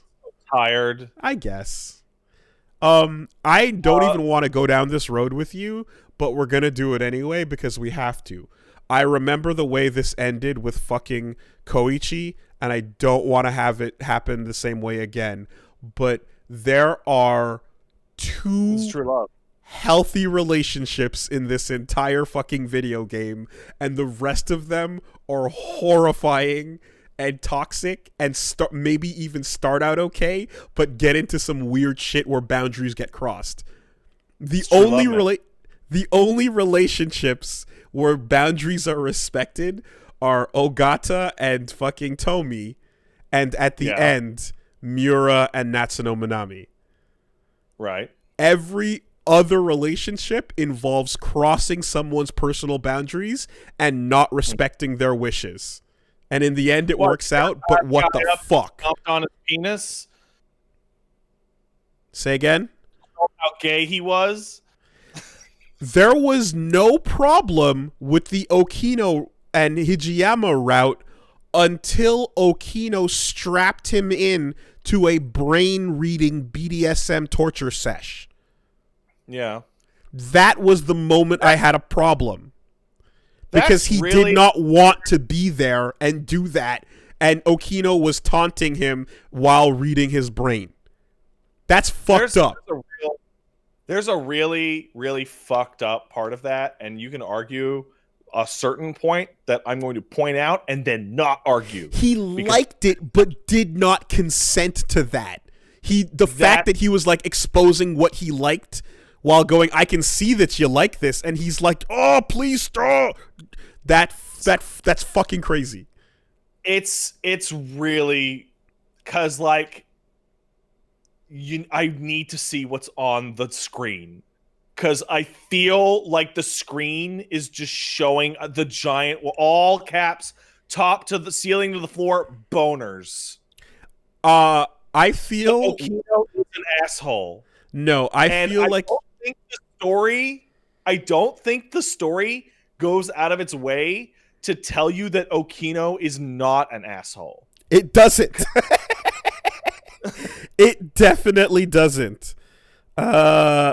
Like, I think it's that if you look at the screen, it's Okino dressed up as whatchamacallit, the cover, Kiriko Doji with a giant yakisoba pan between the legs. I think that's what's going down there.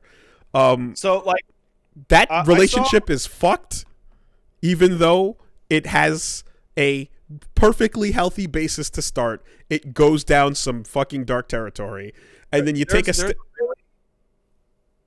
No, sorry. After you. Then you take a step to the right, and you get, he still loves me somewhere deep down, so I'm going to stalk him and feed him until he sees the truth. And in the end, he's like, I'm not the same guy, but I still can remember the feeling, so I guess this will work, and that's fine. You get your happy ending. But stalking your fucking ex and never saying no is totally okay. And I had to sit next to Reggie, who justified every fucking Megumi John Wick moment because she was feeding him. And because she was feeding him, it was okay. Wait, hold on. I want to go back to Okino for a second. Sure. Before we get to Okino, there's a lot of fate and like genealogy and like who your upbringing shit in this. Chihiro Morimura original is a fucking manipulative bitch that destroys the human race. Like straight up. She is awful. And she thinks she's so much smarter than everybody else. She also brought back a leering supervillain that is Ogata's dad. Right. Okino is despite not being raised by her at all, is absolutely his mother's son. Because he is a manipulative fuck. He is emotionally manipulative. To her defense, though, Mori 88 doesn't want to come back to life just to be alive. She wants to come back to life because they need somebody who knows what's going on. In her anti-defense, Mori 88 killed Earth. Yes. Totally. She doesn't get this is why at the end I said, hey, if any of you want to be let out of the fucking virtual world you're in, we can consider it. We'll just put you in a fake world and see how you behave there for a bit. And if we can trust you, then we'll let you out on Yeah. parole board. We'll let you out on bail after seeing how you react in another world. Anyway, is consistently like emotionally manipulative. Like the strapping Hijiyama down so he can play with his penis and convince him that he's gay or whatever. That is 100% consistent with the way he has acted. Like the whole way he dresses in drag specifically. He dresses in drag on different days to mess with Hijiyama. He totally fucks with him with the confession that is a cover for like a secret plan. Like he's always fucking with them. That is actually not a very healthy relationship. And I saw somebody talking about how upset they were that the one like gay relationship just didn't really go anywhere in the 5 years in the epilogue. And it's like that relationship started off really fucked up and in a really fucked up place. And one of those guys is from 1940s Japan. So it kind of makes sense that the teasing and the dynamic they have as Seme and Uke, to use the terms, is totally fine when Uke's the manly one. When you picture it, like you can picture it playing out in a way where that's how it kind of goes, and Hijiyama will blush off indefinitely, but at some point, like, Okino has to kind of like grab him and go like, all right, man, come here, we're doing this, you know? And that's sort of what the ending implies by going, God, you don't even know how to go on a date with someone properly, come here, right? And as long as Okino comes true with his feelings there, they can totally have a relationship that works. It's just that you can't get over the fucking violation of someone's brain. You can't. Well, I mean, Okino was also totally cool with throwing fucking Juro and Nenji in there. Yeah, like, yeah. True. So that I'm looking at that relationship going, we're gonna keep running this until you fucking find it or you die. Yeah. Like, yeah. And I remember I was trying to figure out, like, I'm like, who told Okino all this shit? And it was like, no, Okino's just that smart. Like, there was like, just figured it out on the way, you know, in one loop, got as far as he did. So, props on that. So you sit next to Reggie, who defends Megami John Wicking all over the planet because she's feeding Juro. And defends the stalker like I'm in your house living with you even though you don't want it behavior. Because according to Reggie, as long as someone feeds you and cooks you dinner, she can fucking be as abusive and awful as she needs to be. It doesn't matter. Right. Well, food though. I have a counter argument for that. One, Megami is shooting all those people because a cat told her that they were witches. And if she does it, her true love will come back.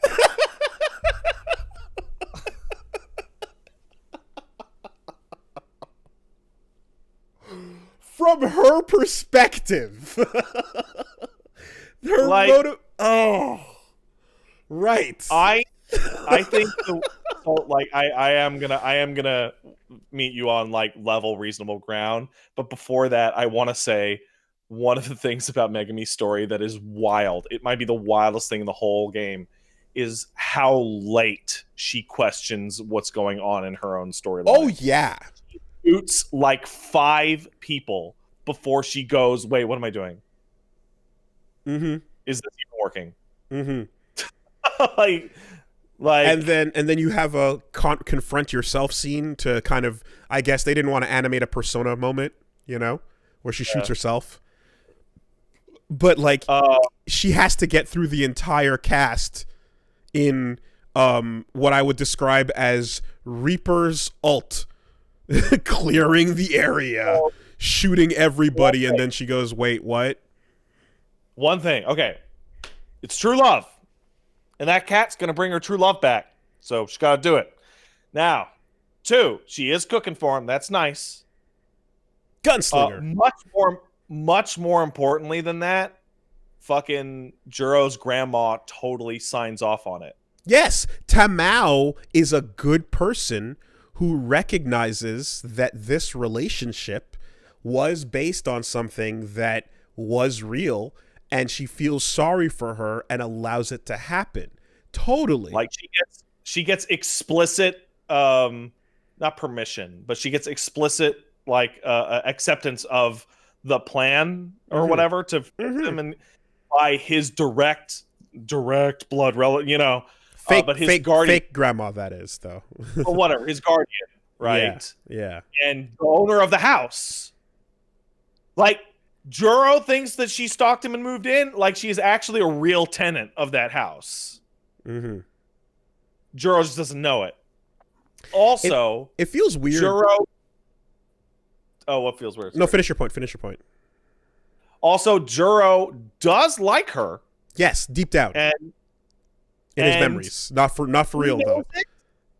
And she knows it, and the grandma knows it, but he's all fucked up because of the murder memories. Yes. And horribly fucked up from the murder memories. The new Juro doesn't, but the old Juro does. The old personality does, the new Juro doesn't. But it still requires her to go above and beyond him saying no, him saying stop it, and him getting straight up outright mad at her and running away from her in school because she won't leave him alone. Like, his way of displaying, Kurabe's way of displaying his disinterest is visibly like enacted, and she persists nonetheless because the true love though, and in the end it works out fine. It's complicated because he's getting away from her not because he doesn't want to be around her, but he's scared something will happen. Right. He actually does like her, like for real. Mm-hmm. Deep. He does have, again, the residue of the feelings is there, and like it's enough to make that ending be like, yeah, you know what, this was her the whole time, so this does make sense.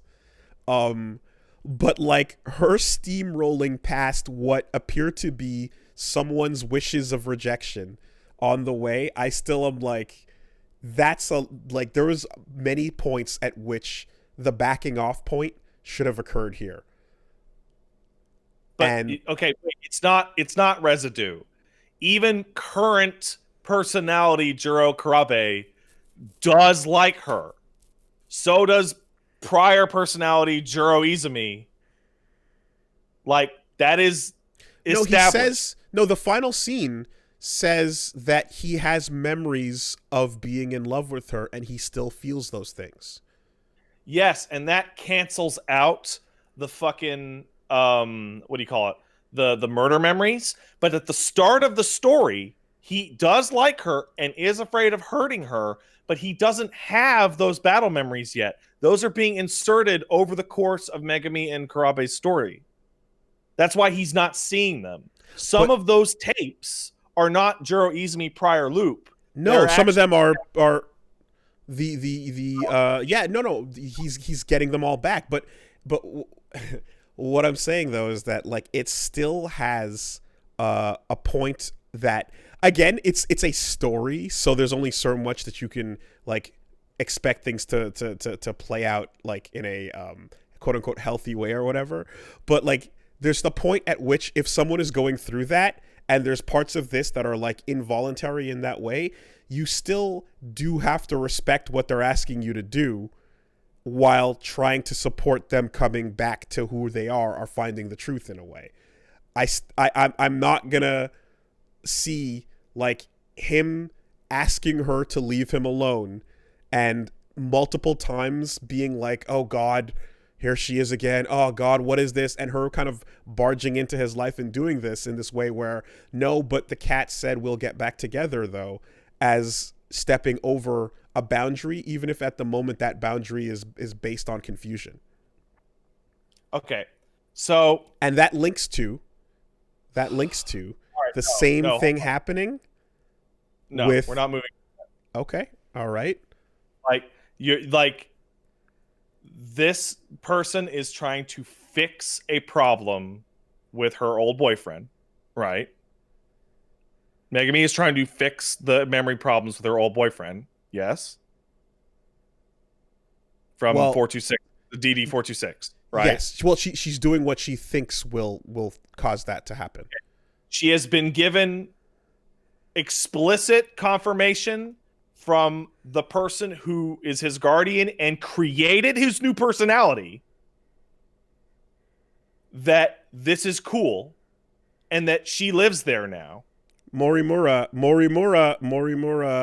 tells her, don't talk about the previous personality. Let him be. But Tamao is the person who actually created his fucking new personality. Okay, but Tamao in this instance is like, you're talking about the hold on a second. Wait. Tamao in the loop is just the Granny Tamao version that ends up not existing because of the redundancy of the other Tamao coming. But that person is not the person who creates that personality. The personality comes from when Morimura and Ida are there plotting about the whole thing. That's not true. Tamao is the robot. Tamao is absolutely the one who has the fucking Tamao character from 88's fucking shit and fixes the personality, because Ida and Morimura wanted to turn him into a clone of 426. Morimura tells Megami not to talk to him so she can turn him into 426. Mm-hmm. Okay, so Tamao puts them together.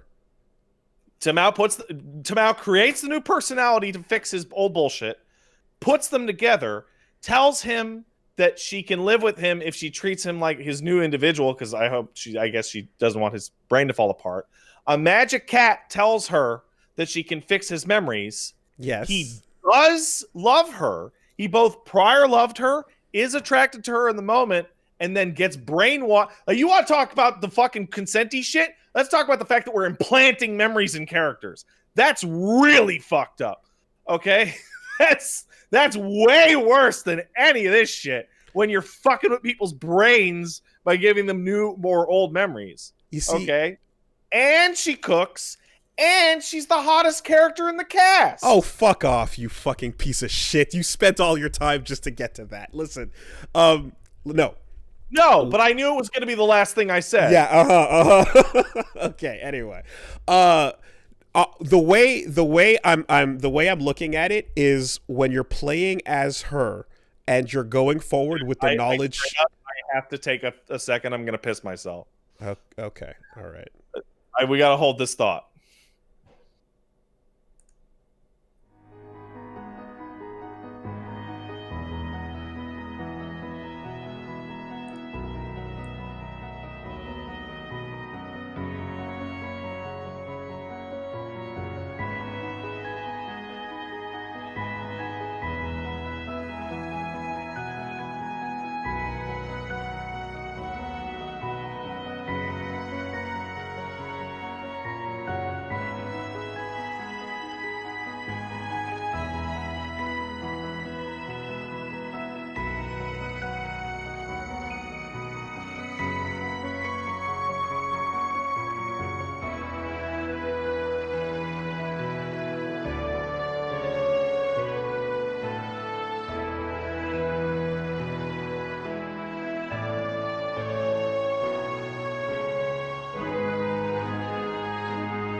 Okay.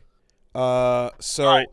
You're getting in the way of true love. all right. So first of all, we literally cannot sit on the point because we do have to fucking get moving forward to this. But here's what I'm saying: when I'm looking to look at the Megumi Akashiji situation with with the goalposts firmly planted where they are, the reasoning behind the way I feel about her actions is coming from the perspective of how she's acting with what she knows. So she's still a kid, first of all. So she's making 16-year-old decisions, but she is not aware of all of the final circumstances that will make these actions make sense. She is simply moving forward because Juro, right? And there is a point where it's like what you know of the situation is new personality, and what you know of the situation is not the other things you mentioned, but she has to push past what Juro's actually asking her to do to get at the inner Izumi, and that resistance reads uncomfortable to me. So, Juro is not, by the end of the story, Juro is not Juro Izumi. He is still Juro Karabe. That is a synthesis personality. I think his final speech is like, "I'm not that guy anymore." I think he literally says those words. Yeah, it's one of the first speeches, actually, because the order is weird, and it's in like the second battle where Megumi meets him on the field, and somebody calls him Juro Izumi. He goes, "No, I'm not Juro Izumi. I'm Juro Karabe." And Juro Karabe, the character, is the one who's like, "Hey, Megumi, I love you," and shit, yada yada. But like, her boy gets amnesia, right? Gets a new personality. The person who built that personality says, "Hey, you're good for him. Go live in my house." He's like, "Bitch, get out of here. You freak me out." No, she's like, "I live here. I've asked to be here," and also yes, exactly. No, you're retreading the points, and it's the same thing. But like I said, it's coming from the point of view of not having the command.com overview of the entire situation, just acting the way she is. I think that if she were not 16, if you were talking about someone who was much more older and later in their life and handled relationships, they would perhaps in this situation treat it like someone who was like, okay, I have to go at their pace. I still love them. They might not love me anymore. I have to go at their pace. And that, I think, would be a move where you're like, all right, I would like to be your friend and I'd like to help you come back to who you were. But I think you have to respect where and how this shapes up. If they end up never coming back to who they were, if it never works out, then you're still being forceful in a place that's not respectful of who they are at the moment. So you can hope for the best while still supporting them, trying to get it back to that situation. But you gotta pump the brakes a little bit to get there. And that's someone way older than 16 would make that decision. Talking about somebody running around shooting people at the whims of a cat. Exactly. but that's like, now that we're like, if you're hitting the brakes and saying stop, let's zoom in on this relationship. We're getting to this granular level. That's my call on it, right? Okay, Wooly, yes. This 16-year-old high school student who had her entire planet exploded in front of her and saved this person said she's 16. Why would she make that decision? Of course not. There's no way to expect that she would. She's young and like totally falling in love. They all are. In fact, I was going to talk about in a second, love at first sight, Iori. So it totally makes no sense to expect her to act that way. I'm saying that someone that did have more experience in life would perhaps approach that situation in that way. I'm just putting that out there. I guess, but that's not the character we're talking about. The character that we're talking about, we're looking at a person who will cook for her man every day, even though he says, "Get away from me, you're ugly." When you have someone who like has an accident and has amnesia, and then has to like recuperate their personality. Like, you don't fucking leave them like an asshole. You're a piece of shit. But you certainly do take it at their pace. And so I think that like that is kind of just tough because most people who lose their memories don't get fully formed new personalities. Yeah, like, yeah. That's a little more complex. But you get what I'm getting at, you know? Yeah. So when you look at what's happening across the street with whatchamacallit, with Shu, where he's just like, hey, gotta put on a fucking show for Yuki-chan. Okay, I have to, that's the only thing I want to talk about with Shu is that one line. That's the only thing I want to talk about. Okay. But because it's holy shit. It's people the are worst saying thing get Punch Mom on. Punch Mom agrees with me. We've had this discussion. You can see her. You can see her opinion when we get to the conclusion in the final episode. She joins for the last session. And what's her fucking face as the true love that they always are. Yeah, of course. Like this yes, gonna split every which way. Punch Mom and I both looked at that and both came, like, we're like, whoa, please respect the person more than that. Anyway, Shu. Here's the way that I see it in a legitimate, like not hyperbolizing way. Megami is a dumb 16-year-old and totally does not respect Juro's boundaries. You're right. She doesn't. She pushes super hard because her ex-boyfriend is literally right there, but it's a different person and it's a whole fucking thing. And also magic cats, right? What is established is that she is desperately in for real love with this person. It's not like a passing infatuation, because we get to see a time skip later that no, that was a real thing. Kill the witches. But also that this is a person who is so in love with her boyfriend that on the flimsiest justification will go out and shoot people without knowing what the gun even does. Yeah, that's not okay. Right? That's not okay.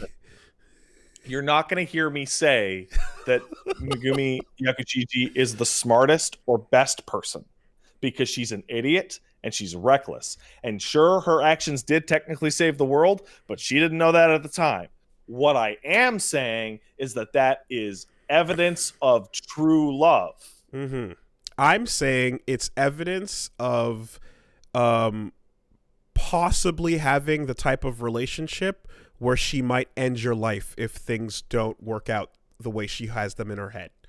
No, it's more likely that she'll end many other people's lives. Right? Like, there's a lot of psycho killers out there. I would not argue that a girl that kills the bully at my school because he's hassling me, that bitch loves me a lot. Yandere. Sure. She's a little calmer. She's meek, more like irresponsible. But there's inner Yandere to be unlocked. Yeah. So, so that level of just like, it doesn't matter the world, like all of it for him. Like, anyway, so that fucking, I put my hands up on that, and I wasn't the only one. And Reggie never even made any of those points. He was just like, but look at the food she cooked for him, and that was the end of his point. Sign of love. Literally, just make the food. Look how much work she put into it. Yeah, totally. All right, moving on. It's not like I know people who have cooked meals for people and then went and abused the fuck out of them immediately after cooking those meals. Of course that happens, Wooly, but she doesn't do that, does she? Certainly not the hill to die on being food. But anyway. That comparison only works if then she goes and abuses Juro. She doesn't. No, I'm just saying everything on the line on the opposite end, but this dinner though. And you're like, all right, Reggie. A puzzle. not the whole thing. To Reggie, it was the whole thing. I don't know. But moving yes, on to but it does come down to like you said that respecting of Juro Kurabe in that moment based on what she knows and like the willingness to Shu like if Tamao didn't exist, I'd be more on your team. But she does like get explicit permission from like the Guardian and stuff like universe, that. The universe, the people that know more about the situation want to facilitate that. The universe conspired for their true love because it was fate. You know what's not fate? Better put a show on for Yuki-chan. That is the cringiest line read they should have done another take. They should have done another fucking take. It's so bad. It changes how I feel about the character. I like Shu Amaguchi. I like his casual, laissez-faire attitude. I like the fact that his shoes and shirt are untucked. I like his hair and his very smooth talking ways. I overall respect, especially when I saw him respond to being what he thought was asked out by someone else on the roof. And he goes to Megumi, "Oh, hey, sorry. I didn't think you felt that way. Not to lead you on or anything." Sorry. And he lets her down in a very nice, reasonable manner. Shu Amaguchi Absolutely. is chill. He does not understand the concept of not interested, but there is an archetype of character from yesteryear that is like that knows that, hey, the way to get grandma is, well, he wore me down. 10 times. 100 he wore times. me down. And eventually I gave in, and, well, you learn to love. You learn to love. You get married first, and then you learn to fall in love. And I'm just like, dude, she actively tells you stop. She doesn't just say no. She says no a couple times, and around the fourth time, she says, stop it. And he doesn't stop it. I have nothing else. And I like him. But fuck, dude. Come on. All right. I'm noticing a trend with this Japanese video game that deals with romance. Hey, guess what? Are you noticing a trend? Hey, guess what? Yeah. They get together in the end, so it all works out great. So you know what I think that my favorite part is that like that one is not true love because Shu comes out so fucked up that relationship seems like shit. Like the little snippet that you get on hitting on Ryoko. It looks like garbage. And on top of that, the weird through line of like the way their past lives went with this one, like Yuki's like only defining character trait in 2188 is that she's divorced. Sure. We don't. So like, it looks like they're going towards like, oh, they're gonna get divorced for sure. We don't know anything about like Goto and Ryoko's dating, but they had a weird relationship that then ended. It also, and it's not even like for sure if anything happens there. It got me to realize that high school Japan stories never have people with exes. People don't tend to break up. They either fall in love and that's the plot, credits roll, or they don't. Or they fucking die. Or they don't and then die, exactly. But no one ever has a relationship that ends. And I'm like, in my high school, tons of relationships ended all the time. Well, Shinonome and Ida definitely had at least 2 relationships that ended. Yeah, well, so there's your next unhealthy for obvious reasons. That was actually written to be unhealthy on purpose. There's no dissent between us and the author. Certainly not. But in the modern version of it, where his response is, "Child, get away from me." Not because child, but because wrong child. And then he's like, "No, let me smell your dick. My pills. Are my pills in your dick? Let me smell them." Oh. It's not child get away from me. It's the wrong one, you know? Wrong child. Well, he is Um, supposed to be good, though, right? Yeah, right. And I think that's all of them. It is all. Yeah, there you go. Natsuno and Yura have a wholesome thing, They but at do. the same time, that one feels like extra like faded. Because it was one-sided until the end, you know? Yeah. She was just, Natsuno's just a bubbly girl, and Miura's Yeah. like in her shine and trying to, you know, do his best. We forgot one. We straight up forgot A and Iori. Oh, fucking hell. I did mention it earlier. You know why we forgot it? Because he's We hot. forgot it because that story is I'm a hot man. Oh man, that guy's hot. Are you cool? I'm pretty sure I just murdered some people. I'm actually not cool at all. I'm the furthest thing from cool. There are 10 people left, and one of them is an assassin by trade. I'm just a murderer.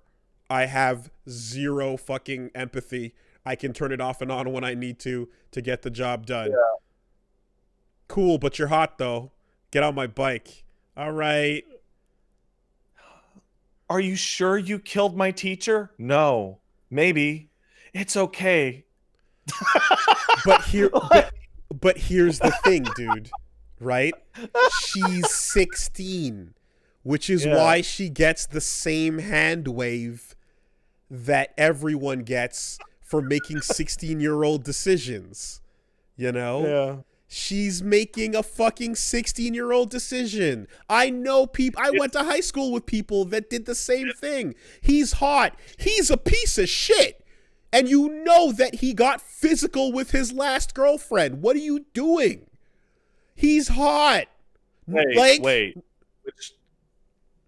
No. Real people. Real people. Oh, okay. You kind of spiraled there a little.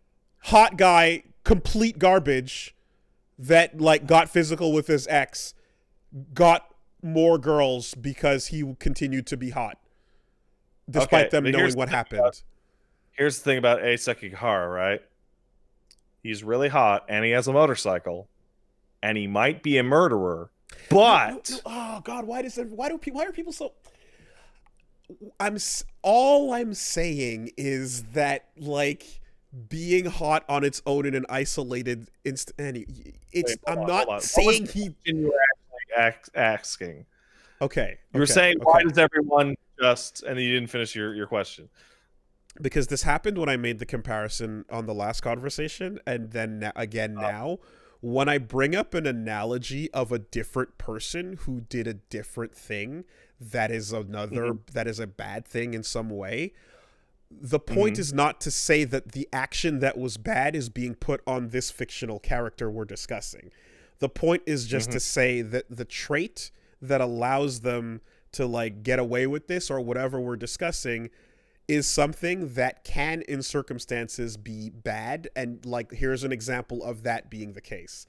So love at first sight with no substance to it is something that often doesn't necessarily work out. We don't know, but trusting just the person being hot as the only metric is a bad idea. That's not much to go on, right?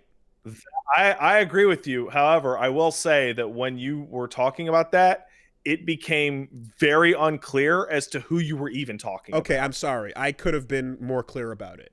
That's not the way I talk and think and try to get these things out as I'm saying them might not be clear. I'll try to be more specific about any time I do that in the future. But literally, I'm just saying, like, I'm not saying, like, therefore A Sekigahara beat his ex. I'm saying that, like, the shallowness is not good. Yeah. That's it. Like, it's hilarious because like A loses his memory, and him losing his memory gives you gives Fuyusaka the fucking benefit of the doubt to maybe he's a good guy because he's hot. Morally gray, right? Like, no, it is the actual fucking joke we've been making for like a year now. He's hot. Did he kill my teacher? Yeah. It turns out no, actually. But you know, yada yada, but he's hot and he seems good.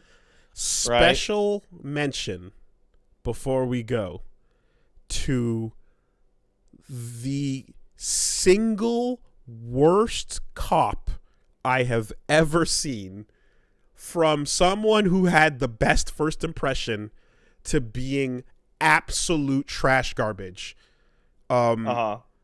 Actually, the cop in Yakuza 0 is not much better. He's pretty fucking garbage too. But Mr. Stop and Search? Onishi the Ogre is such a fucking scumbag. When you see him and you see the way he looks and the gray, and you go, oh man, look at this guy. He's been on the job forever. He's such a cool old guy. He's probably got a picture of his wife and kids in the wallet. And you know that he's out here on the beat because everybody knows him, and he probably is just a stand-up fucking pillar of his community. Maybe. I don't know. And then he shows up a couple times to harass the truants, as it were, of the story. And then the one time before the previous loop he's called into action, he shows up as fucking the bully crew are trying to corner Iori and the girls and fucking jump them, and he just lets it go. He's like, hey you, what's going on over here? And then lets them fucking on about their business. And you're like, bitch, did you just not stop an assault in progress? I'm gonna raise my hand here. One, you're criticizing a 60-year-old Japanese man working as a police officer in 1985. You're not going to run into the morals that we want. Two, yeah, he's like an asshole. Yeah, he's an asshole. Three, I don't really know why you're complaining so much, because the person you're complaining about isn't a real person. That's not going to work in the conversation. That's not going to work. If we're just going to say in the end they weren't real, then let's just tap out of every discussion of anyone, including Miwako, which is fucking crazy because Miwako is wholesome and needs to be protected. I'm not going to say in the end they aren't real. I'm going to say in the end the people that aren't real. And I'm going to say, not real people. Pun intended, that's a cop-out. Fuck you. That's a bullshit answer. They're not real. We don't need to. Fuck off. They did things in the story. We're talking about them. Onishi, yeah, but like, who are you angry at? The fucking computer? The character in the fictional video game 13 Sentinels Aegis Rim of Onishi the Ogre let the fucking dudes go, and all I can think of is off camera they went to go assault some other NPC girl.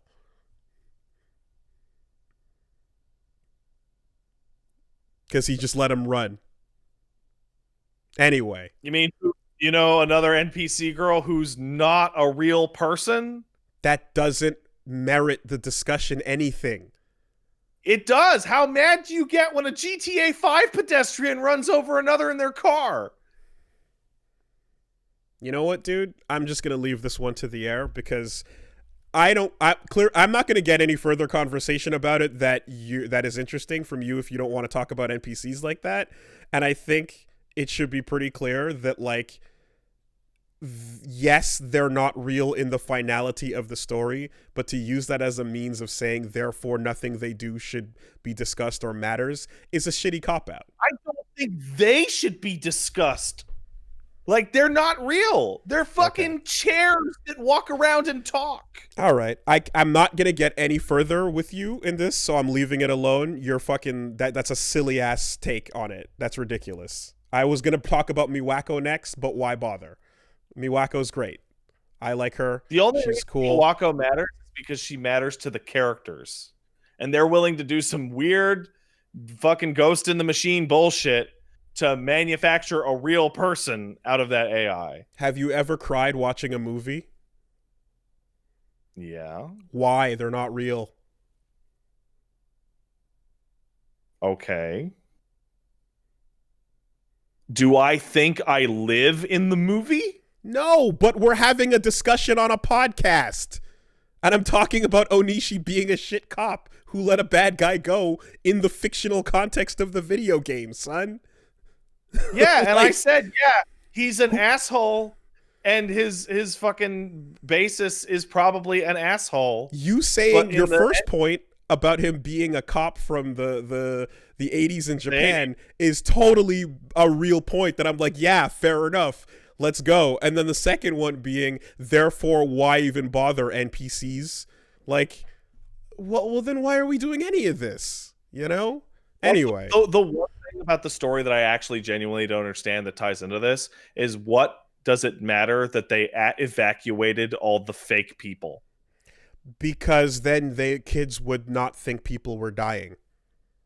Which at the time I remember being really concerned by, because it was like, oh yeah, now that we look and we see the way Mori 88, Baby Mora, is acting, she goes, this is so stupid. Ugh, anyway, attention all Sentinel pilots, I've evacuated the city. And she's like thinking, this is dumb because I should just be able to loop, and this deal with Goto is dumb. But Goto makes the most compelling fucking argument to her and ultimately says, you'll win anyway, just let us prove our point. So she goes, fine, and then she does that, and then that effectively makes them think that there's not casualties while they're defending and fighting for their lives. On that note, holy shit, Goto is such a badass. I can't believe how fucking cool he is. He is the type of character that you should hate because your favorite character. He's not my favorite at all. Oh. He's not even in my top 3. Oh, okay. The way you talk about him seems like you like him a lot more than the rest. Don't put words in my mouth. But he is super cool when you play his story, because you expect him to be I'm tucking my glasses up at you kind of person, and I'm gonna be like the typical like holier than thou, talking down to how stupid everyone is kind of guy. But then it turns out that like he actually has a full understanding of like, okay, no, I want to make a bargain with you. I know that you killed Morimura. I know that you did these things. My whole thing is cornering you, and then going at the end of the day, so what? Are you going to let me walk away? What are we doing here? And his whole thing is just like, no, let us prove a point. I'll let you win anyway. If we fail, do what you got to do. But let us fight, you know? I was so fucking like, man, you sold me, dude. He was great. I didn't expect this storyline to be arguing with like a 6-year-old for the whole thing. Like, that was the most interesting argument. I will say, you did have like a value add to Goto that I didn't have, in that you had mini Goto with an actual fucking for real ass notebook sitting next to you. Like, Reggie with the notes. Yeah, like he did have the notes on it. And he does say the line, these world-changing revelations don't faze me anymore. And I was like, man, that's talking right through the fourth wall, you know? So Goto, in the end, I'm like really impressed by that character as someone who didn't turn out to be what the first impression of the archetype trope would have been, you know? There was one thing I was holding on to in my brain. I think it's gone. Oh, yes, I remember. You know what's unfair? The fact that people from 1945 who don't really know what's going on, and literally, I think at one point, Hijiyama's on his knees almost crying, going, please, can someone tell me what's happening? I don't get it. Have to get out of their pods alongside people from 2100, and they both have to lead society forward together. The people from the 40s are not prepared for any of this shit, and they have 2 years to get adjusted before they have to lead humanity. That sucks. Luckily Miura's smart. Luckily. Hijiyama is gonna suffer, and it sucks. Yeah. Hijiyama has gonna have a real rough acclimation process. You know, Miura took a while to get used to the swing of things too, though. He's smart, but it was rough, you know? Like, the fact that people from earlier dates are getting out and now have to get accustomed to the world in 2 years that's so unfair, man. And I know why it happened, but the world they live in, like actually live in, is so far beyond and weird and alien compared to all of their time periods. Yeah, that it's like the adjustment from the most modern person to the world is a much bigger jump than the jump between the time periods, because it's exponential in real life, right? So if you think about it, like the idea of a nanomachine to someone from the 2100s is like, oh yeah, those things, whereas to someone from like 85, it's like, oh, those things from sci-fi movies, that's crazy, wow. To 45, it's like somebody just made a really good point. What are you talking about? People in the 2100s are used to like future shit, but like we don't know how fucking ghetto their farming and living situation is. Yeah, it could be Looper. It could be horrible, but also futuristic. But I just mean mental preparedness for the world you're about to get is like the technology is advanced to 2188. That's what this world is going to be, and we now have to lead them, and it is unfair to those who came from too far back in the past. It just sucks because those nanomachines are still there and they're still capable of making babies, you know? Now, to be fair, the clones of the people in the 40s and 80s, by that metric, did decide to send their clones to those periods. They chose those periods on purpose. And thankfully, Tamao explains in that thing that they had enough genetic data to create a diverse system of people, flora and fauna, because if it was just those kids making babies over and over, we would run into the fucking Noah incest problem real quick. Yeah. Also, they'd all be Japanese. Yeah. Well, for a while anyway. The final scene. It's infinite. It's perfect. All your fan fictions are canon. This is happening forever. That's not how I interpreted it. I interpreted it as it's initially like dire, that this disaster is propagating like everywhere, right? Like that's horrific. But at the same time, it's very hopeful that even if the people that we spent time on fuck up and destroy themselves, they're still like hundreds, if not thousands, if not millions of possibilities for a real success. But the horror of that same story is the guaranteed successes that like might literally encounter each other as parallel realities if they develop in the same way. And cool. And humanity as the virus expanding through the galaxy. It's a literal brat overflow. Yeah, that's cool. I like it. It is an overflow of brats expanding infinitely as they replicate into everything. But only the really cool batches get out of the pod. Yes, but some of those batches will get out billions of years before others.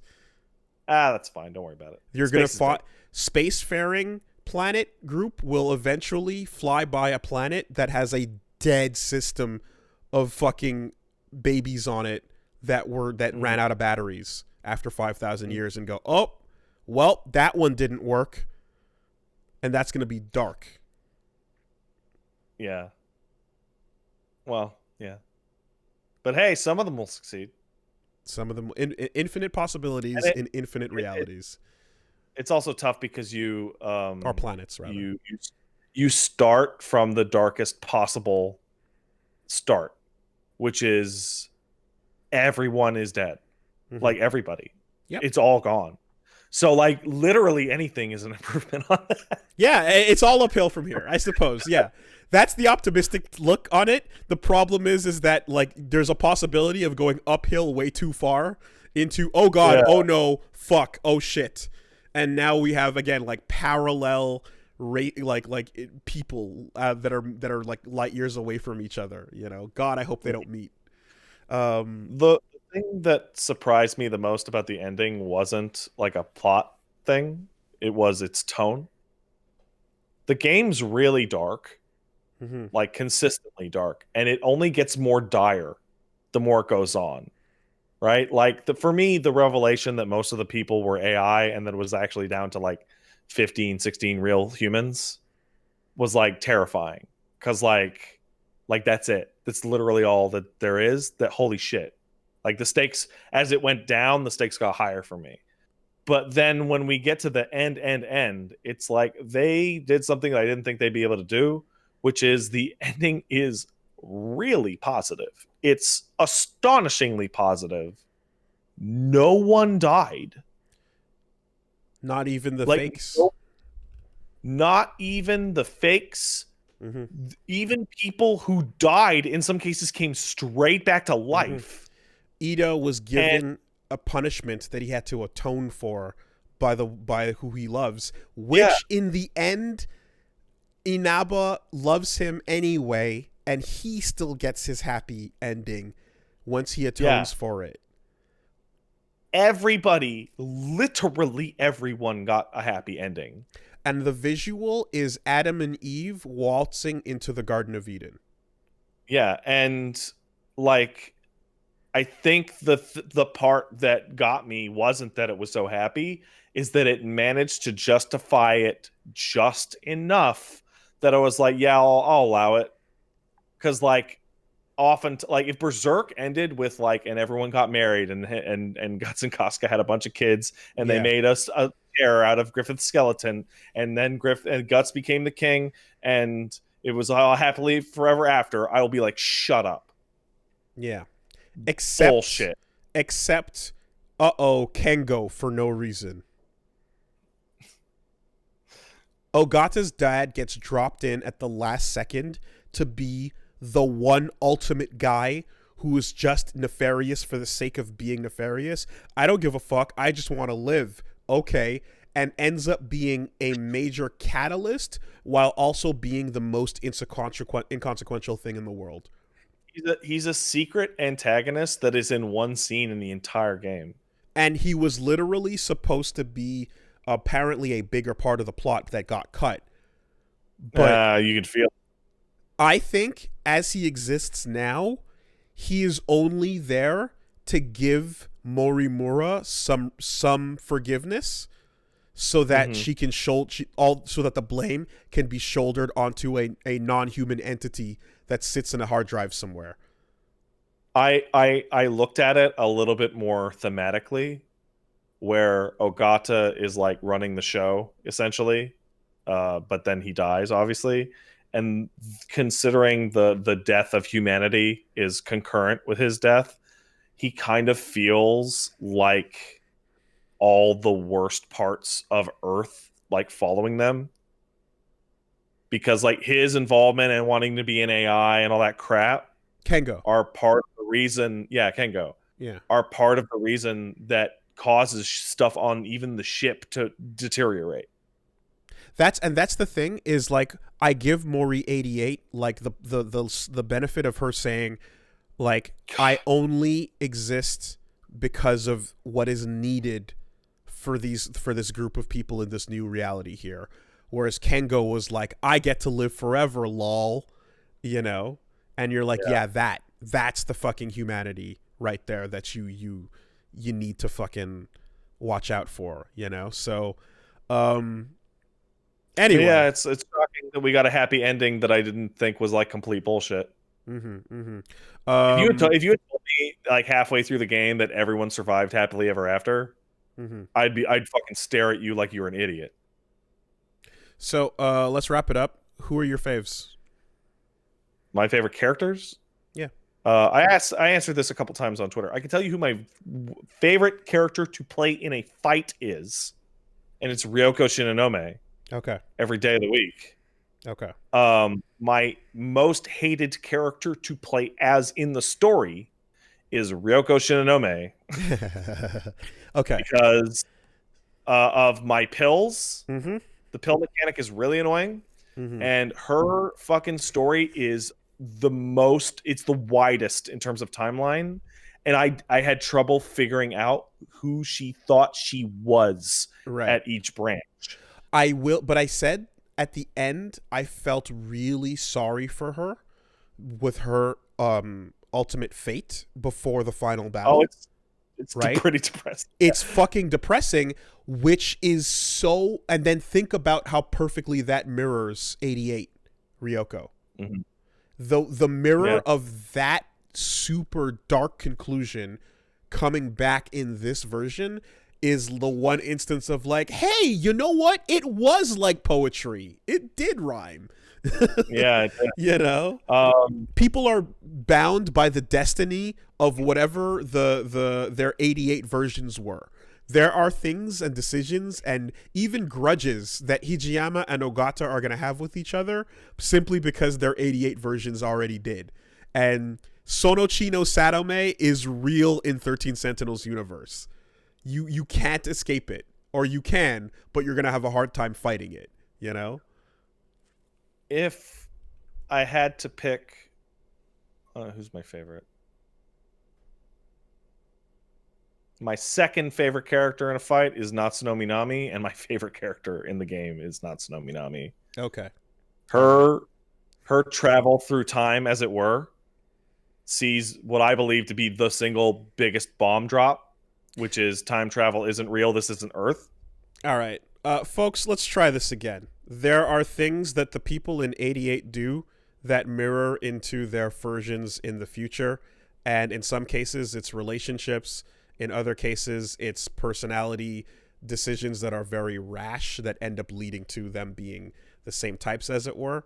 But those connections were deliberately drawn as to like why, for example, Megumi would be so obsessed with Juro. It's because he literally saved her life as a child in this version, and it doesn't necessarily have to carry forward with that strength, but it was done so intentionally. So there are things in the story that deliberately echo forward.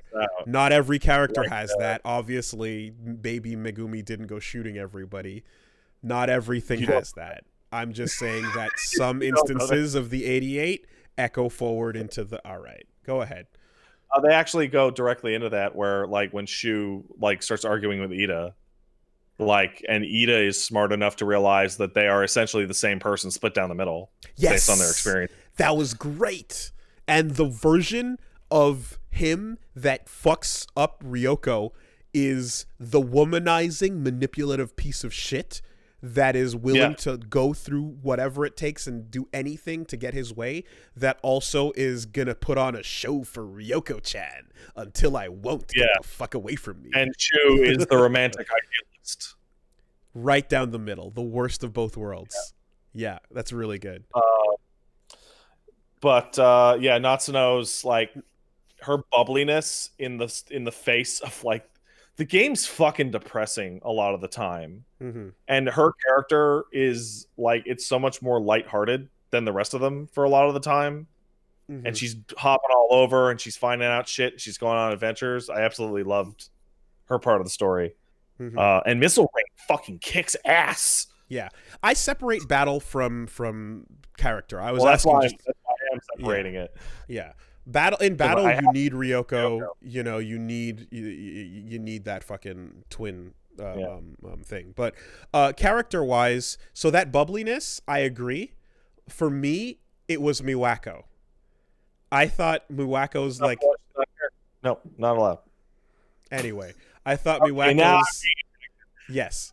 And her, and the fact that she's also boy crazy was just like, holy fuck, girl, chill. But it was fun. I like the facets of her that are like, you know, cutesy and just nervous and, you know, just a nice wholesome girl, but also just like super boy crazy, you know. Boy crazy. Huh? She's ridiculously boy crazy. Yeah, it's absurd. So 16, you know, like there's the bit in, oh god, whose story is it? It's Ryoko's, where you're like, I gotta get away from Goto. Yes, hey, call in Ryoko. interference. Goto's over here. You can smell his dick. I can run away. She jumps in like a striker and just keeps him occupied. For me, Ogata, Nenji is just a stand-up dude. I like a lot of what he I like the way he approaches problems. I like the fact that like he's like, look, man, I'm a brawler, right? I'm kind of an idiot, but I'm emotionally intelligent. You know? Like, he is just a character that I really liked that ended up, like... I mean, at first, you see the pompadour and you go, ha ha, you make your fucking Josuke joke or whatever. But throwing that in the garbage, like, he's someone that's really emotionally intelligent. And I remember, like, the way he talks to Tomi... Very similar archetype. That joke is on point. But then you see the way he talks to Tomi in the Groundhog's Day, right? The final version of it where he's just like, hey, I know what's up and I'm sorry that this is going to, I'm sorry that I've got to leave you for a second, but I care a lot about you. Do you trust me? I've got to go over there and take care of something. And she just kind of goes, oh, yeah, sure. You know? And it's like, yes, that's it, man. You know? And then later when you're having your final moment where he's like to the final battle, and he like just has that like very not shy, open moment of like, yo, I love you. I'm doing this to protect you. With the whole thing. He says it with his chest, you know? And I'm like, that guy rules. Like, I fucking love the fact that like he's treading enough water to keep up with what's happening plot-wise, but mostly like it's his emotional intelligence that like catapults him forward. And then he's like, I'm gonna try to say a cool line here, and everyone's like, you fucking nerd, shut up. He's like, oh, terrible. Well, okay, you know. Yeah, so he was my boy. And then in the fighting as well, I ended up just beefing him to the infinite. Limiters off. Oh, now I'm really mad. You know, I don't give a shit about my limits. Like, that was great. He was super fucking useful on the battlefield. Yuki, I think the funniest thing is that your favorite relationship, the only one we didn't actually talk about fucking Tomi and Enji at all. Oh, okay. Like, I talked about them a lot in my playthrough, so it just it's fine. It's just like they hate each other's guts, and the only reason they got together is because they were forced to by fate. Like you're like the only relationship. The only relationship you didn't complain about. Oh my god, they are all over each other. They are your classic antagonistic couple that teases each other, but has a solid thing underneath that I felt was pretty good. I have experience with this type, but and it's the fact the fact that they had the teasing and the counter teasing. And the like, oh, someone cares about me. Shut up. Go fall in a ditch. Like, you know, like that type of thing was legitimately fun to see. I love it. You love to see it. But the only reason they worked through that is because they were forced into a life or death situation. Like, if they had to just, like, hang out, they would have just been like, whatever, bitch, you're ugly and your pigtails smell like fart. Except that, like... She says, even in the loop before, that she likes the tough guy type, which is why Shu becomes Shu, you know? Like, Ida starts trying to basically turn himself into the bad boy, but the actual truth of what she likes is Ogata. So, like, you know, that part was in there already. And, dare I say, while we're throwing out these... you know, meaningless fucking points. As far as fast forwarding to the future version goes, Ogata wins, in my opinion, because Tomi plus time is still blonde. Choice. Ogata wins that one. That was fucking great. You get that pop off every time you see the older version of characters. I loved it. It was really great. Juro in particular was like, yo, look at that action hero main character, you know? But when they showed you Tomi late future Tomi, I was like, wow, okay, she's fucking striking. So good on Ogata, good dude. Anyway, yeah, that's the character I liked. Yuki was very cool Pointed as out, well. people point out that Josuke's voice actor actually does straight up voice Ogata. Oh my god, I didn't even fucking catch that. And the one That's of the magical hilarious. girl from Madoka with the gun is the one Yeah. who voices Megami. These dub Okay. choices were on purpose. Um, These were absolutely on purpose. Yuki, we didn't really talk much about, but I like Yuki as well. She's a cool Skeban type, tough girl. So she, just on the archetype of being the tough girl with the Slav squat, like she checks a lot of cool girl boxes that I find pretty dope. The game yet? Because What? the last time I should go ask Laura Post if she beat the game yet. The last time I talked to her, she had recorded all of Yuki's lines, and I'm like, "Do you know what's happening in this game?" She's like, "Not even a little." Yeah, Because she So- think about that. Now that we've beaten the whole game, she only knows Yuki's lines. she's Ryuko from Kill la Kill. Oh, is that she? Fucking Yeah, again perfectly lines up. Yeah. Yeah. So I liked her a lot.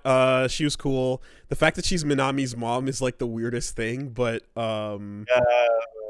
it ends up playing out in this interesting like fucking kind of weird way of like, yeah, whatever. You can't control what your clone is gonna become, But I liked her. I in the end I like that you have to ditch Tamao, like who's like immediately sus following you around. If I had to pick like the top three, it would be Natsuno, definitely. It would have been Megumi, because I think I can identify with her story, not what she does, but like the desire. I'm gonna help my loved one, but it goes off the rails so fast. It's hilarious. Like it's the story I least expected to be having in 13 Sentinels, which is the cat is telling me to shoot witches with a gun. Like it's wild. And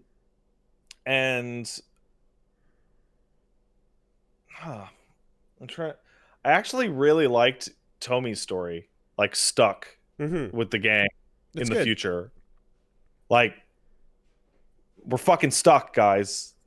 Like, we're fucking shit. And also, like, this is what the dead world would look like, right? If we saved the world and got stuck here, it would be this. This is our survival forever. Tomi's was good.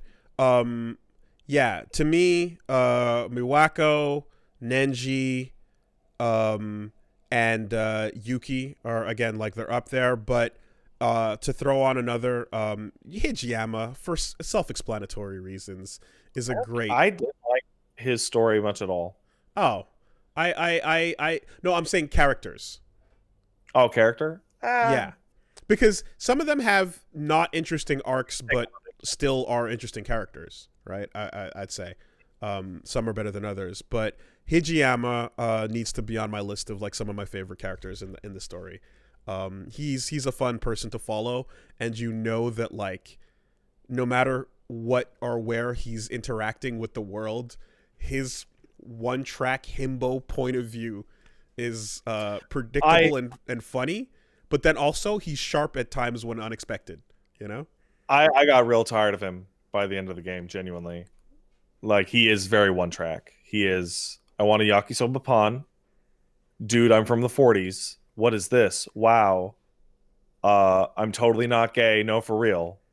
Nah, and I dug it. And I don't know what is going on. Stupid sexy right? Okino. Like, yeah. Like, every time I played as Hijiyama, I was like annoyed that I wasn't playing as Okino. I really wish we could have. Yes, I agree.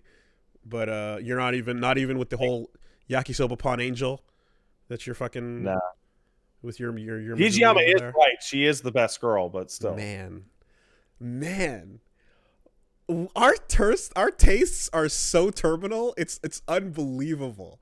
Like, you are guaranteed to love the girl I hate the most in like every time. Oh God, Every it's time. so polar Every opposite, dude.